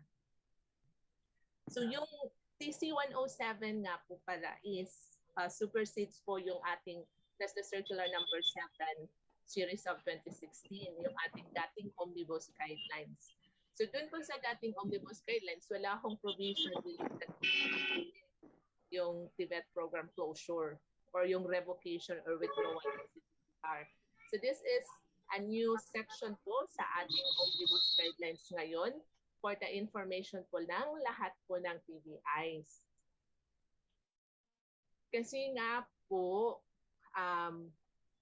yung TESDA board or throughout po ng process po ng as presented po by Director Patty kaninang umaga, dumaan po ito sa matinding scrutiny, deliberations. So during the deliberations, nakita nga po na kailangan pong ilagay itong section kasi nga may mga instances na nagsara yung TVI. Tapos here comes po after 5 years, may graduates or learner po na nagre-request ng records. Wala, nagsara na po yung TVI. So kawawa po yung ating graduates. Hindi po sila makahingi ng credentials or records nila sa TVI kasi wala na nga po yung TVI. So sa provision po ng Section 13, yung closure po that is being envisioned po dito sa ating Section 16 is pwedeng voluntary or involuntary. Kung voluntary po siya, it is for a valid cause. Hindi po na dahil sa marami na ho siyang or for a valid cause, meaning pwede po yung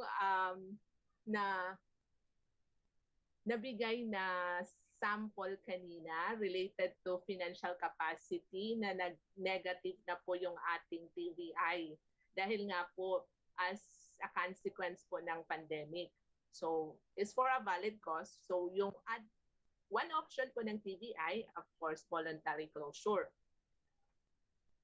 Or upon its own initiative, the TVI chooses to terminate or close any of its programs offered subject to closure procedures. So may sinasabi po yung ating circular na closure procedures. Hindi ibig sabihin hindi po enough na mag-submit lang po ng letter of intent na i-close na po ng TVI yung kanyang program. So meron pong closure procedures or proceedings na mangyayari.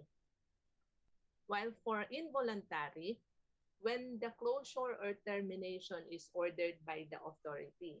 So ito po yung may nare-receive po yung TVI or resolution for closure or termination po ng program through the mandatory revocation or withdrawal of the certificate of TVET program registration previously issued for the programs and shall follow the guidelines of Section 20, letter K, referring to sanctions and penalties. Yung Section 20 po ay yun po yung sanctions and penalties natin. Under po sa Section 20 ay meron po tayong provisions on closure of programs. Ito nga ho yung letter K. So for involuntary, we will follow po yung letter K na proceedings on closure of programs. As to kung ano po yun, we will discuss later po. So in any of those instances po, whether voluntary or involuntary, the closure of programs shall be undertaken without affecting the status of currently enrolled learners, if there be any, kung meron po, who shall be allowed to finish the training programs, provided that the school remains obliged to surrender its CTPRs together with the necessary credentials and records of graduates and learners affected by the closure to test the district provincial offices or for learners who requested for transfer to other schools. So ibig sabihin po na during for voluntary closure, sabihin po natin yung TVI decided to stop their operation na po dahil nga po nalulugi dahil sa pandemic. But meron pong ongoing program si TVI. So hindi po basta-basta na lang pwedeng tapusin or i-stop yung running ng program or ng training because of this provision po. The training shall be allowed to finish, and after finishing po ng training, obligado pa rin po yung TVI to surrender po yung kanyang CTPR, and of course po, yung pinaka-importante kasi nga ho, after 5 years, after 10 years, meron pang nagpapa-verify ng credentials. Yung surrender po ng credentials and records ng graduates and learners to test the district or provincial offices. Third provision, registered NTR programs resulting to a situation where there is no recorded wage employment or self-employment of graduates for 3 consecutive years based on the employment report of the TVI shall be subject to closure proceedings. So dito po sa section 13, meron po tayong provision, especially for NTR programs, na wala ho siyang record ng wage or self-employment ng kanyang graduates for 3 consecutive years. So it will be subjected po to closure proceedings. While for registered WTR programs with certification rate lower than the administrative data average rate on certification set by TESDA for 3 consecutive years shall be subject to closure of the program. These particular provisions apply only to WTR programs and does not apply to diploma programs. So yung pagka WTR programs po siya, yung titingnan po natin yung certification rate.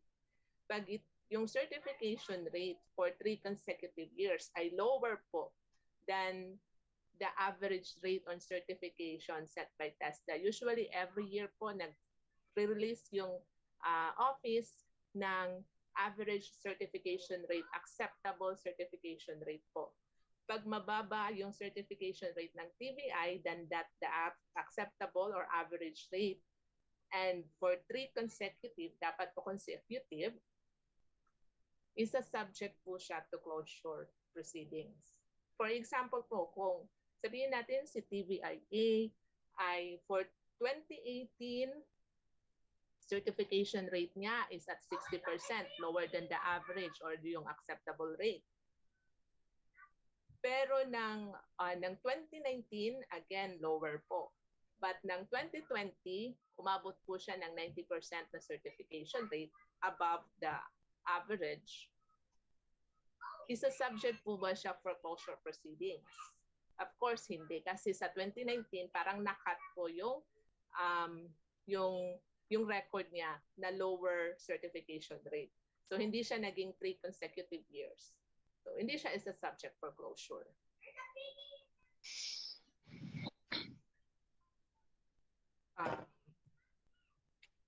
Next,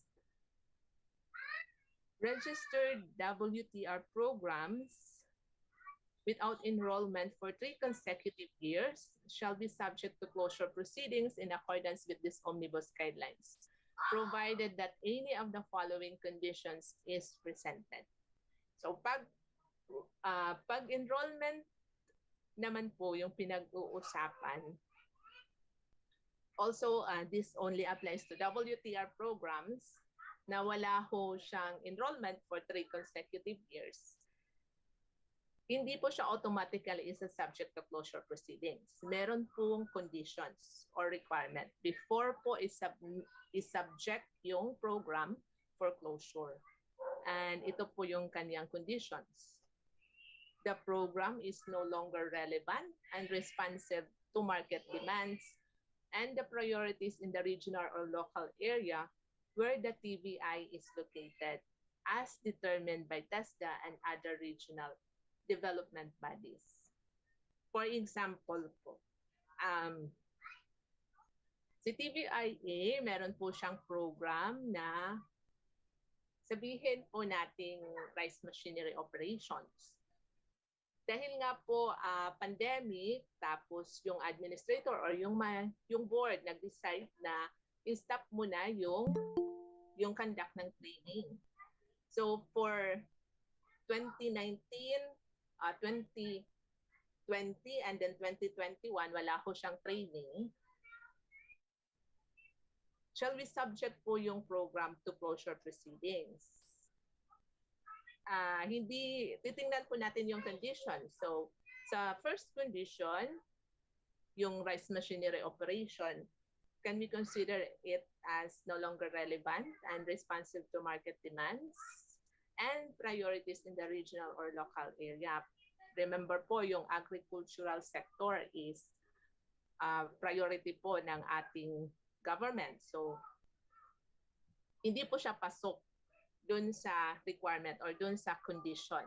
So yung program po, even wala siyang enrollment report for 3 consecutive years, ay hindi po siya isa subject to closure.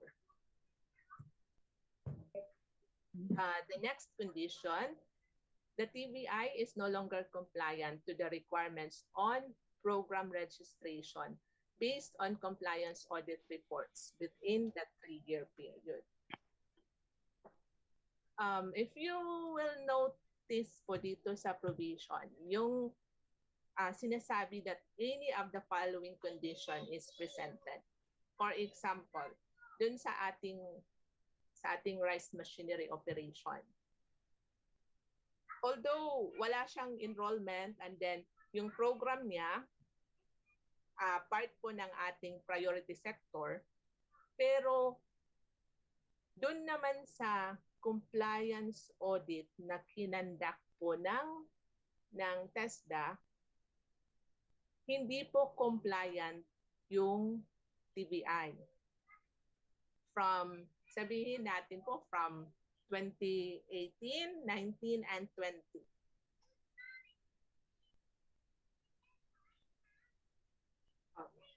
For example po, na-subject po ng audit yung TVI sa 2018.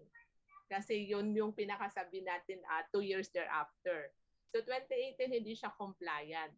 So instead of closing the program, nag-decide yung board to stop the training kasi nga pandemic.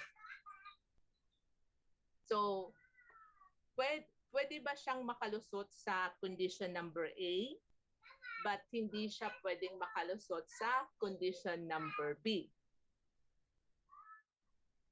Yun po yung question. So the TVI is no longer compliant to the requirements on program registration based on compliance audit reports within the 3-year period. Kasi nga ho yung kanyang trainer, yung certificate ng kanyang trainer ay nag-expired. 2018 na-audit siya. So after 2 years naman, 2018, 19, 20, 2021, na-audit again yung TVI. At the same pa rin po yung findings. Yung kanyang certificate ng kanyang trainers ay expired na. And then, meron pa pong other findings like non-compliance to CCTV requirements or non-compliance to yung tools, equipment, and materials requirements po. Tapos hindi po na-close ng TVI yung findings sa 2018, nag-record pa rin po ng 2021. So although exempt siya dun sa letter A, pagdating naman sa letter B, ay pwede po siyang ma-subject for closure. While sa letter C, hindi naman po ito condition, pero sinasabi lang po na such closure of the program is without prejudice to the TVI's offering subject to the guidelines and rules on re-registration. So doon po sa sample po natin, pwede pa naman pong open o mag-offer or mag-register yung TVI sa rice machinery operation kasi sabi niya, maluwag na yung ating restriction sa pandemic, so mag-register tayo ulit or mag-offer tayo ng training ulit. So hindi siya basta-basta na lang mag-o-open ng program kasi nga hindi siya pasok sa condition letter B.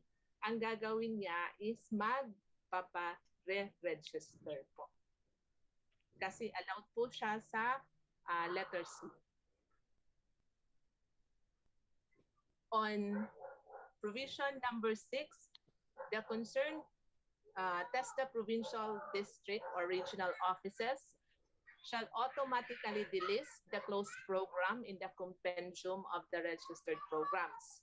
So, ang mangyayari po dito, kung meron na pong result yung closure proceedings, ay i-delist po natin yung program sa compendium. And then the concerned provincial district or regional office shall submit the updated status of the program registration report. Ito po yung ating MIS 0204, yung na-discuss po kanina ni Sir Tonet, through the T2MIS as basis for the certification office in delisting the said programs from the TESDA compendium of registered programs. So remember po dun sa ating T2MIS, pwede po tayong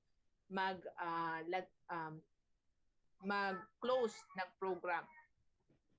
So pag meron na pong result ng closure proceedings sa T2MIS po, we can close the programs po without affecting po yung records ng trainings previously conducted. So the TESDA or Provincial District Office shall properly notify the TVI on the delisted programs. So yun po. And then after that, pag natanggal na po ng provincial or district office yung TVI sa T2MIS or nakapag-forward na po siya ng 0204 sa certification office, ino-notify po niya yung TVI na delisted na po yung kanilang program para hindi na po malagyan ng training or hindi na po mag-expect yung TVI na valid pa yung kanyang registration. So in that case po, yung surrendering ng CTPR will follow, and then yung surrendering po ng credentials ng ating mga graduates or learners will also follow po. Yun po yung last provision natin sa program closure and mandatory revocation or withdrawal po ng CTPR. We'll proceed po to Section 20, yung sanctions and penalties. So sabi po sa TESDA Circular number 107, the following shall constitute and considered as acts detrimental to the interest of public service in the registration of TVET programs and the commission or omission thereof.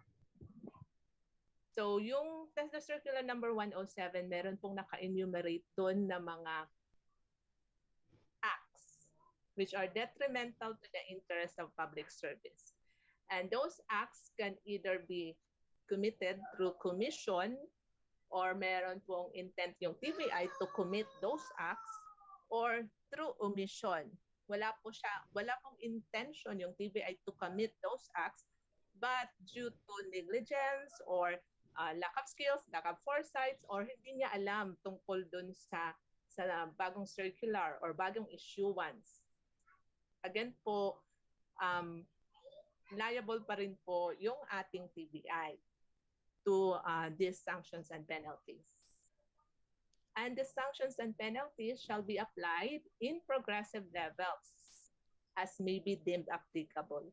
Pero meron naman pong tinatawag na due process. Yun nga po yung section, letter K po ng ating section 20.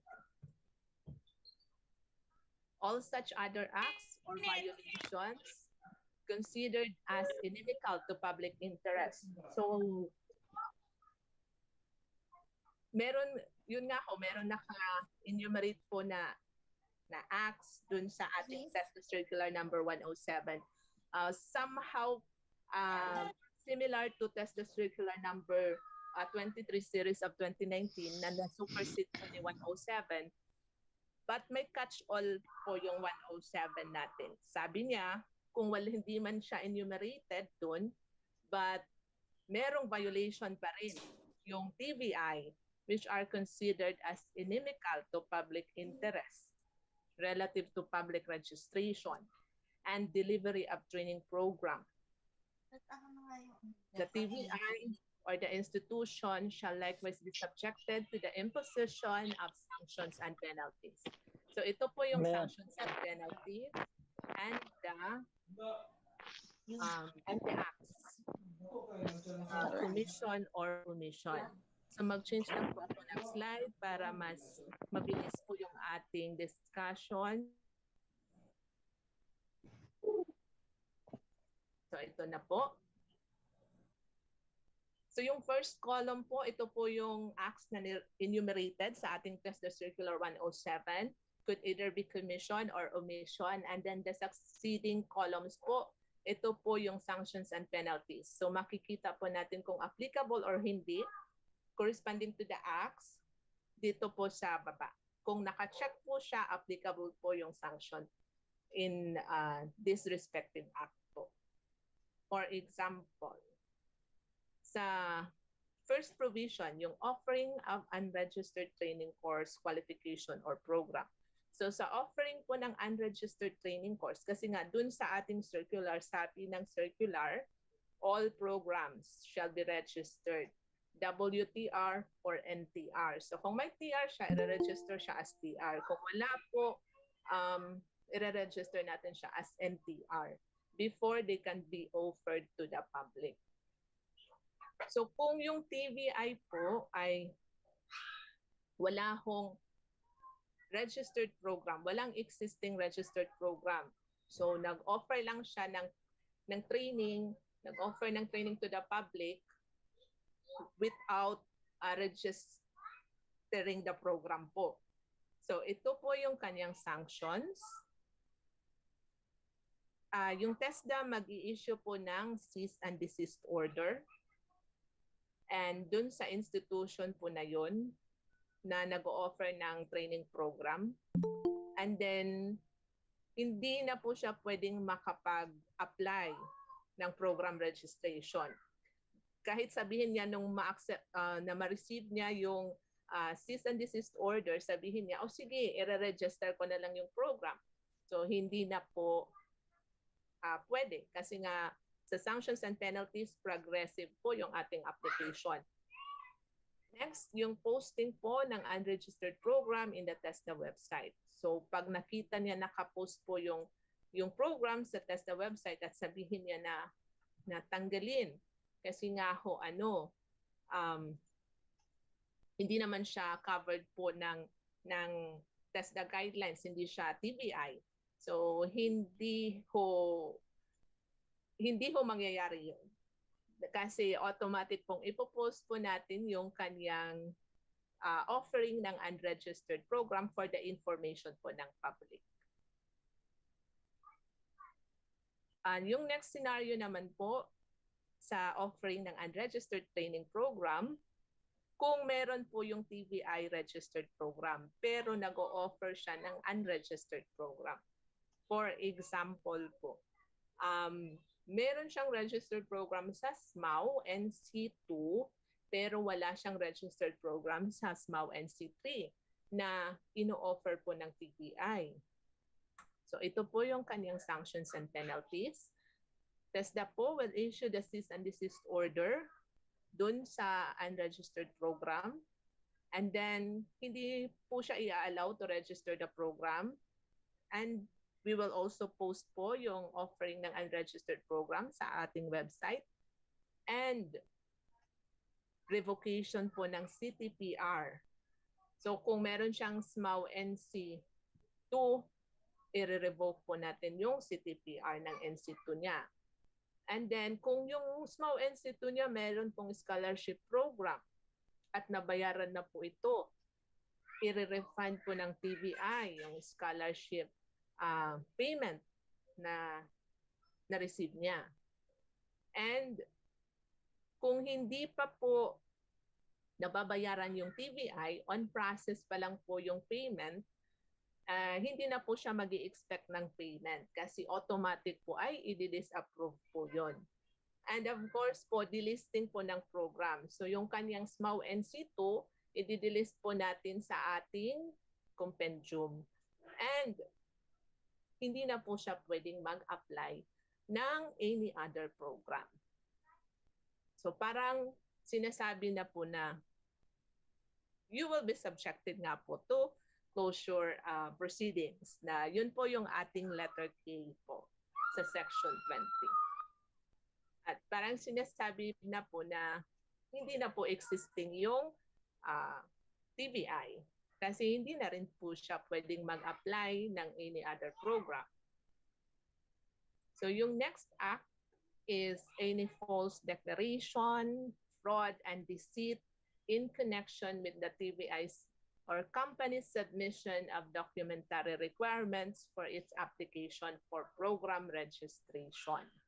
So yung false or yung fraud or yung deceit po dito ay related po sa sinubmit na documentary requirements po ng TVI in its application for program registration. So again, dalawa po yung scenario. Yung meron na pong existing CTPR, CTVI, and yung isa po, on process pa lang po yung kanyang application.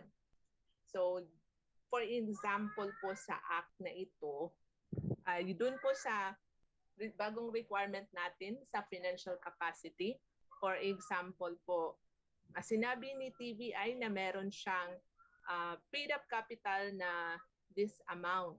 Kasi nga doon sa SEC registration yun yung nakalagay na paid up capital.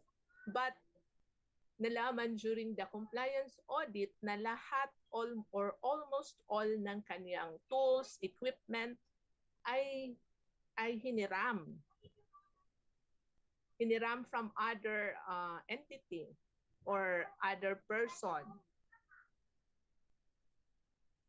At nalaman na hindi siya financially able or capacitated to open the program.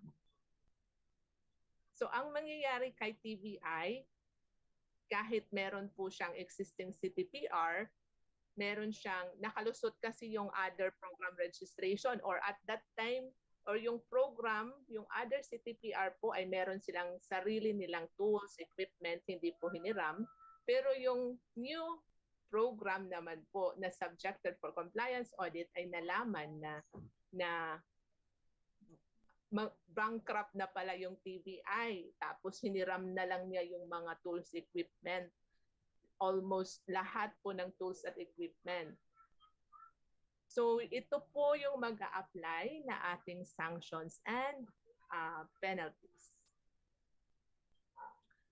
Kasi nga, dineclare niya na financially capable at that time na mag-register siya, mag-apply siya for program registration ng bagong program or qualification.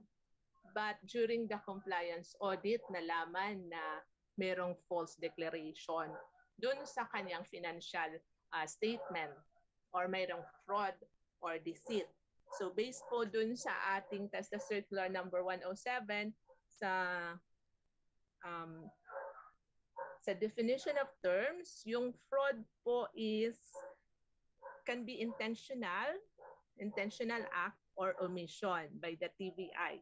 Or baka sinabi lang ng TVI na during the compliance audit na ay hindi namin alam yan kasi yung bookkeeper namin yung gumagawa ng financial statement.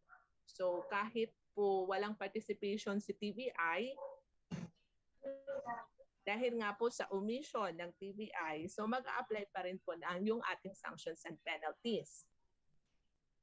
And the fraud is designed to deceive the authority, resulting in the losses on the part of the authority and or achieving gains on the part of the perpetrator, such as to obtain money, property, or services. Yun nga ho, nag-open ng bagong program si TVI dahil nga ho palugi.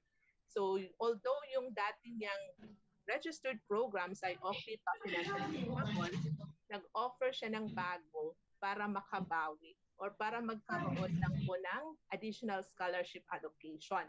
But in truth po, meron pong false declaration na nangyari dahil nga yun, palugi na po yung TVI. Tapos, yung sinabi niya sa financial statement niya na okay pa. So, ito po yung sanctions and penalties. Revocation po ng CTPR for the program concerned. And full refund po ng scholarship funds kung meron pong scholarship funds na binigay kay TVI, i-refund po again. Or kung on process pa po yung payment, ito po ay i-disapprove na po yung processing ng payment sa scholarship.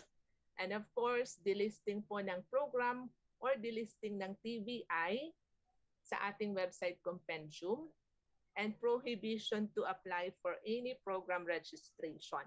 And of course, revocation po ng all other existing CTPRs. So lahat po ng CTPR na meron siya, yung previously issued, ay i-revoke din po. So next, yung next scenario po is on process pa lang yung kanyang application. Wala po siyang existing CTPR. So ang mangyayari po, considered na kung i-offer man niya po sa public yung program, considered po na unregistered siya. So we will post po sa aming website yung unregistered program, or pag ma-disapprove po ito dahil nga nalaman ng focal na merong false statement dun sa kanyang financial capability or capacity, or any other requirements po sa program registration, sa pag-process po ng focal, nalaman na niya na hindi nagsasabi ng totoo yung TVI based po dun sa other documents submitted. So, mangyayari po ay we will post the program as sa aming website as unregistered, and hindi na po makakapag-apply yung TVI for any other program registration. And then, of course, yung kanyang application po will be automatically denied. So next acts po is the sharing of program registration by a TVI to either of its affiliate, subsidiaries, branch, or to any third person. So yung perpetrator po natin dito ay mag-a-apply to sa dalawa, yung lender at saka yung borrower. I mean, yung sanctions and penalties will be applied to the lender and sa borrower. For the lender, kasi sabihin po natin si TVIA, meron siyang registered program sa province X. Tapos, si TVIA ay may kakilala sa local government unit ng province Y. Tapos sabi ng province Y, meron kaming fund dito sa sa probinsya namin for training. Gusto sana namin ibigay sa TVIA sa inyo. Tapos sabi ni TVIA na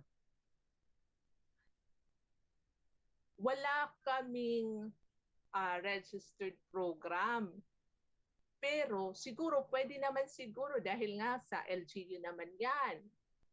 So pwede siguro, wala kaming registered program dyan sa province nyo, pero baka pwede kasi nga LGU fund naman yun, hindi naman TESDA. So ang nangyari, humanap si TVIA, humanap po siya ng another TVI na pwedeng mag-conduct ng Humanap siya ng another TVI na merong registered program sa province Y na pwedeng mag-conduct.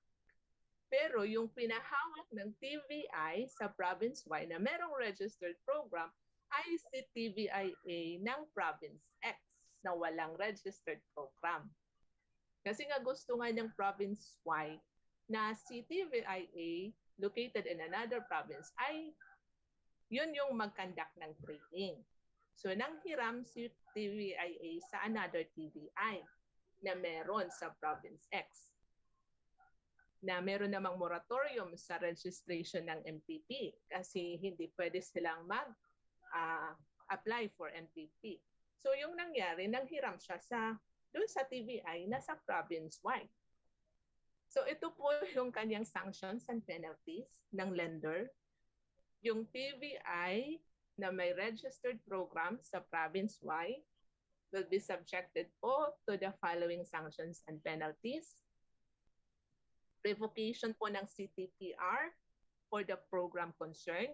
So yung pinahiram niya po na CTPR ay i-revoke po. Tapos kung meron po itong scholarship allocation at nabayaran, i-refund po ng lender ng TVI sa province-wide. And disapproval po ng payment kung on process pa lang po yung payment and delisting po ng programs ng TVI or the TVI itself po will be delisted sa aming website or compendium. And then hindi na po pwedeng mag-apply for any program registration ng yung TVI sa province Y na nagpahiram ng CTPR. And then revocation po ng all other existing CTPRs kung meron pa siya. Meron pa siyang ibang registered programs, so yun lahat po ng CTPR niya ay marirevoke. While sa borrower naman po, si TVIA na nasa Province X, ito po yung kanyang sanctions and penalties. So, makukonsider po yung training na kinandak niya sa Province Y as unregistered. So, we will post po yung program sa aming TESDA website as unregistered program, and then hindi na po pwedeng mag-apply si TVIA for any program registration. While may sub po yung sa borrower. Yung first na sanctions and penalties ay kung wala siyang registered program. For example, institution lang siya, hindi siya TVI kung matawag kasi wala nga siyang registered program. Like in our example, meron siyang registered program pero hindi ngayon yung gusto ng province-wide na i-conduct sa province niya. So nanghiram siya ng CTPR. But what if kung private entity, tas sinabi lang ng province-wide na, sige, pwede na siguro mag-conduct ka tapos hiramin mo na lang yung CTPR ni TVIB. So ito po yung kanyang magiging sanctions and penalties. For C.2.1 ay meron po siyang existing CTPR. So yung first example po natin, ito po yung mag-a-apply na sanctions and penalties niya. So posting ng unregistered program kasi nga ho, we can consider that training conducted ng TVIA sa Province Y as unregistered. So we will post that po in our website. And then kung meron po siyang scholarship allocation sa other CTPRs niya, i-refund po niya. While if on process po yung payment, ay i-disapprove na po yun. So hindi na po siya dapat mag-expect ng payment doon. And delisting po ng programs ng TVI sa aming compendium. So yung registered program niya na hindi naman nanonood sa daddy sa cellphone. Lagi yan. Nanonood yan. Ano po yun? Pa-mute lang po. So yung registered program niya ay madidelist po, and then prohibition po to apply for any program. Kahit sabihin niya, sige, mag-apply na lang kami dito sa aming province ng ganung program, or mag-apply kami for MTP, which is may moratorium nga po. And then revocation po ng all other existing CTPRs.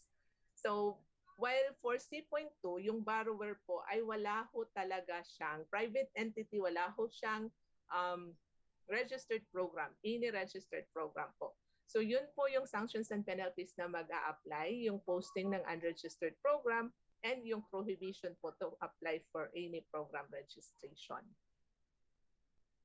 So next po na acts is failure of the TVI to submit the reports, which includes enrollment, graduation, assessment, certification, and employment in the T2MIS within the prescribed period for 3 consecutive offerings. So, ibig sabihin po dito, dapat alam po ng TVI natin kailan magsasubmit ng enrollment, kailan magsasubmit ng graduation report, kailan magre-report sa T2MIS sa assessment, kailan maglalagay ng assessment results sa T2MIS, at kailan po dapat siya mag-submit ng employment sa T2MIS.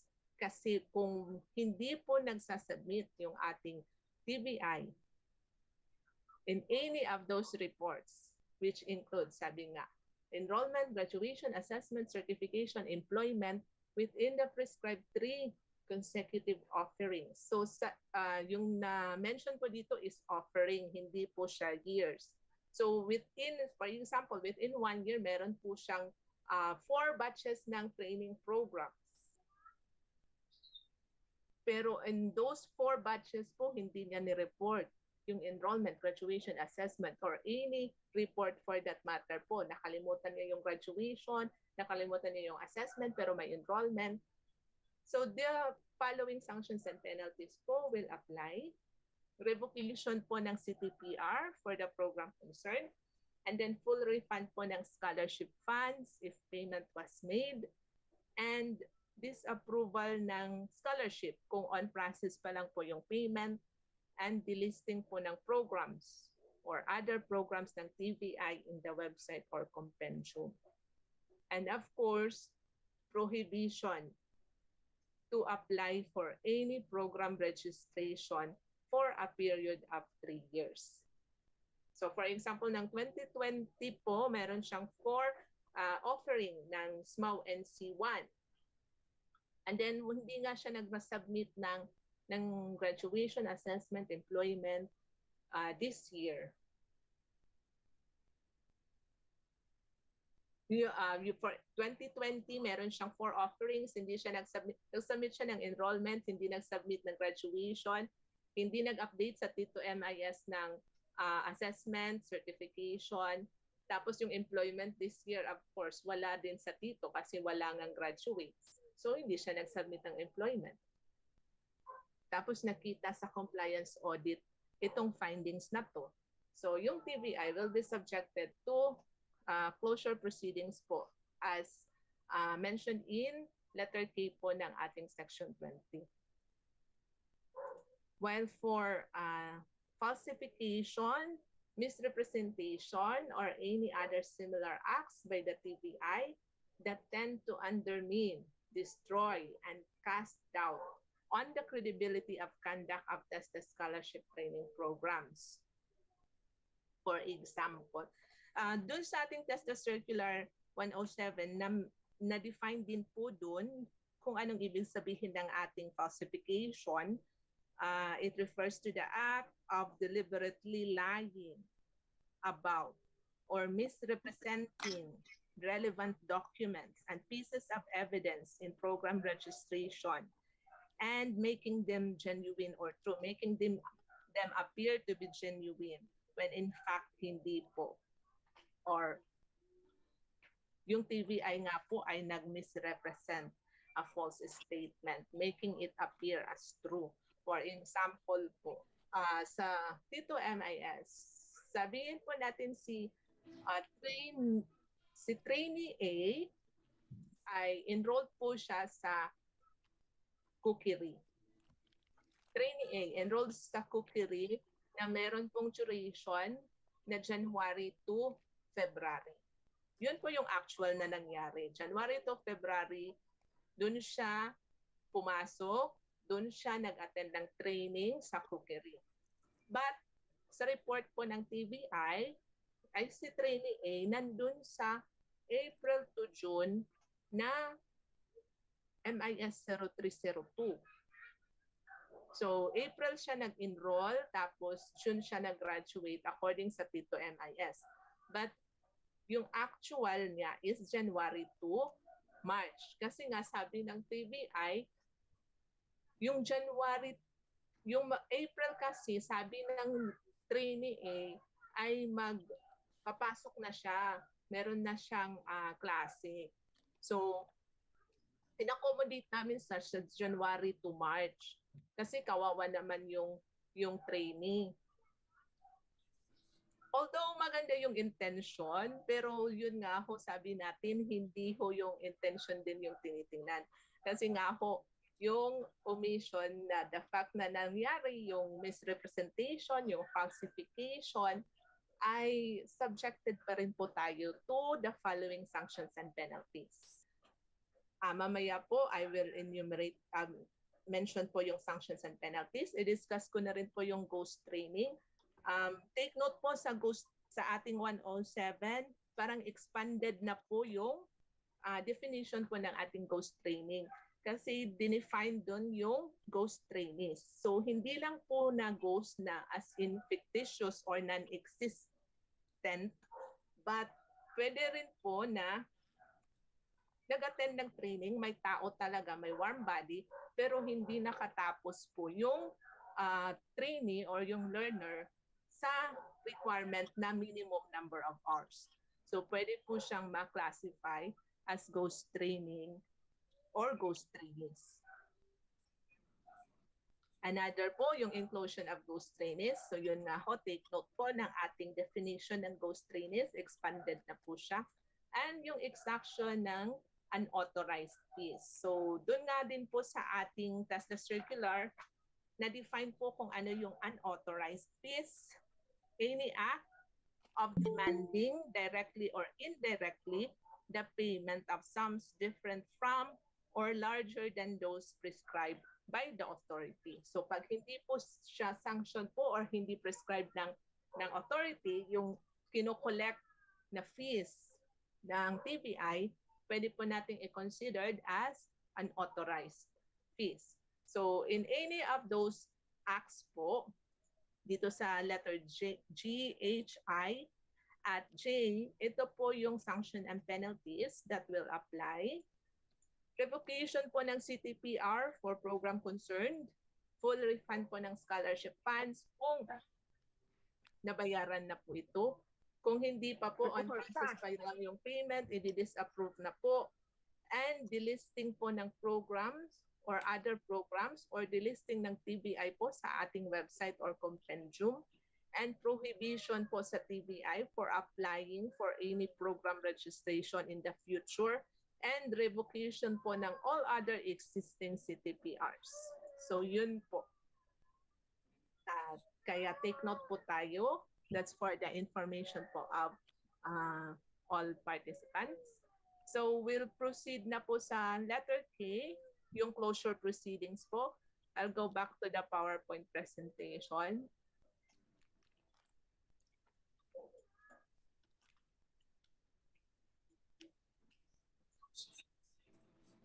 So closure of programs. So kung mangyari po or mayroon pong findings dun sa mga acts po na na-discuss po earlier, ito po yung magpa-follow na proceedings for the closure of programs. Yun nga ho, the procedures in the implementation of sanctions, penalties, and voluntary closure of program shall follow the operating procedure on program closure. And after the exercise of due process, yun nga, meron ho tayong due process. The CTPR shall be revoked and the subject program shall be delisted from the compendium of registered programs and the TESDA website. So dito po sa second provision, ibig sabihin, i-inform naman po yung TVI kung mayroon pong adverse findings na nakita sa TVI. Bibigyan po siya ng opportunity na ma-explain yung side niya. And before nga ho, mag-issue tayo ng sanction and penalties or before po ma-revoke yung kanyang CTPR. And within 15 calendar days, ito po ay part pa rin po ng ating due process. Pwede po after receipt by the institution ng notice of revocation. So for example po, mayroong findings sa TVIA na ghost training. So inform po natin yung TVIA na after investigation and based on records ay yun nga ho, yung TVIA ay may adverse findings na has been conducting po ghost training.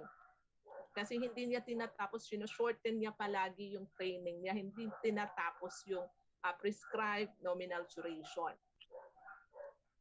So ang mangyayari, TESDA will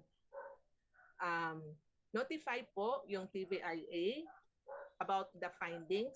Si TVIA naman po ay magsasubmit ng kanyang answer, explanation, anong nangyari, anong basis ng TVI, bakit nagkaganon, and kung hindi po meritorious yung justification ng TVIA, mag-i-issue po yung TESDA ng notice of revocation. So after issuance ng notice of revocation through the TESDA Regional Director, meron pa pong 15 calendar days after receipt po ng notice yung TVI para po mag-file ng motion for reconsideration with the Office of the Director General. So indicating its responses to the specific adverse findings of TESDA which led to the revocation. So may motion for recon po siya after 15 days and the decision of the Director General on that matter shall be final and executory. So after po ng motion for recon, so nag-motion for recon yung TVI, and then syempre deliberate, titingnan again yung records, and then yung justification nga, yung explanation, yung response ng TVI sa adverse findings. But again, based sa records ng TESDA, ay hindi nga ho meritorious yung explanation or responses or hindi po siya justifiable and for that matter or wala pong basis, legal basis yung nangyari, yung kaniyang explanation. So yung mangyayari po ay i-affirm po yung notice of revocation. And yung notice of revocation po after the motion for reconsideration shall be considered as final and executory. So meaning no other motion for recon po na mangyayari after that. Kasi nga ho, meron na pong, natapos na po yung motion for recon niya. So once lang po siya pwedeng mag-submit, yung TVI ay once lang po siya pwedeng mag-move for reconsideration. While kung hindi po na-affirm yung notice ng revocation, well and good, meaning po may basis yung responses ng ating TVI or may merit or it can hold water, yun nga. So, yun. So the decision after that shall also be considered final and executory. Next provision po. During the pendency of the closure proceedings, the TVI is prohibited from accepting new enrollees. So kung naka-receive na po yung TVI ng notice of revocation or meron siyang notice for closure proceedings na nga po.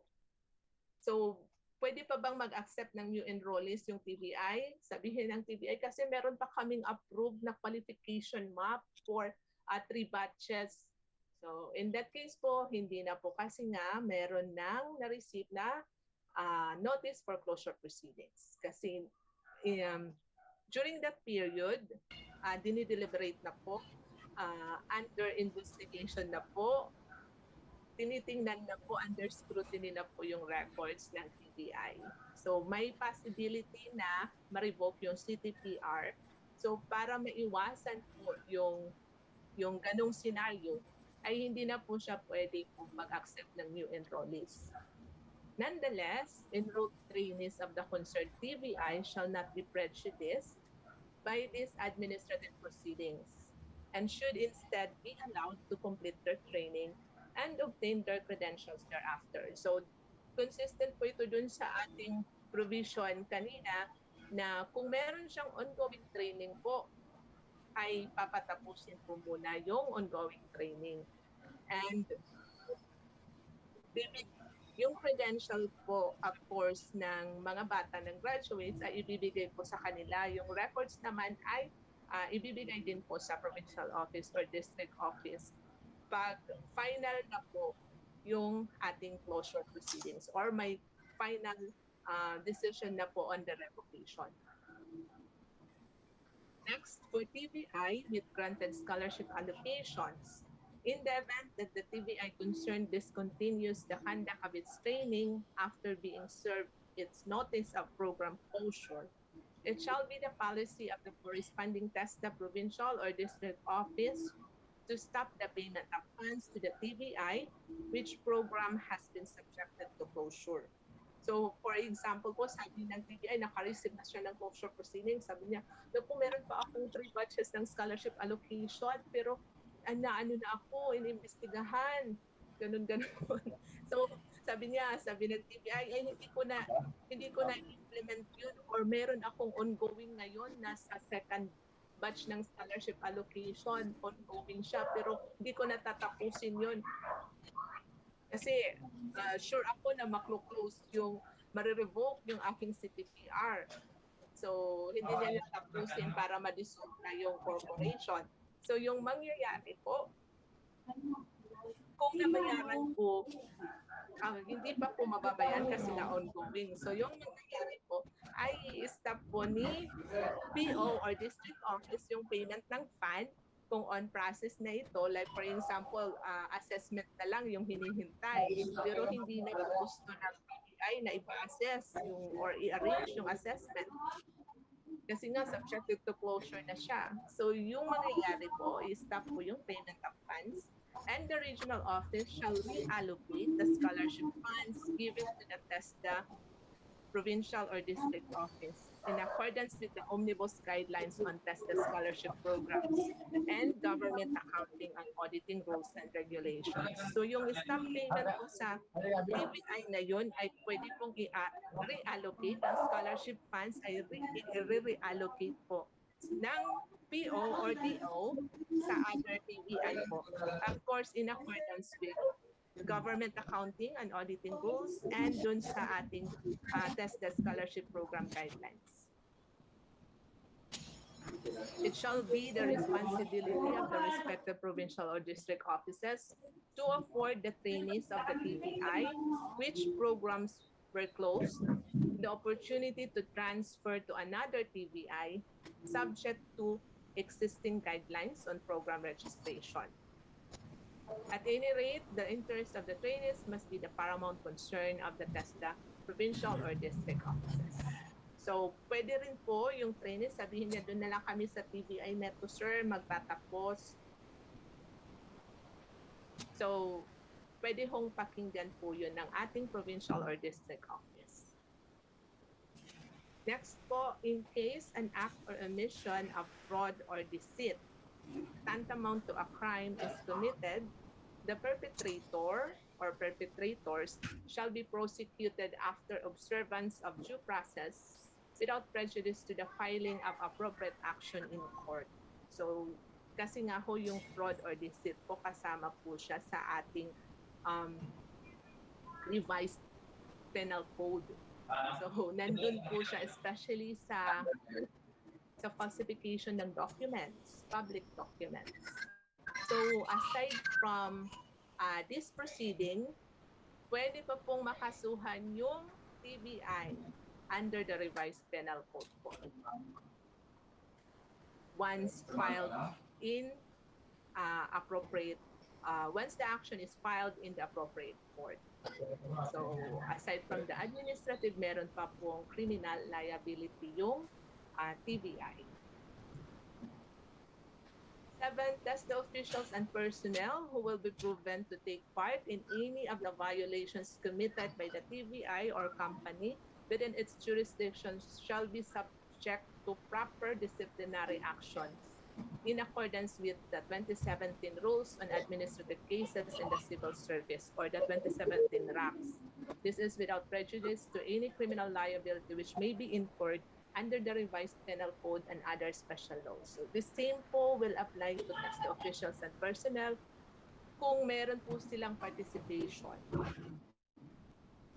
In the interest of service and in order to ensure proper compliance with these guidelines, an investigation committee shall be created by the Director General to conduct a fact-finding inquiry and submit recommendation thereto within 30 days for appropriate action by the Director General as to the commission of the violation. So still part po ng due process, magkakaroon po ng investigation committee. So the secretary po will organize a fact-finding committee and within 30 days within 30 days po, the fact-finding committee shall submit the recommendation or findings to the Director General for appropriate action. And this shall be without prejudice to the imposition of sanctions or penalties and closure of programs by virtue of a properly conducted compliance audit and exercise of due process. So the committee or the IIAS shall continue to handle all disciplinary complaints in relation to this circular. In administrative cases involving test officials and personnel, where preliminary and formal investigations shall be required, the same shall be conducted in accordance with the 2017 RACs as promulgated by the CSC. And within 15 working days after the termination of the investigation committee or the IIAS shall submit its report and recommendation to the Office of the Director General for its appropriate action. So that ends po my presentation. So thank you very much for listening. Sir Joseph, Ma'am Jet. Thank you, Ma'am Sheila. Thank you, Ma'am Sheila, for that wonderful discussion about sanctions and penalties. May we call on the one who raised their hands? From Region 4A, sa Pisas. Wait lang po Pisas, Cavite. Can you unmute po?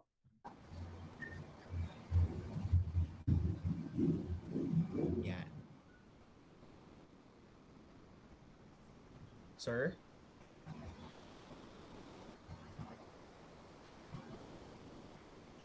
Narinig po ba ako? Yes, you can hear. Yes po, sir. Narinig ka namin. From NCR po, Sir Freddy. You may now unmute po to ask question. Hello. Good afternoon to everyone. My name is Freddy Katuin from A&B Training and Development Center.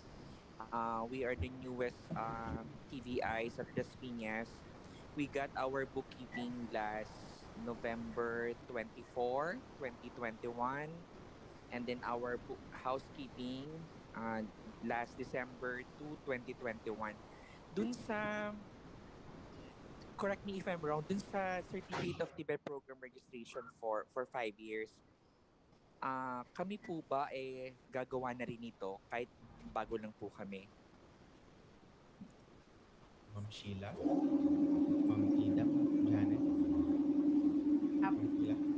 Pwede pong masagot ni Ma'am Ida, Sir Joseph. Yes po, Ma'am Ida. Yes po. Good afternoon, sir. Na-registered po yung program. Hello. Hello, Sir ma'am. Joseph, opo. Na-registered po yung program ninyo na anong year po? Yung aming pong bookkeeping noong November 24, 2021, natanggap po namin yung approval. Then yung housekeeping naman namin December 2, 2021. Opo. Yes po, sir. Magre-reissue po ng CTPR para po maglagay po ng validity period for 5 years. So For your until when? two registered Until when programs. po yan?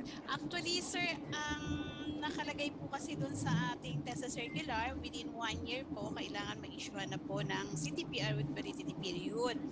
Okay. Medyo wait lang po, sir, kasi marami po kasing development para iisahin na lang po yung pag-i-issue natin ng CTPR. Okay. Sige po. Thank you very Thank you. much. Okay, thank you, sir, for your questions. Thank you po. Opo.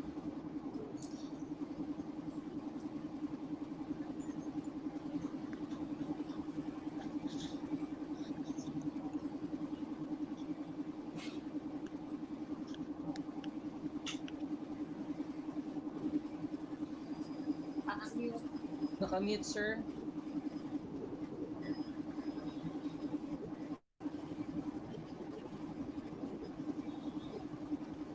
Joseph, naka-mute ka. Ay, sorry po. Sorry po. Nag-auto-mute po bigla. So, let's proceed po sa ating next question. May I call in from NCR, ABP, DCI, Sir Freddy?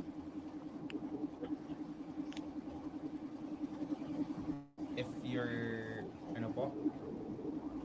So, si Sir Freddy mo hindi po sa Region 3 po, from CARE, Sir Renante.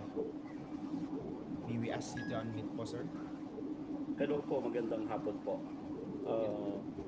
My question po is regarding po dun sa penalties and sanctions.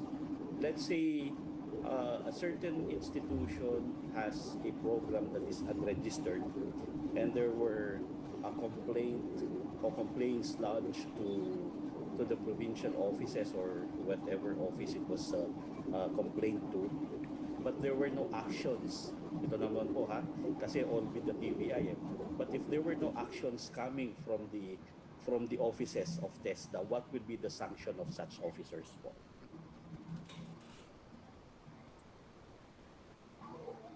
Ma'am Ida? Ma'am Sheila? Joseph? Sige, Ma'am Ida. Si Ma'am Ida po. Sir, we would like to mayroon na po ba kayong naging experience sa ganun po na meron pong nag-complaints pero wala pong action ang concerned provincial office or regional office? Meron na po ba kayo naging experience? In terms of the response or the action of the provincial office po, I cannot confirm, but based from our friends po in the industry, there were complaints already filed or given to, pero hindi po ata na-actionan. Ata kasi po, we are not private. Yes. Pero just in case, since according to our industry friends and this certain institution is still operating. So meaning probably hindi ko po kino-confirm, probably there were no actions or hindi pa muna po alam kung ano na yun naging succeeding in terms of what happened with the complaint. Opo. Actually po, ang TESDA po pagdating po sa complaint, napaka-sensitive po eh. Kailangan po meron pong action kaagad. Ma'am Sheila, doon po sa ating sanctions and penalties, may kasama po doon na provisions for TESDA employees kung na-involve doon sa like kung merong katiwalian at na-involve siya doon, may corresponding sanctions. And doon po sa particular na concerns ninyo, parang papasok po kasi yan sa dun sa ating customer satisfaction doon sa customer satisfactions natin. And yun po, kailangan po may corresponding number of days kung medyo complex po yung complaints, medyo mahaba-haba po yung yung process kasi po siyempre may mga kailangan po naming hanap po ng mga evidence to prove po yung complaints po na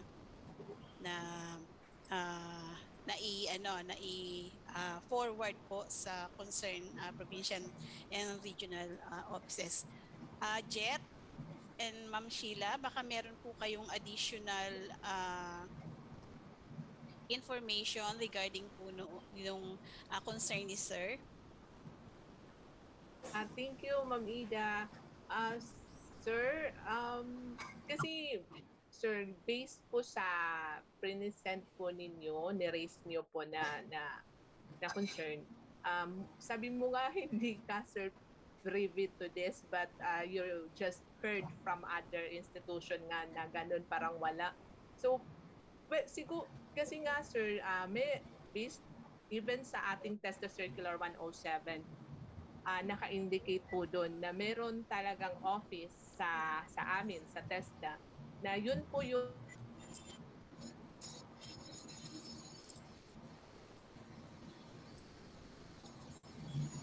Ma'am Sheila, Medyo na-mute si Ma'am Sheila. ano daw po yung connection sa office po? or forwarded yung Ayan. concern. Sir, ganito na lang po, ano? I do not want to raise Na-address ka to negativity. an office Ay, sige po. na hindi po yun yung office with primary responsibility. Tapos baka na-pending dun sa office na yun kung saan ni-receive. So baka yun yung mga nangyari, sir. Hindi po namin direkta masasagot. Kasi nga ho, hindi po din kompleto yung facts. Sige po, no worries naman po on your end kasi ang sa amin lang naman po, up to this time, the institution is still operating and we know that by being unregistered itself, it's already a violation. But then again po, siguro I will talk to the friends and the people concerned and we will probably just ask them to directly write the provincial office concerned and copy furnish po siguro the central office para po, will that be okay naman po to copy furnish the central office just in case na gusto pa po nilang i-pursue yung kanilang reklamo in terms of the operating unregistered institution po.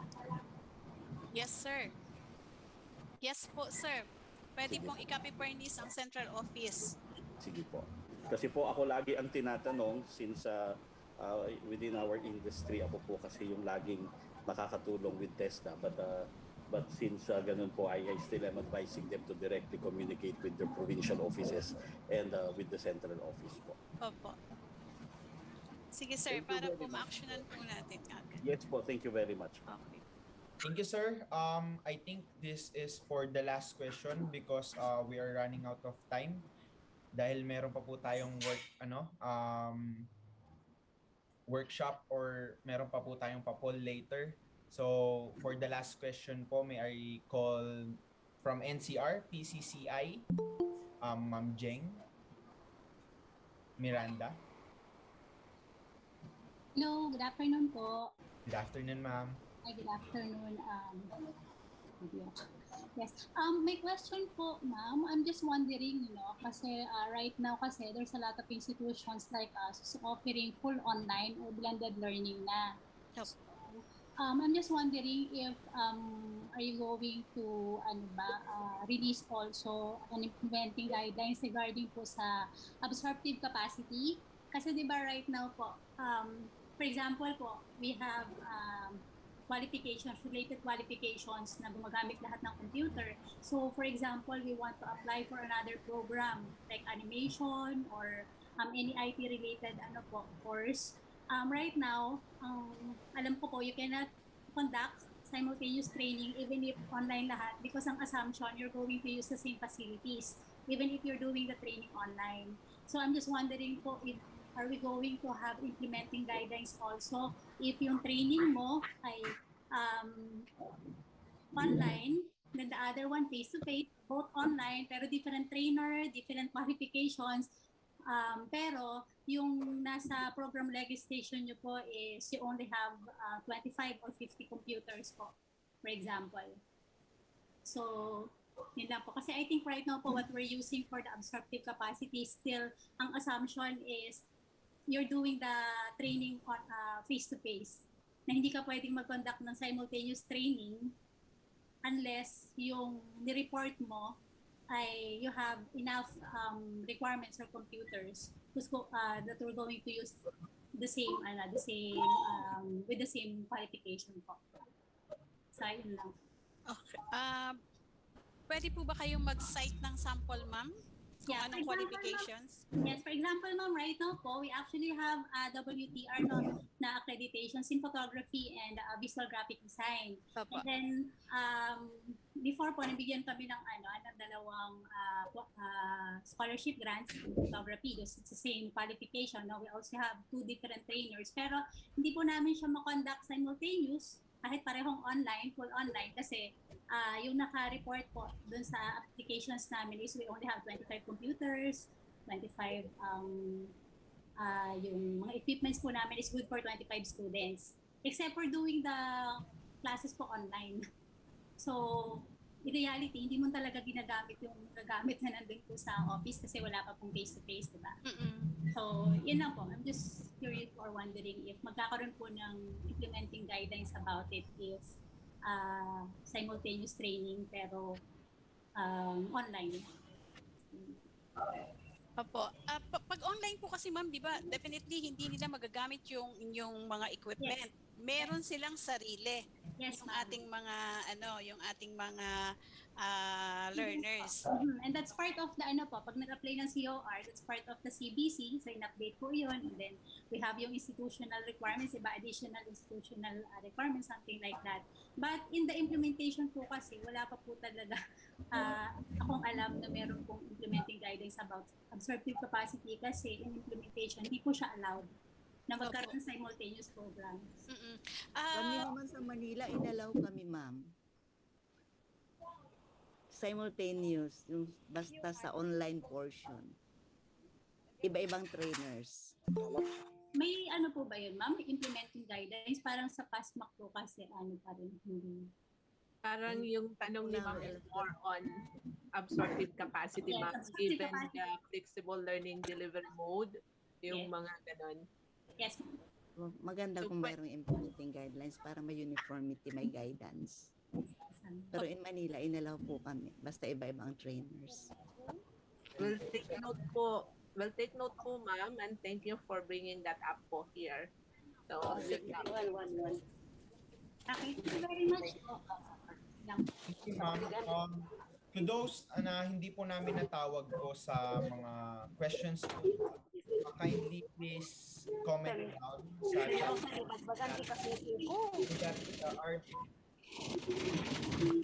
Yan, kindly comment down po sa chat box po natin para po ma-respond po if ever po ng ating mga facilitators and nila Ma'am Sheila po.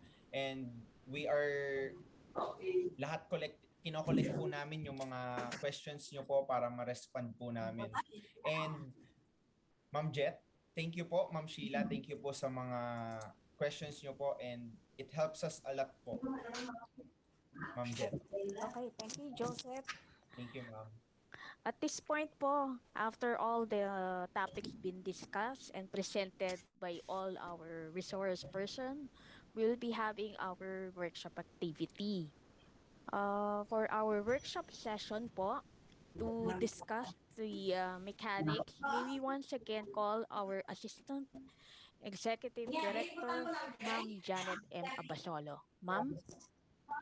Okay, thank you, Jet. So, it's now 4:43, okay. So,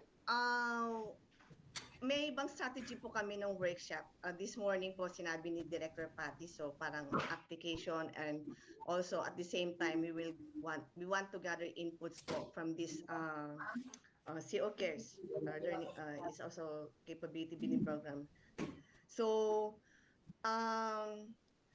we have prepared po poll questions based on the discussion po on the provisions. Nagsimula po tayo kanina umaga up to kanina po na presentation ni Ms. Sheila. So meron ho kaming workshop parang poll activity po. So ito po yung workshop mechanics. Parang it is a survey via Google form. This is to aid in the enhancement of our operating procedure in the program registration. We would like to seek po yung participants replies or responses on 3 questions. Okay, so ipopost po later on to this Google survey form. Then, after all participants are done, the result for each survey question, okay, will be presented to all para magiging panel ano ho tayo. To all na ho yung presentation. So, parang open panel siya, open forum na rin at the same time later on. Then, participants will be chosen to share. Some participants or representatives will be chosen to share their answers and be asked to justify po yung kanilang responses to our survey questions. Then, later on, you can also doon din po sa ating mga poll questions if there are further provisions that you need there needs to be clarification po sa ating operating procedures, then you can also recommend other provisions. Ito po kasi yung mga glaring provisions lang that we deem that they really need further clarification po dun sa ating operating procedure. Okay, so I will now give the floor to Sheila for the poll activity. Thank you po, Ma'am Janet. So, to all participants po for our workshop or yung full survey po natin, please flash on the screen, please access po yung ating link, https://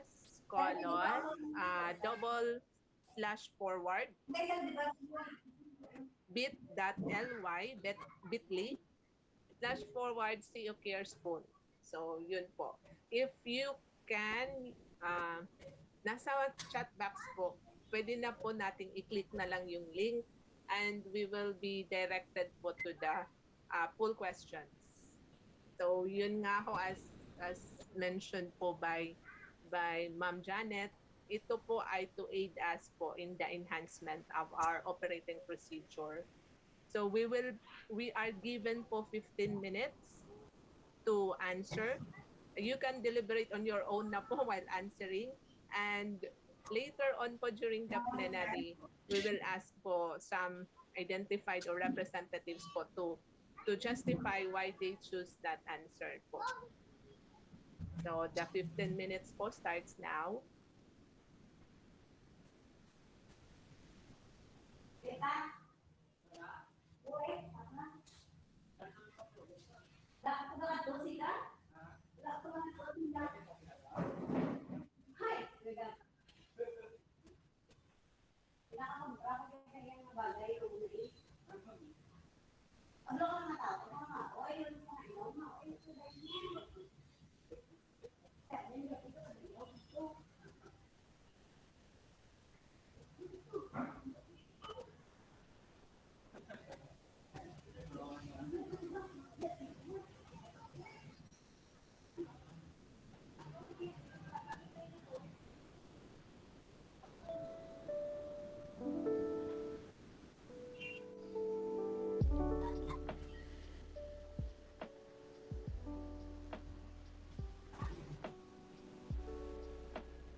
Sino Mata?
Materi mo lingkok niyo?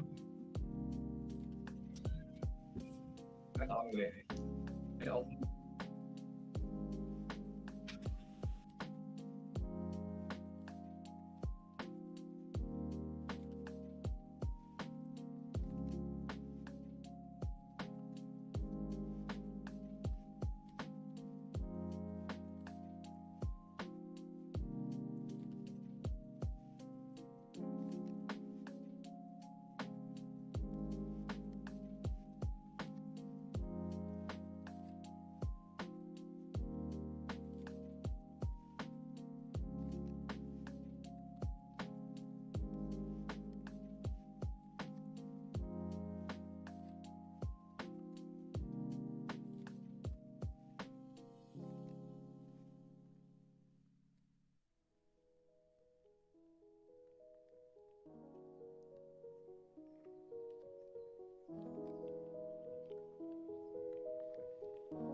Last 2 minutes po.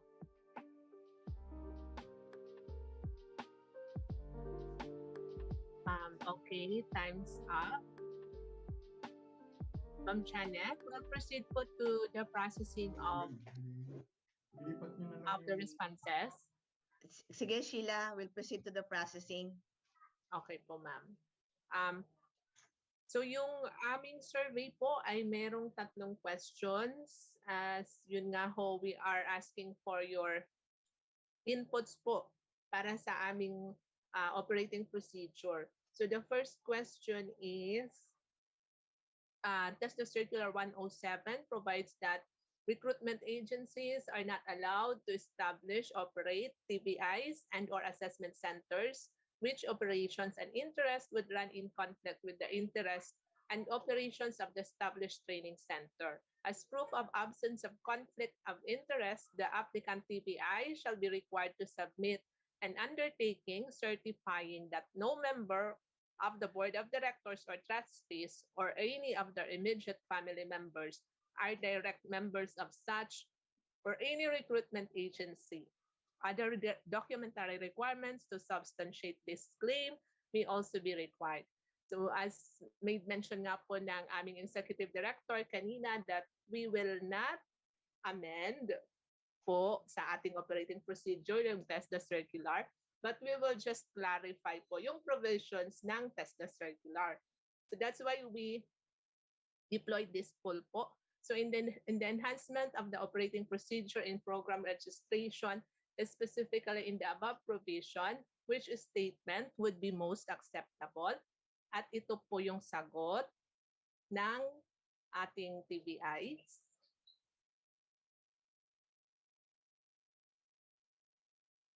Next. Ayan po. Yung first option or statement, a TVI shall submit an undertaking disclosing that no member of the board of directors or trustees or any of their immediate family members are direct members of such or any recruitment agency which operation would run in conflict with the interests and operations of the established training center or assessment centers. So the disclosure shall indicate the names of members of the board of directors or trustees or any of their immediate family members who are connected to the recruitment agency or agencies, and that their interests as such do not and would not run in conflict with the establishment of and operations of the training center or assessment center. The next statement po, sabi namin, okay po ba yung statement na to for the OP? The recruitment agencies are not allowed to establish or operate technical vocational institutions and or assessment centers. An undertaking certifying that no member of the board of directors or trustees or any of their immediate family members are direct members of such or any recruitment agency shall be submitted attached to their application documents. So sabi po ng ating TVIs, mas acceptable daw po yung first statement. So sabi po ni Ma'am Janet kanina, we will ask for your stand, justification or explanation bakit po ito po yung ating responses. Ma'am, shall we identify or call for representatives? Yes, Sheila, or pwedeng mag-raise. Volunteer na po. Opo, para po we can proceed to the next po. And time check, it's already 5:06. So baka po meron pong gustong mag-volunteer to explain po why they choose such statement. Kung sino man yung kasamang sumagot niyan, Sheila. Ayun, volunteer. I'm from Catanduanes. I'm Nora Lucero from Life. Sige po, Ma'am Nora. Thank you, Ma'am. Yun pong una ay pag meron po kasing clarification, it would be good to put in more details, which the first one has. So, yung conflict, doon ho nakalagay kung anong klaseng conflict of schedule ang kailangan ayusin so that we don't assume or presume. So, the first one already indicated the undertaking that would be done by the TVI, and even disclosing the names of the board of trustees or board of directors that would have this conflict. So, mas klaro po yung una, ma'am. Thank you. Hello, ma'am. Thank you very much, Ma'am Nora. Sheila, in we can see raised hand. Wait lang po, sorry. ma'am. Opo, I ma'am. will acknowledge po. Para nakita ko kanina si Sir Arish.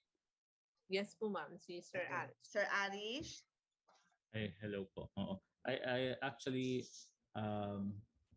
AED Janet, yung ano ma'am, yung provision lang na yan ano kasi I just called in si Attorney Mick who helped us in stating these provisions. Ang question niya lang doon ay yung kasi clarity din no ang tinitingnan natin dito. Will this be retroactive or yung mga current TVIs ba natin na merong recruitment agencies kasali ba sila doon sa maaapektuhan nito? Because they will have to reconstitute their board and otherwise it will be unconstitutional daw, sabi ni Attorney Mick. So I think that has to be clarified lang po. Sige po, Sir Arish. Pero as nakalagay po kasi yun sa sa TC 107, yung effectivity date is January 6. 2020. So, 2022. So, by that, for us, hindi siya retro. Pero we will seek again yung legal division din po.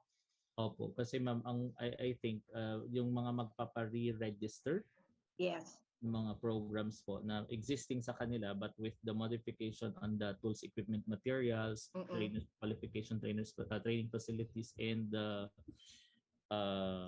ano yun, yung doon po sa anong pangalan nito, yung insertion of several doon po sa curriculum. Well, the program really has to apply for a re-registration. Sige, or Sir re-issuance Arish. sa CPR. Opo. Kasi ma'am, magiging requirement na yun yung undertaking. Hahanapin na po sa kanila ni Focal Yes, yun. oo. Thank you We po. will clarify that, Aris po, sa OP in Apo. consultation po sa legal division. Thank you, Ma'am Janet. Welcome po, sir. Proceed tayo, Sheila. Okay po, ma'am. Si Ma'am Risa ng NCR, Pisaa po, raising her hand. Ano lang, parang dagdag lang doon kay Sir Arish. Siguro kung hindi talaga maiwasan, alam natin mayroong mga TVIs na mayroong somehow related sa mga recruitment at agencies. So siguro dagdagan natin kung currently meron silang relationship sa or they are with a recruitment agency, na lang, divest, parang ganon, ano bang state, paano ba i-state yun doon sa natin, sa statement. I-ano nila yung kanilang shares or mag-resign, parang ganon, as proof, para ibigay din ng TVI attachment sa ano.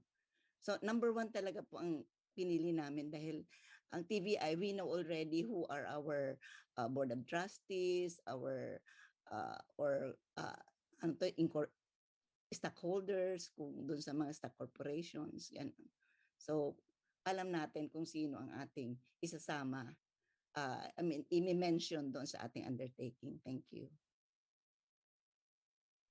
Ma'am Janet, may tanong lang po ako. Okay lang, ma'am. Sige, okay lang, Sheila. Doon sa nagpumili ng first statement, does the statement po has the effect or an understanding na pwede provided there is no conflict of interest, provided also na dinisclose nila sa kanilang undertaking? Yun po ba yung understanding dun sa first statement? Wala pong ganun, ma'am. Hindi po ganun, ma'am? Hindi ganun ang pick up ko. Ayun ay just disclosing the members of the Board of Trustees who have conflict of interest. Pero hindi ho sinasabi doon, as far as I could remember, that pag dinisclose, you can proceed. baka kailangan i-clarify pa po yun. Okay, sige po. Thank you, ma'am. Ma'am Janet, we'll proceed po to the next question. Sige, Sheila. Yung next po, TC number 107 provides that SIL shall be required for all WTR registered programs. Kung if this is indicated po sa TR, if NTR registered programs, SIL shall be required only for those with training duration of more than 100 hours. Language registered programs are exempted from the implementation of SIL. Likewise, the same circular provides that for the registration of programs under the TESDA special programs and projects with separate guidelines, the indicated corresponding requirements in the said guidelines shall also be complied with and adopted, unless otherwise stated. So in the enhancement of ROP, specifically in the on the above provisions, which statement would be most acceptable? Yung options, ito po. For first statement, all programs registered as WTR shall follow the SIL requirements stated in the training regulations if such is provided in the TR. While NTR programs shall be required only for those with training duration of more than 100 hours, with the exemption indicated in TC number 107, series of 2021. Or the next statement po, yung second option, programs registered under EBT or classified as EBT programs under the TESDA special programs and projects shall be exempted from the requirements on SIL. So to this effect, a training plan shall be in the curriculum attached to the program registration application documents. So sabi po ng ating TVIs, mas okay daw po yung first statement. Okay. So, tinanong po na, sige po, ma'am, may nagre-raise, Ma'am Janet, ng hand si Ma'am Risa, and then sa Sorry na ano lang, wala Ay, na okay, po. ma'am. Okay na ako doon dyan. Okay. Sa ano po, si Sir Joseph Vinsotes, sir, nagre-raise ka po ng hand. Yes po, ma'am. For this, sir, for this question, okay po. This is regarding po doon sa additional designated trainer po, ma'am. Dito sa community-based trainer. I think this is included also with WTR. Opo. So, ano po yun, sir? Kasi mayroon po kami letter of approval of an additional designated trainer. Yung ibinigay sa amin ng region. So, ang problem ko lang po is pag nagkaroon po kami ng training sa CBT, community-based training, hindi po lumalabas yung mga pangalan nila sa system po natin.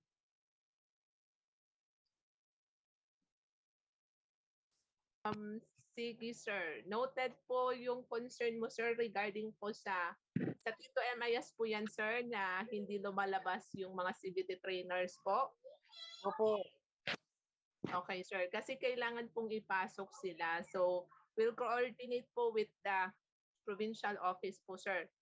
In fact, mayroon na po kaming letter galing from the regional office addressed to the provincial director telling us that original copy, letter of approval of additional designated trainer shall be put in the UTRA, the CTPR. Tatabi po yung letter po nila, yung approval. Hila, may tanong lang ako kay Sir. Opo, ma'am. Sir, yung community-based training nyo po ba ay recognized po ng TESDA? Kasi meron ho tayong separate guidelines on the recognition po ng community-based training programs. Tapos may issuehan po siya ng certificate of recognition, tapos doon ho ilalagay yung trainer. Yes po, ma'am. In fact, dito hawak-hawak ko po yung additional trainer under number, certificate of recognition number. So ang problem po is hindi po siya nag-a-appear sa Tito MIS. Opo, hindi po nag-a-appear doon na siniselect po namin as our trainer sa CBT. Sheila, i-ano na lang natin sa ICTO. Yes po, ma'am. Yun lang po ang concern ko po kasi baka magamit na yung mga trainers natin sa labas. So, wala pa po silang mga pangalan doon. Sige po, sir. Thank you po. Okay, let's proceed, Sheila. May mga nagre-raise ng hands, Sheila. Okay po, ma'am. Noted po yun, sir. Sige, we'll proceed po kay Ma'am Junalisa of Region 3. Would you like to say something, ma'am, regarding Yes, po ma'am. sa... Hi, ma'am. Good afternoon again. Yung pong dun sa question number 2, actually same lang din po. Yun din yung pinili ko yung letter A. Pero may concern lang kasi ako, ma'am, dun sa SIL. Say for example, for scholarship yung scholars yung ating estudyante diyan. Kami po kasi, ma'am, ang SIL po talaga namin ever since we opened the school. Yung OJT kasi na nilagay ko, ma'am, 40% ng total number of hours ng sa training regulation, yung nominal duration natin. So 40% po yun, nilagay ko yun doon. Ngayon, pagdating sa implementation ng scholarship natin, ma'am, since nakalagay na siya, kunyari, 'di ba, re-registration na tayo ng mga program natin, parang ganon. I-implement na rin natin yung SIL, ma'am, tama po ba? Opo. Okay, ma'am. So ang concern, ma'am, paano yung yung kasing sa scholarship, yung allowance kasi nila So madadagdagan kasi sila ng number of hours before we can consider them as graduate, as completed ang training. Kasi parang lalabas nito, ma'am, kunyari, kung event management services yan, instead of 14 days lang siya, madadagdagan siya. Halimbawa, madadagdagan siya ng another 10 days na training nila for the SIL. So, yung remaining 10 days nila, yung kasi yung medyo question, kasi nga, ang allowance lang ng bata hanggang 14 days lang. So, yun lang yung medyo parang worried lang kami doon. Although kasi syempre nga, doon naman kasi sa explanations kasi ng implementation ng yung sa SIL na nga, meron kaming gagawing training plan na approved by the industry, yung partner na industry namin at saka yung training institution. So yun, ma'am, ang question ko lang, yung allowance, yung additional allowance ng bata. Kasi kailangan, di ba, ma'am, sa SIL kasi pagdating ng training kasi nila, we can consider them as graduate or completed ang training after na ma-accomplish din nila yung SIL kung ilang days yung training ng SIL. I mean yung SIL nila, ilang hours. Tama po ba? Ma'am Janet? Ma'am, sa existing guidelines po ng scholarship, yung pong additional number of hours pagdating sa SIL, hindi po talaga siya kasama sa computation. Ang sinasama lang po sa computation for the scholarship in terms of allowance is based lang po sa nominal duration. Okay, ma'am. So, pero ma'am, etong 2022 na implementation po natin, implemented na rin po ba yung SIL? For this budget, ma'am, ng 2022 na ibababa? Ever since po talaga, ma'am, implemented na talaga yung SIL. Simula po yung yung issuance in 2019. So, i-amend lang po siya, ma'am, to align yung current or yung existing test circular dito po nga sa omnibus guidelines and based na rin po doon sa mga feedback sa operations po. So, ibig sabihin, ma'am, dapat pala, nung 2019 na lumabas yung circular ng tungkol sa SIL, in-implement na siya. Opo, ma'am. Kasi nakalagay po dun, mandatory yung pag-i-incorporate ng SIL. Okay. Sige, ma'am. Thank you po. Welcome po. Thank you po, Ma'am Janet. At thank you din po sa ating PACs na nag-raise. Ma'am Janet, may question lang po ako kasi dito po sa ating result, 80% yung nagsasabi na mas okay yung first letter A natin, no, Sheila? Opo, ma'am. So may tanong po ako dun sa nagsabi na okay yung letter A. Yes. Um, so ibig sabihin po kung meron po kayong registered program na PAPSE or registered siya sa yun nga PAPSE po and considered po yung output natin as industry based, for example yung FFS, yung Farmer Field School po, yung production of high quality inbred rice. Ibig sabihin po okay sa inyo na mag-undergo pa rin siya ng SIL kahit po yung setting po or yung registration natin is EBT na?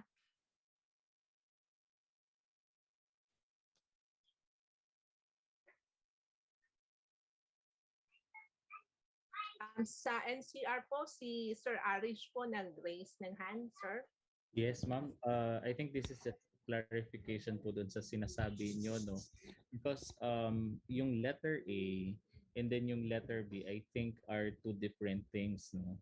Yung letter A only speaks about WTR program and doesn't mention any modality, whether it's EBT or IBT. Ang sinasabi lang po doon, ano, kung tama po yung ano ko, aking pagkakabasa, i-require lang po doon sa yung WTR, i-require yung SIL doon sa WTR programs kung siya ay merong nakalagay doon sa TR. If there is such thing na provided in the TR. Whereas doon sa NTR programs, it shall only be required if it's more than 100 hours. Permission to Yun speak lang po po. yung nakalagay. But in letter B, it specifically says enterprise-based. So I don't think po ma'am, pareho po yung yung nandun sa question yun na yung EBT ay hindi na i-require. Permission to speak, ma'am. Thank you po, Sir Arish po. Noted. Sige po, sir. Si Sir Randy. Ma'am, that is one concern din ng mga kasamahan ko na nasa FFS. Kasi ganito po yun, we are not training new trainers, new trainees. We are training farmers already. Who knows? O may mga lupa na sila kasi they need to have an RSBA number para po sila ay magkaroon ng training ng ano. Kasi we are just hindi tayo nagtitrain, ma'am, actually sa FFS para tayo nag-enhance lang ng mga new techniques. Yun ang pagkakaalam ko doon. And if we are going to put them in an SIL, parang overkill na, ma'am, yung mangyayari.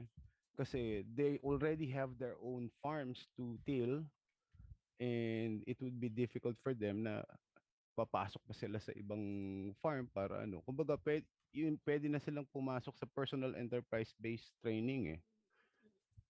Ganun ang ano doon, ma'am eh. If you would look at the FFS itself, hindi po siya new trainers, hindi po siya tumatanggap ng new trainees. Ang tinatanggap po natin ay farmer na talaga. And we're just teaching them how yung new ways of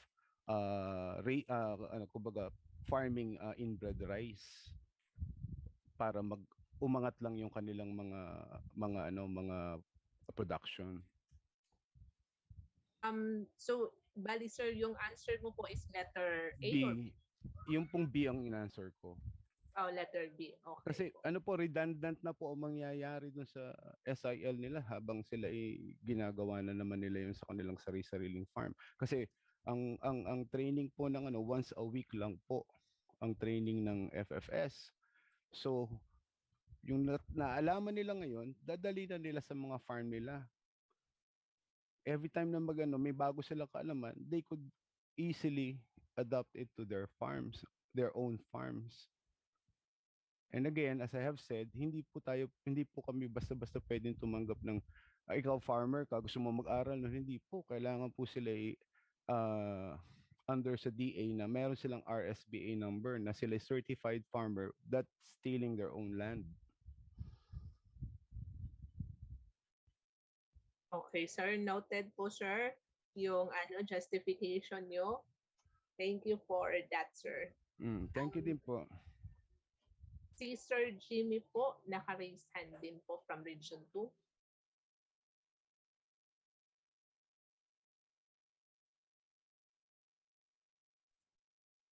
Sir, di ka po marinig, sir.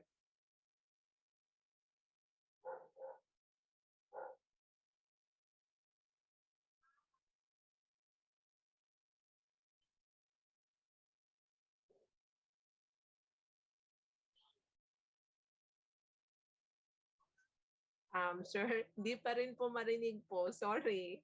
Sir, baka pwedeng i-chat na lang po para ma-capture din po namin. Sige po. Thank you, sir. So, on that note, sige, isa na lang po. May pahabol si Sir Arvin ng Region 2. Yun ma'am, tungkol po to sa SIL. Actually, ang tanong ko lang po dito is, ako po ngayon ay nag-offer ng Organic Agriculture Production NC2. Ngayon po yung SIL po ng OAP is actually 150 hours. Kailangan po ba silang lumabas since yung farm ko po is actually nagpo-produce kami ng organic fertilizer, nagpo-produce kami ng organic chicken as well as organic pig. Kumbaga lahat ng 5 components po is andun mismo sa aking bukid. So kailangan pa po ba namin lumabas dahil especially dito sa Region 2, kukonti po ang merong organic farm po dito sa area namin. So napakahirap po sa amin ang humanap ng partner agency. You noted po, sir, yung concern niyo po. Although mayroon pong chinat dito si Sir Jimmy yan na yung FFS nga po is 96 hours lang. So less than 100. So exempt nga po siya. But yung FFS po ginawa lang po natin sample na pwede siyang actually considered as EBT gaya po ng organic agri.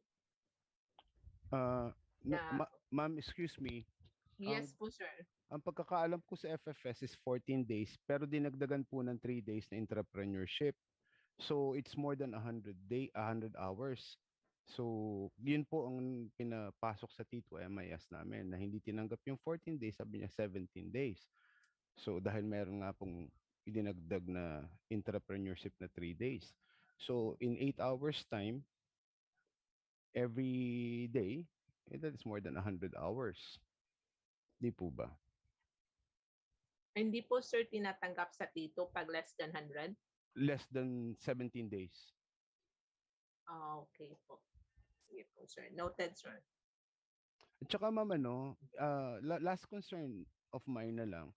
Kasi po, yung SIL, maganda po yan. But there are certain areas that has limited capabilities. Yung mismong area na mismo, mabuti kami, nasa Lucena City ako, medyo urbanized area. But in other areas na wala namang masyadong pagdadalhan ng katulad po ng BPP, which is majority of our BPP, and I would very glad to tell you na dito sa lugar namin, yung mga gumagraduate ng BPP, malaki yung kinikita kasi sila, madaming nagpapa-order dito ng cakes and they are earning money. Actually, I met 3 people already na nag-aral sa TESDA na in-orderan ko ng mga cakes. Sila po, dito, yung bakery, ilan lang po ang bakery malalaki dito na pwede lang pag-OJT-han. Sa dami ng gumagraduate ng BPP ngayon, sa dami ng gustong kumuha. Kasi yun po, alam po naman natin na ngayong pandemic, nagsara po ang ibang mga kumpanya, especially yung sa call center, hindi na po sila, nakita po kasi nila na they would earn more, they would have less expenses kung sa bahay na nila pagagawa ang kanilang trabaho. And I have a daughter that's working on the call center na hindi na sila pinapapasok sa kanilang mga offices. Binigyan na nga sila ng mga sarili-sariling computer at pambayad sa internet and they are working at home. Paano naman po yung mga ganong instances? So, ang akin lang po ma'am is we have to consider every area.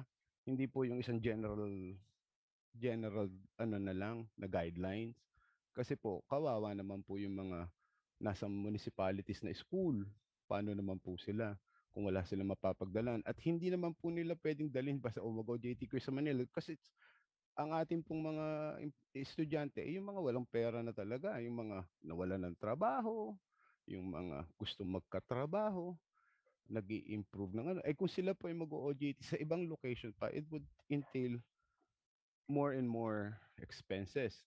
Mabuti ho kung mabuti kung ang ating mga partner ay magbibigay ng allowances, pero comparatively speaking po, bayad ng bahay, kakain doon, and it will cost a lot of money.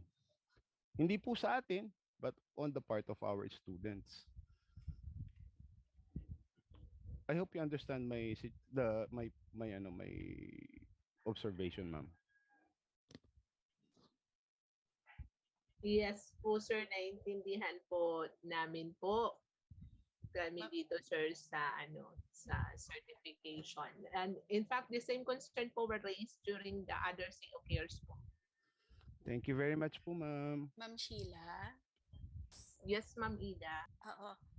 Sir Randy, Yes, ma'am. yung isa pong parang option na ibinibigay niyo as part ng inyong recommendation is maging project-based na lang po Yes, ma'am. instead of Yes, SIL. yes, ma'am. Yes, ma'am. Yes, ma'am. Kasi po mas ano 'yun eh.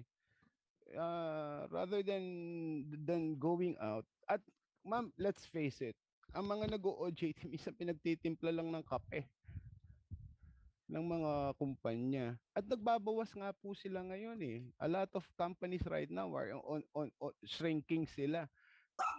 Hindi sila maglalabas ng pera hangga't hindi nila nakikita that the economy is booming. Kahit po ano, yan ay nakikita nila ngayon na magbabawi yung mga yan ng kanilang mga profit.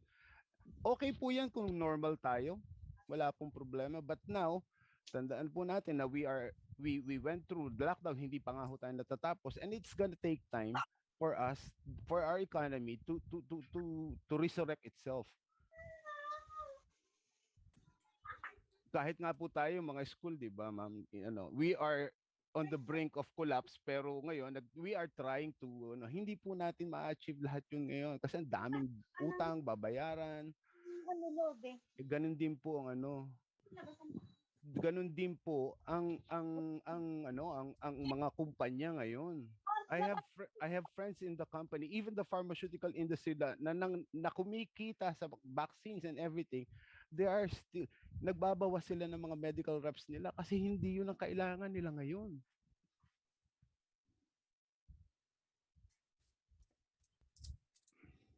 Sige, Sir Randy, noted po. Salamat po, ma'am, for the thank you po. opportunity to speak up. Doon po sa magsa-second or third kay Sir Randy, okay lang po na i-chat na lang po natin sa chat box. Maka-capture naman din po namin yun kasi meron po kami mga documenters. So we can proceed po to the next time check, 5:35. Meron pa po tayong post-test and evaluation. Last survey question.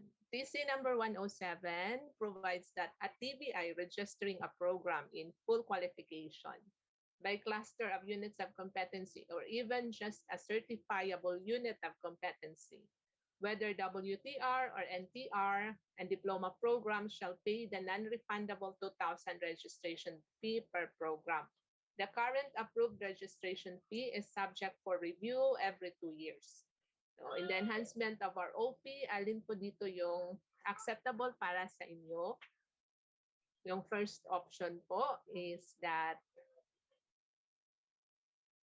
all programs that have lapsed its validity period without any of the instances indicated in item number 3 of section 22, specifically in paragraphs A, D, and E, shall be required to pay the non-refundable 2,000 registration fee per program. Or ito po yung ilalagay natin sa OP. Yung next option po. It's all programs that have lapsed its validity period shall be required to pay non-refundable fee of 2,000 per program upon reissuance.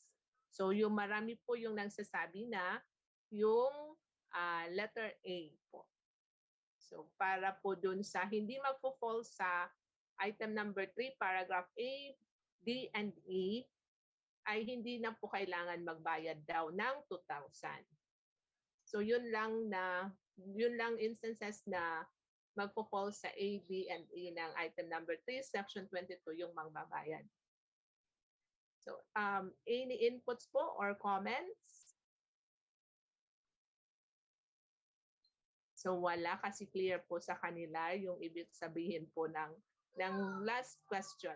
And okay po, at least alam na po namin yung pulso ng ating mga TVIs. Meron pa po sana marami pa pero in the interest of time, yun po yung tatlo. Sabi nga ni Ma'am Janet, yung medyo glaring at meron na po kaming na-receive na maraming questions or concerns or issues. So thank you very much, Ma'am Janet po. Okay, thank you, Sheila. So next in our program, we can now proceed, Sheila, sa ating post-test and also Yes. our evaluation. Yes po, ma'am. Thank you po. So, we will flash po yung aming link to the post-test. Ma'am Jet, Sir Joseph. Yes po, ma'am. We would like to request all the participants po to accomplish po yung link po na nakapost po sa chat box bago po tayo mag-end ng ating session. Yung evaluation, yung post-test po, isi-share na po namin dito sa chat box. Ayan po, yung link po ng post-test naka-reflect na po sa chat box. Evaluation survey, evaluation form din po, ipopost din namin dyan. Tapos po, we will leave the Zoom meeting open after the program so you can finish po accomplishing the form. Yung nag-request po ng compilation po ng materials and presentation, we will be providing po only to those who have completed po yung attendance link, evaluation form, pre-test, and post-test. Okay, so to formally end po our session, may we call once again our dear Assistant Executive Director, Ma'am Janet M. Abasolo, for the closing remarks. Ma'am.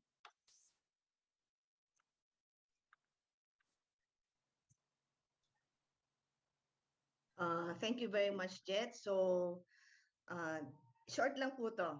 It's also a sort of synthesizing na po yung discussions natin for the whole day. So, first of all, my respect to our Executive Director, Director Maria Susan P. De La Rama, and to all the officers and members of the TTIs, our private institutions, and also the TechVoc associations from different regions, to all the representatives po from the executive offices at the central office. Our gratitude po for your participation in our CO Cares for this day. So one of our aims on this CO Cares is for you to have uniform understanding on the guidelines, provisions contained in TC Circular 107/2021. We hope na we have provided clarifications po dun sa mga gray areas at hindi po kayo lalong nalito, okay, based on our discussions, based on the speakers' discussions this morning. And also, part of our objectives is to gather inputs from our stakeholders in the enhancement of our operating procedures. So far, we have gathered the following major inputs. So on financial capacity, we have taken note in considering documents to be submitted and complying with this requirement from the stock and non-stock corporation. So we have also noted the pandemic predicament of the TVIs in complying with this financial capacity requirement. Then on the implementing of SIL, implementation of SIL, blockbuster po talaga yung SIL. Nakita ko nga po dun sa chat box, majority po of the participants are even requesting another session on SIL. So certification office po will coordinate with partnerships and linkages. Sila po yung focal office po on the SIL for the orientation po ng guidelines or implementation ng SIL, and maybe on inputs na yun po para doon sa amendments ng SIL guidelines. Then next is from the experiences of the TVIs, we have noted that there is also to need to clarify the following. So based on sa general policy natin on the omnibus guidelines, so we will further clarify po yung conduct of team teaching.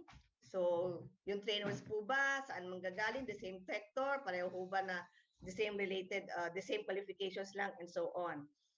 Then also, we will issue memorandum clarifying po yung extension ng re-registration and migration of affected programs of TC Circular Number 055, Series of 2021.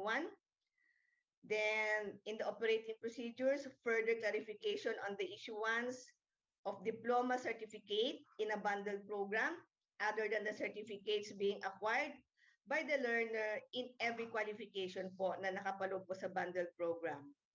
Then, further clarification on how will we evaluate, lalo nga po sa ating mga regional and provincial implementers, paano po ba i-evaluate? Ano po ba ang major, ano ang minor changes, okay, with respect to training delivery? Then as to the conduct of compliance audit, okay, we will provide feedback po doon sa office concern to re-emphasize po yung closing meeting, to really discuss po yung auditee on the results of the audit. Kasi po very important po kasi yung closing meeting. It's not really to, hindi lang po ibibigay yung negative feedback, yung adverse findings, but more so, based on the result din po, you will strengthen further po yung mga programs to really maintain yung quality assured QVET nga po. So on this note, we are concluding the CO Cares on Omnibus Guidance on TVET Program Registration. All your inputs are valuable to us in the enhancement of our operating procedure and for future enhancement ng ating program registration guidelines. So remember ho, nakalagay rin po sa TC na every year po ay pwede nating subject to enhancement po yung existing. Then before we end, we take this opportunity to remind all our TVIs to continuously adhere to the ITF requirements, okay, and also test the requirements in the implementation of training and also in the conduct of competency assessments. So muli po, maraming salamat po. Mabuhay po kayo, mabuhay ang CO Cares, mabuhay ang TESTA because TESTA cares. Thank you po.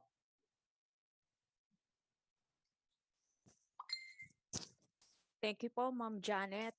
Maraming pong salamat po sa lahat po na nag-attend ng CO Cares po namin, and in behalf of Certification Office, maraming salamat po sa inyong lahat.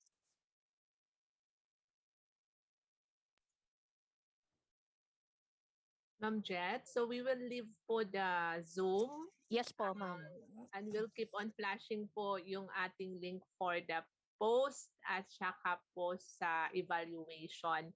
Yun nga, sabi nga ni Ma'am Jet, make sure po to accomplish the post-test and evaluation form.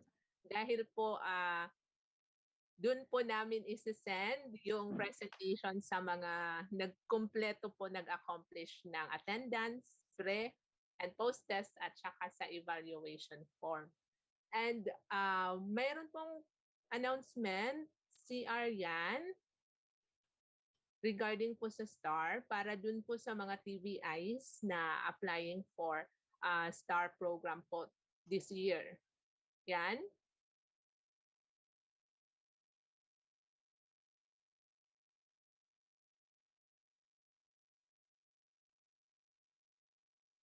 Ma'am Sheila?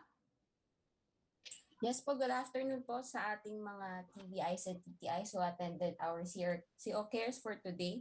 For those who are asking po regarding the application period for the STAR program system accreditation, actually po as our executive director have said this morning, ang deadline po namin for submission to our provincial offices is today po, February 28. But because we wanted to accommodate more applicants who are interested to be accredited under the STAR program, we will be extending our application period until the following week po. So that is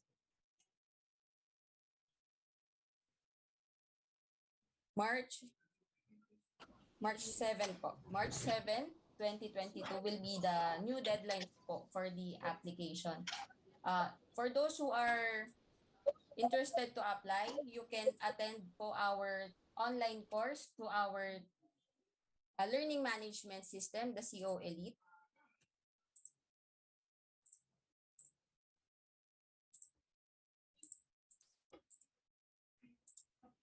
So our CO Elite course is can be accessed through the Canvas learning management system. I will be sending the capability building program training kit that we have provided to our interested TVI applicants. I will also send it through the chat box in this meeting.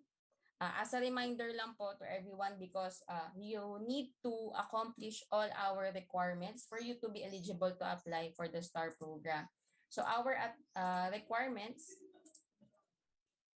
for the capability building program is to accomplish the pre-test and post-test in the LMS, the 2 workshops that we have in the training course, the STAR application form and the summary of scores with remarks, and also the event feedback or program evaluation on the learning management system. All the recordings that we or the recordings of our online session last December 2021 with our TVI applicants are also uploaded in the learning management system so that you can review the implementing guidelines and the STAR program criteria. So that's all po. So reminder lang po. Thank you po. Ma'am Marian, i-emphasize natin that completing the online capability building program is the eligibility for application to STAR.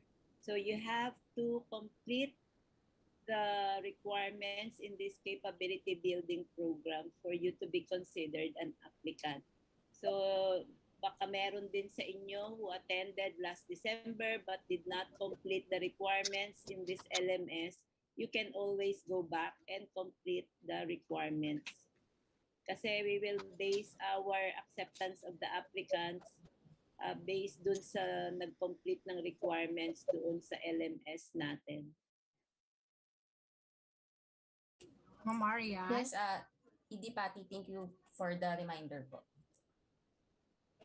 Ma'am Marian. Good afternoon. Hello, ma'am. Ma'am. Ma'am, tanong mo lang po, paano nila daw malalaman na... Yes, sino yan? Si Chris sa ARV po. Yun po, sorry. Yun pong may problem lang po dun sa isang evaluation form. Hindi po maklik yung strongly agree dun sa isang person. Kay Ma'am Ida. Wait lang po, ma'am. I-check ko po. Ma'am Arian.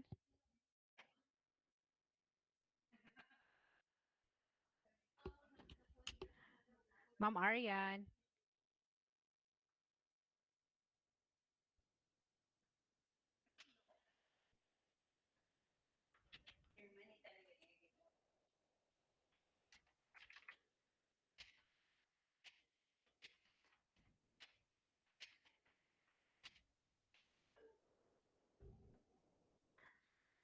Gidiriyak na.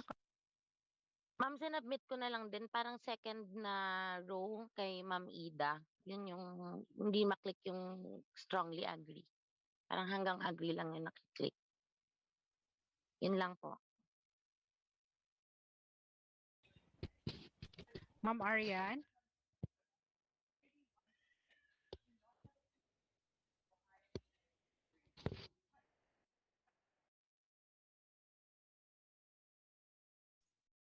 Pwede na po bang umalis? Saan na po? Thank you very much. Thank you po.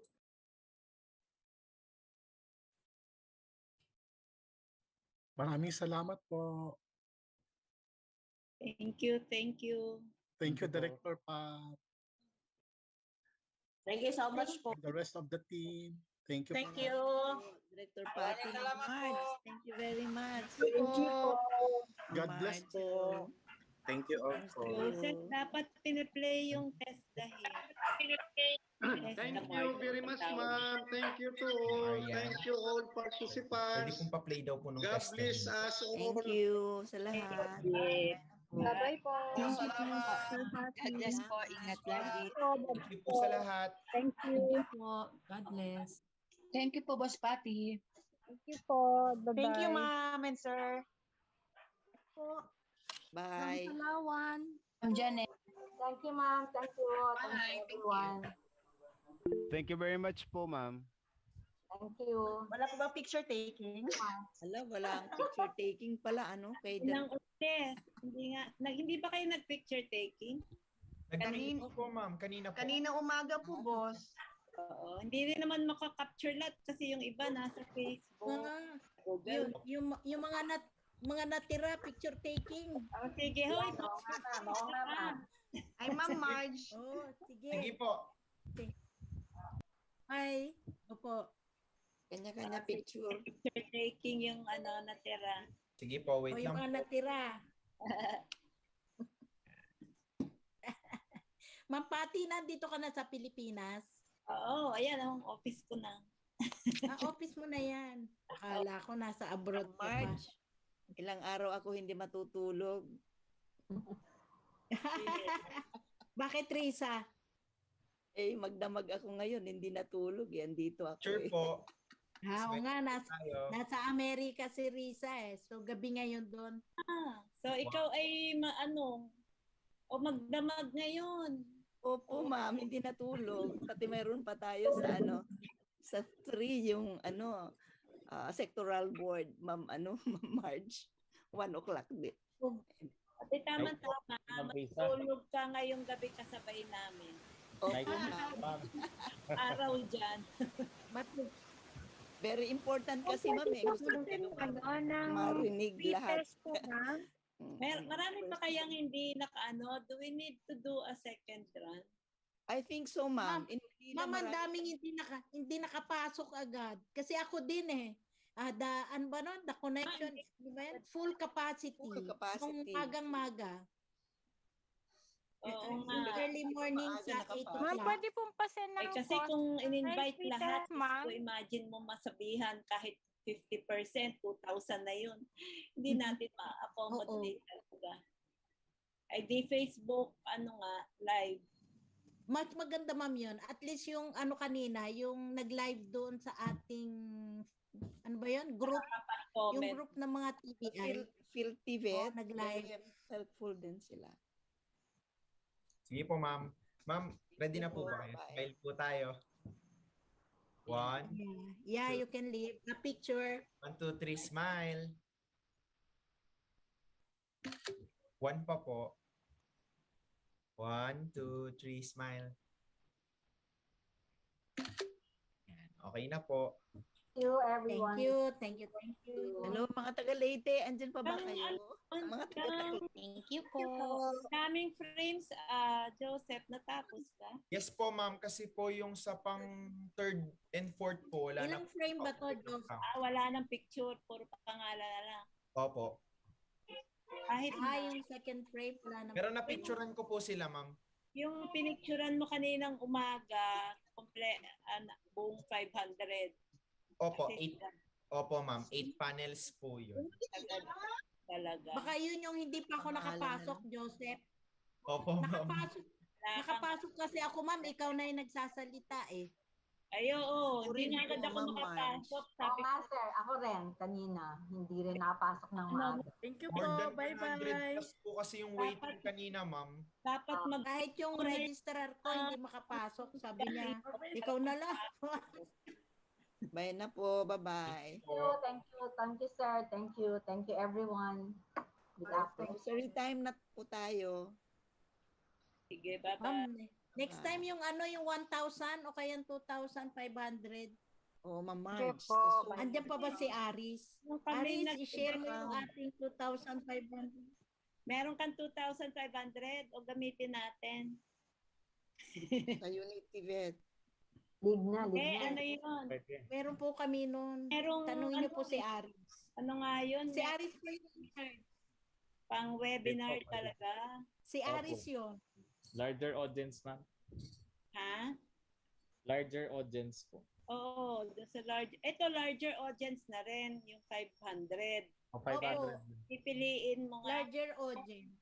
Pipiliin mo nga kung 500, 1,000. Ay baka bumitaw tayo baka bumigay. Ano po? Ewan ko ba? Ang aming Oo, ma'am, ano yung table? Minsan pagka nag-aano kami, webinar. Ito lang yung walang Q&A. Pero kasi may Q&A kaya mahirap.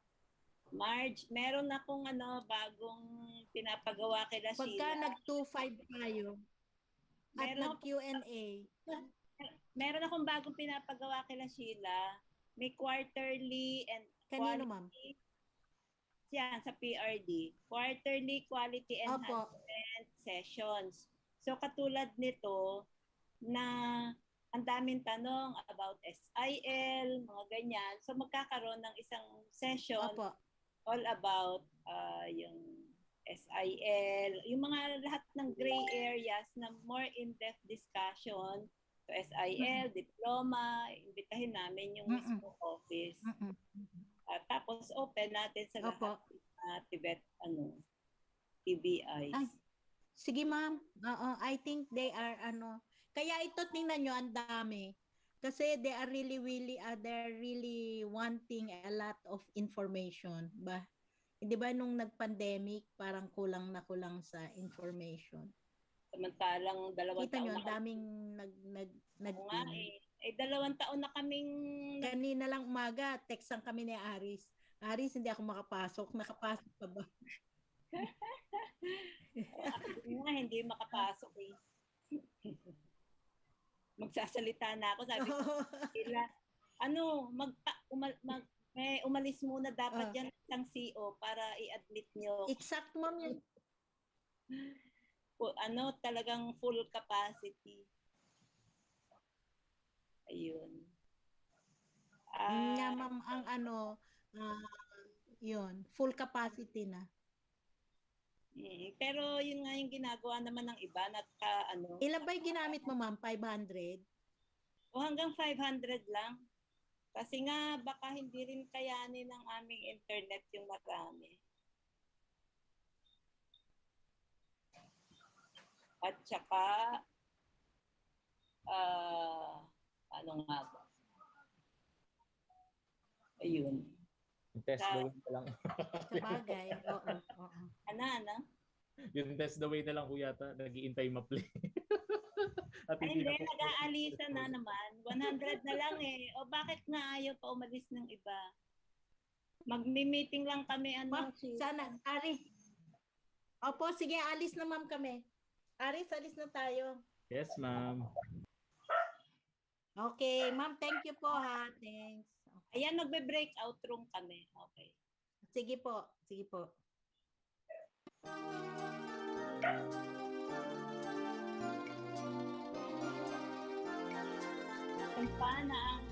All united we answer the test, the call. We raise the test, the banner high. With our partners we serve, ever proud and tall.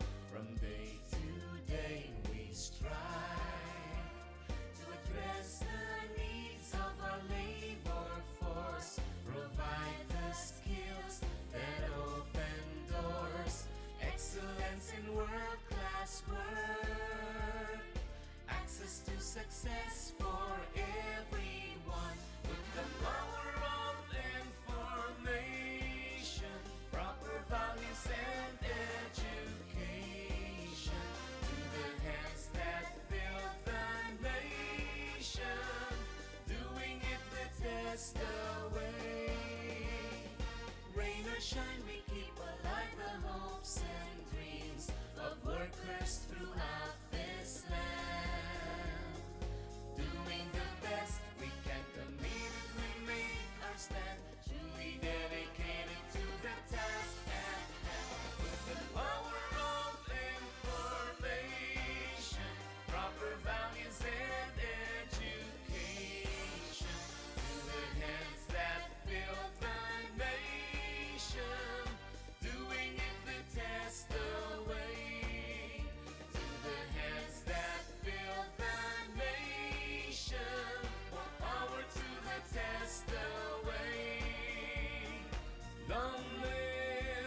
Recording stopped.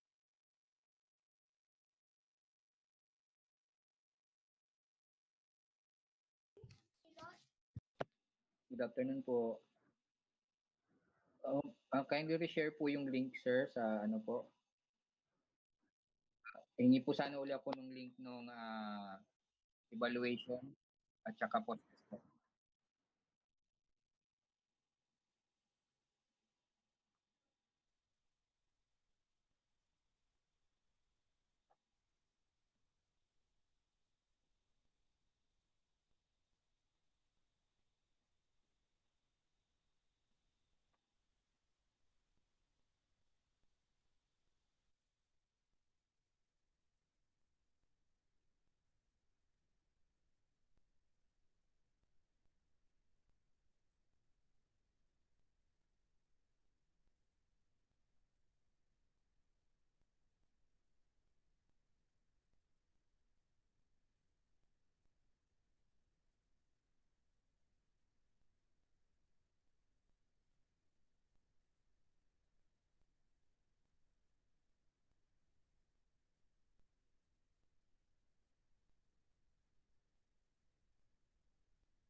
Good afternoon po.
lahat naman po ng ating focal, ma'am, yung sa PRD na focal ay nag-update po.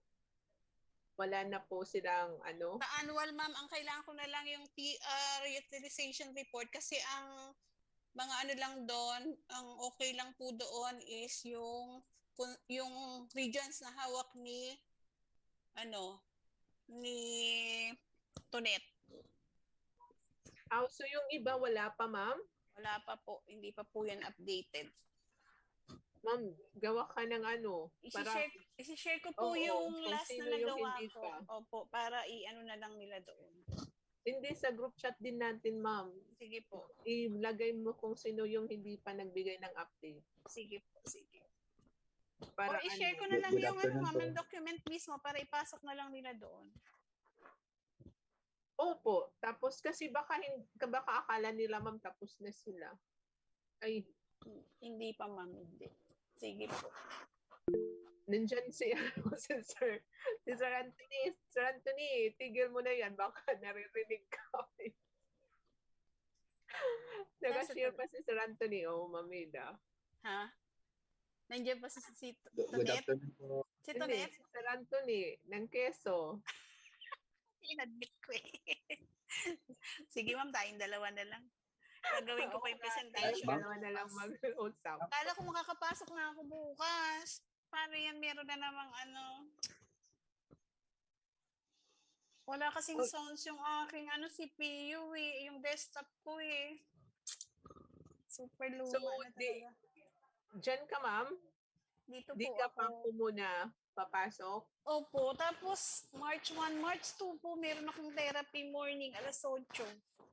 Yung therapy mo ngayon, ma'am, kumusta? Ay, kinancel ko po. Kasi nga dahil dito, opo. Sa 1 and 2 na. Hanggang magiging 2 na po yung aking Kaya nga, buti na lang yung bukas is 1 nakalagay. Kung hindi, cancel na naman. Magpagalitan na ako. Oo nga. Sige, ma'am. Okay na. Ma'am, pa ako dyan? Ha? To ako papasok. Ito yung ticket. Opo. Sige po. Sige. Kaya pala may maingay na bata. Sabi ko, si Ma'am Sheila kaya nandito na. Ay, narinig akong bala. May narinig kayo, ma'am. Oo. Maingay kasi yung mga pamangkin ko, ma'am. Mga lalaki. Sabi ko, naglalaro yung mga bata. Sige naman, pahinga na tayo. Na nga ako niyan, tawag nito, naka-crisp na hindi ba maririnig yung background. Oo. Sige, ma'am, usap tayong dalawa. Opo, sige po. Sige, maraming salamat. Bye-bye. Sir Anthony, thank you. Oo, Sir Anthony, thank you. Thank you sa help. Di mo pa rin kami iniiwanan. Yelib na po ako. Ma'am Hope, narinig mo si Dee, tapusin natin. Si Jeng, hindi ko nakita si Jeng. Nandito, ma'am. Nandito kanina. Nandito siya. Sige. So, super dami yung nako, Hope, kailangan ma-report sa technical assistance natin ng January and February. February mo na i-report yung mga TVIs na yan. Ang dami na siya for certification office. Hindi natin na i-report yung ating COKs. Yung mga TVIs, ma'am, technical assistance natin yun sa kanila. Oo, yung last month, no, ma'am? Opo. Tsaka yung ngayon. Pati ngayon po, February. Opo. Kasama ito, no? Opo. Thank you. Thank you, ma'am. Leave na po ako. Bye-bye. Bye po.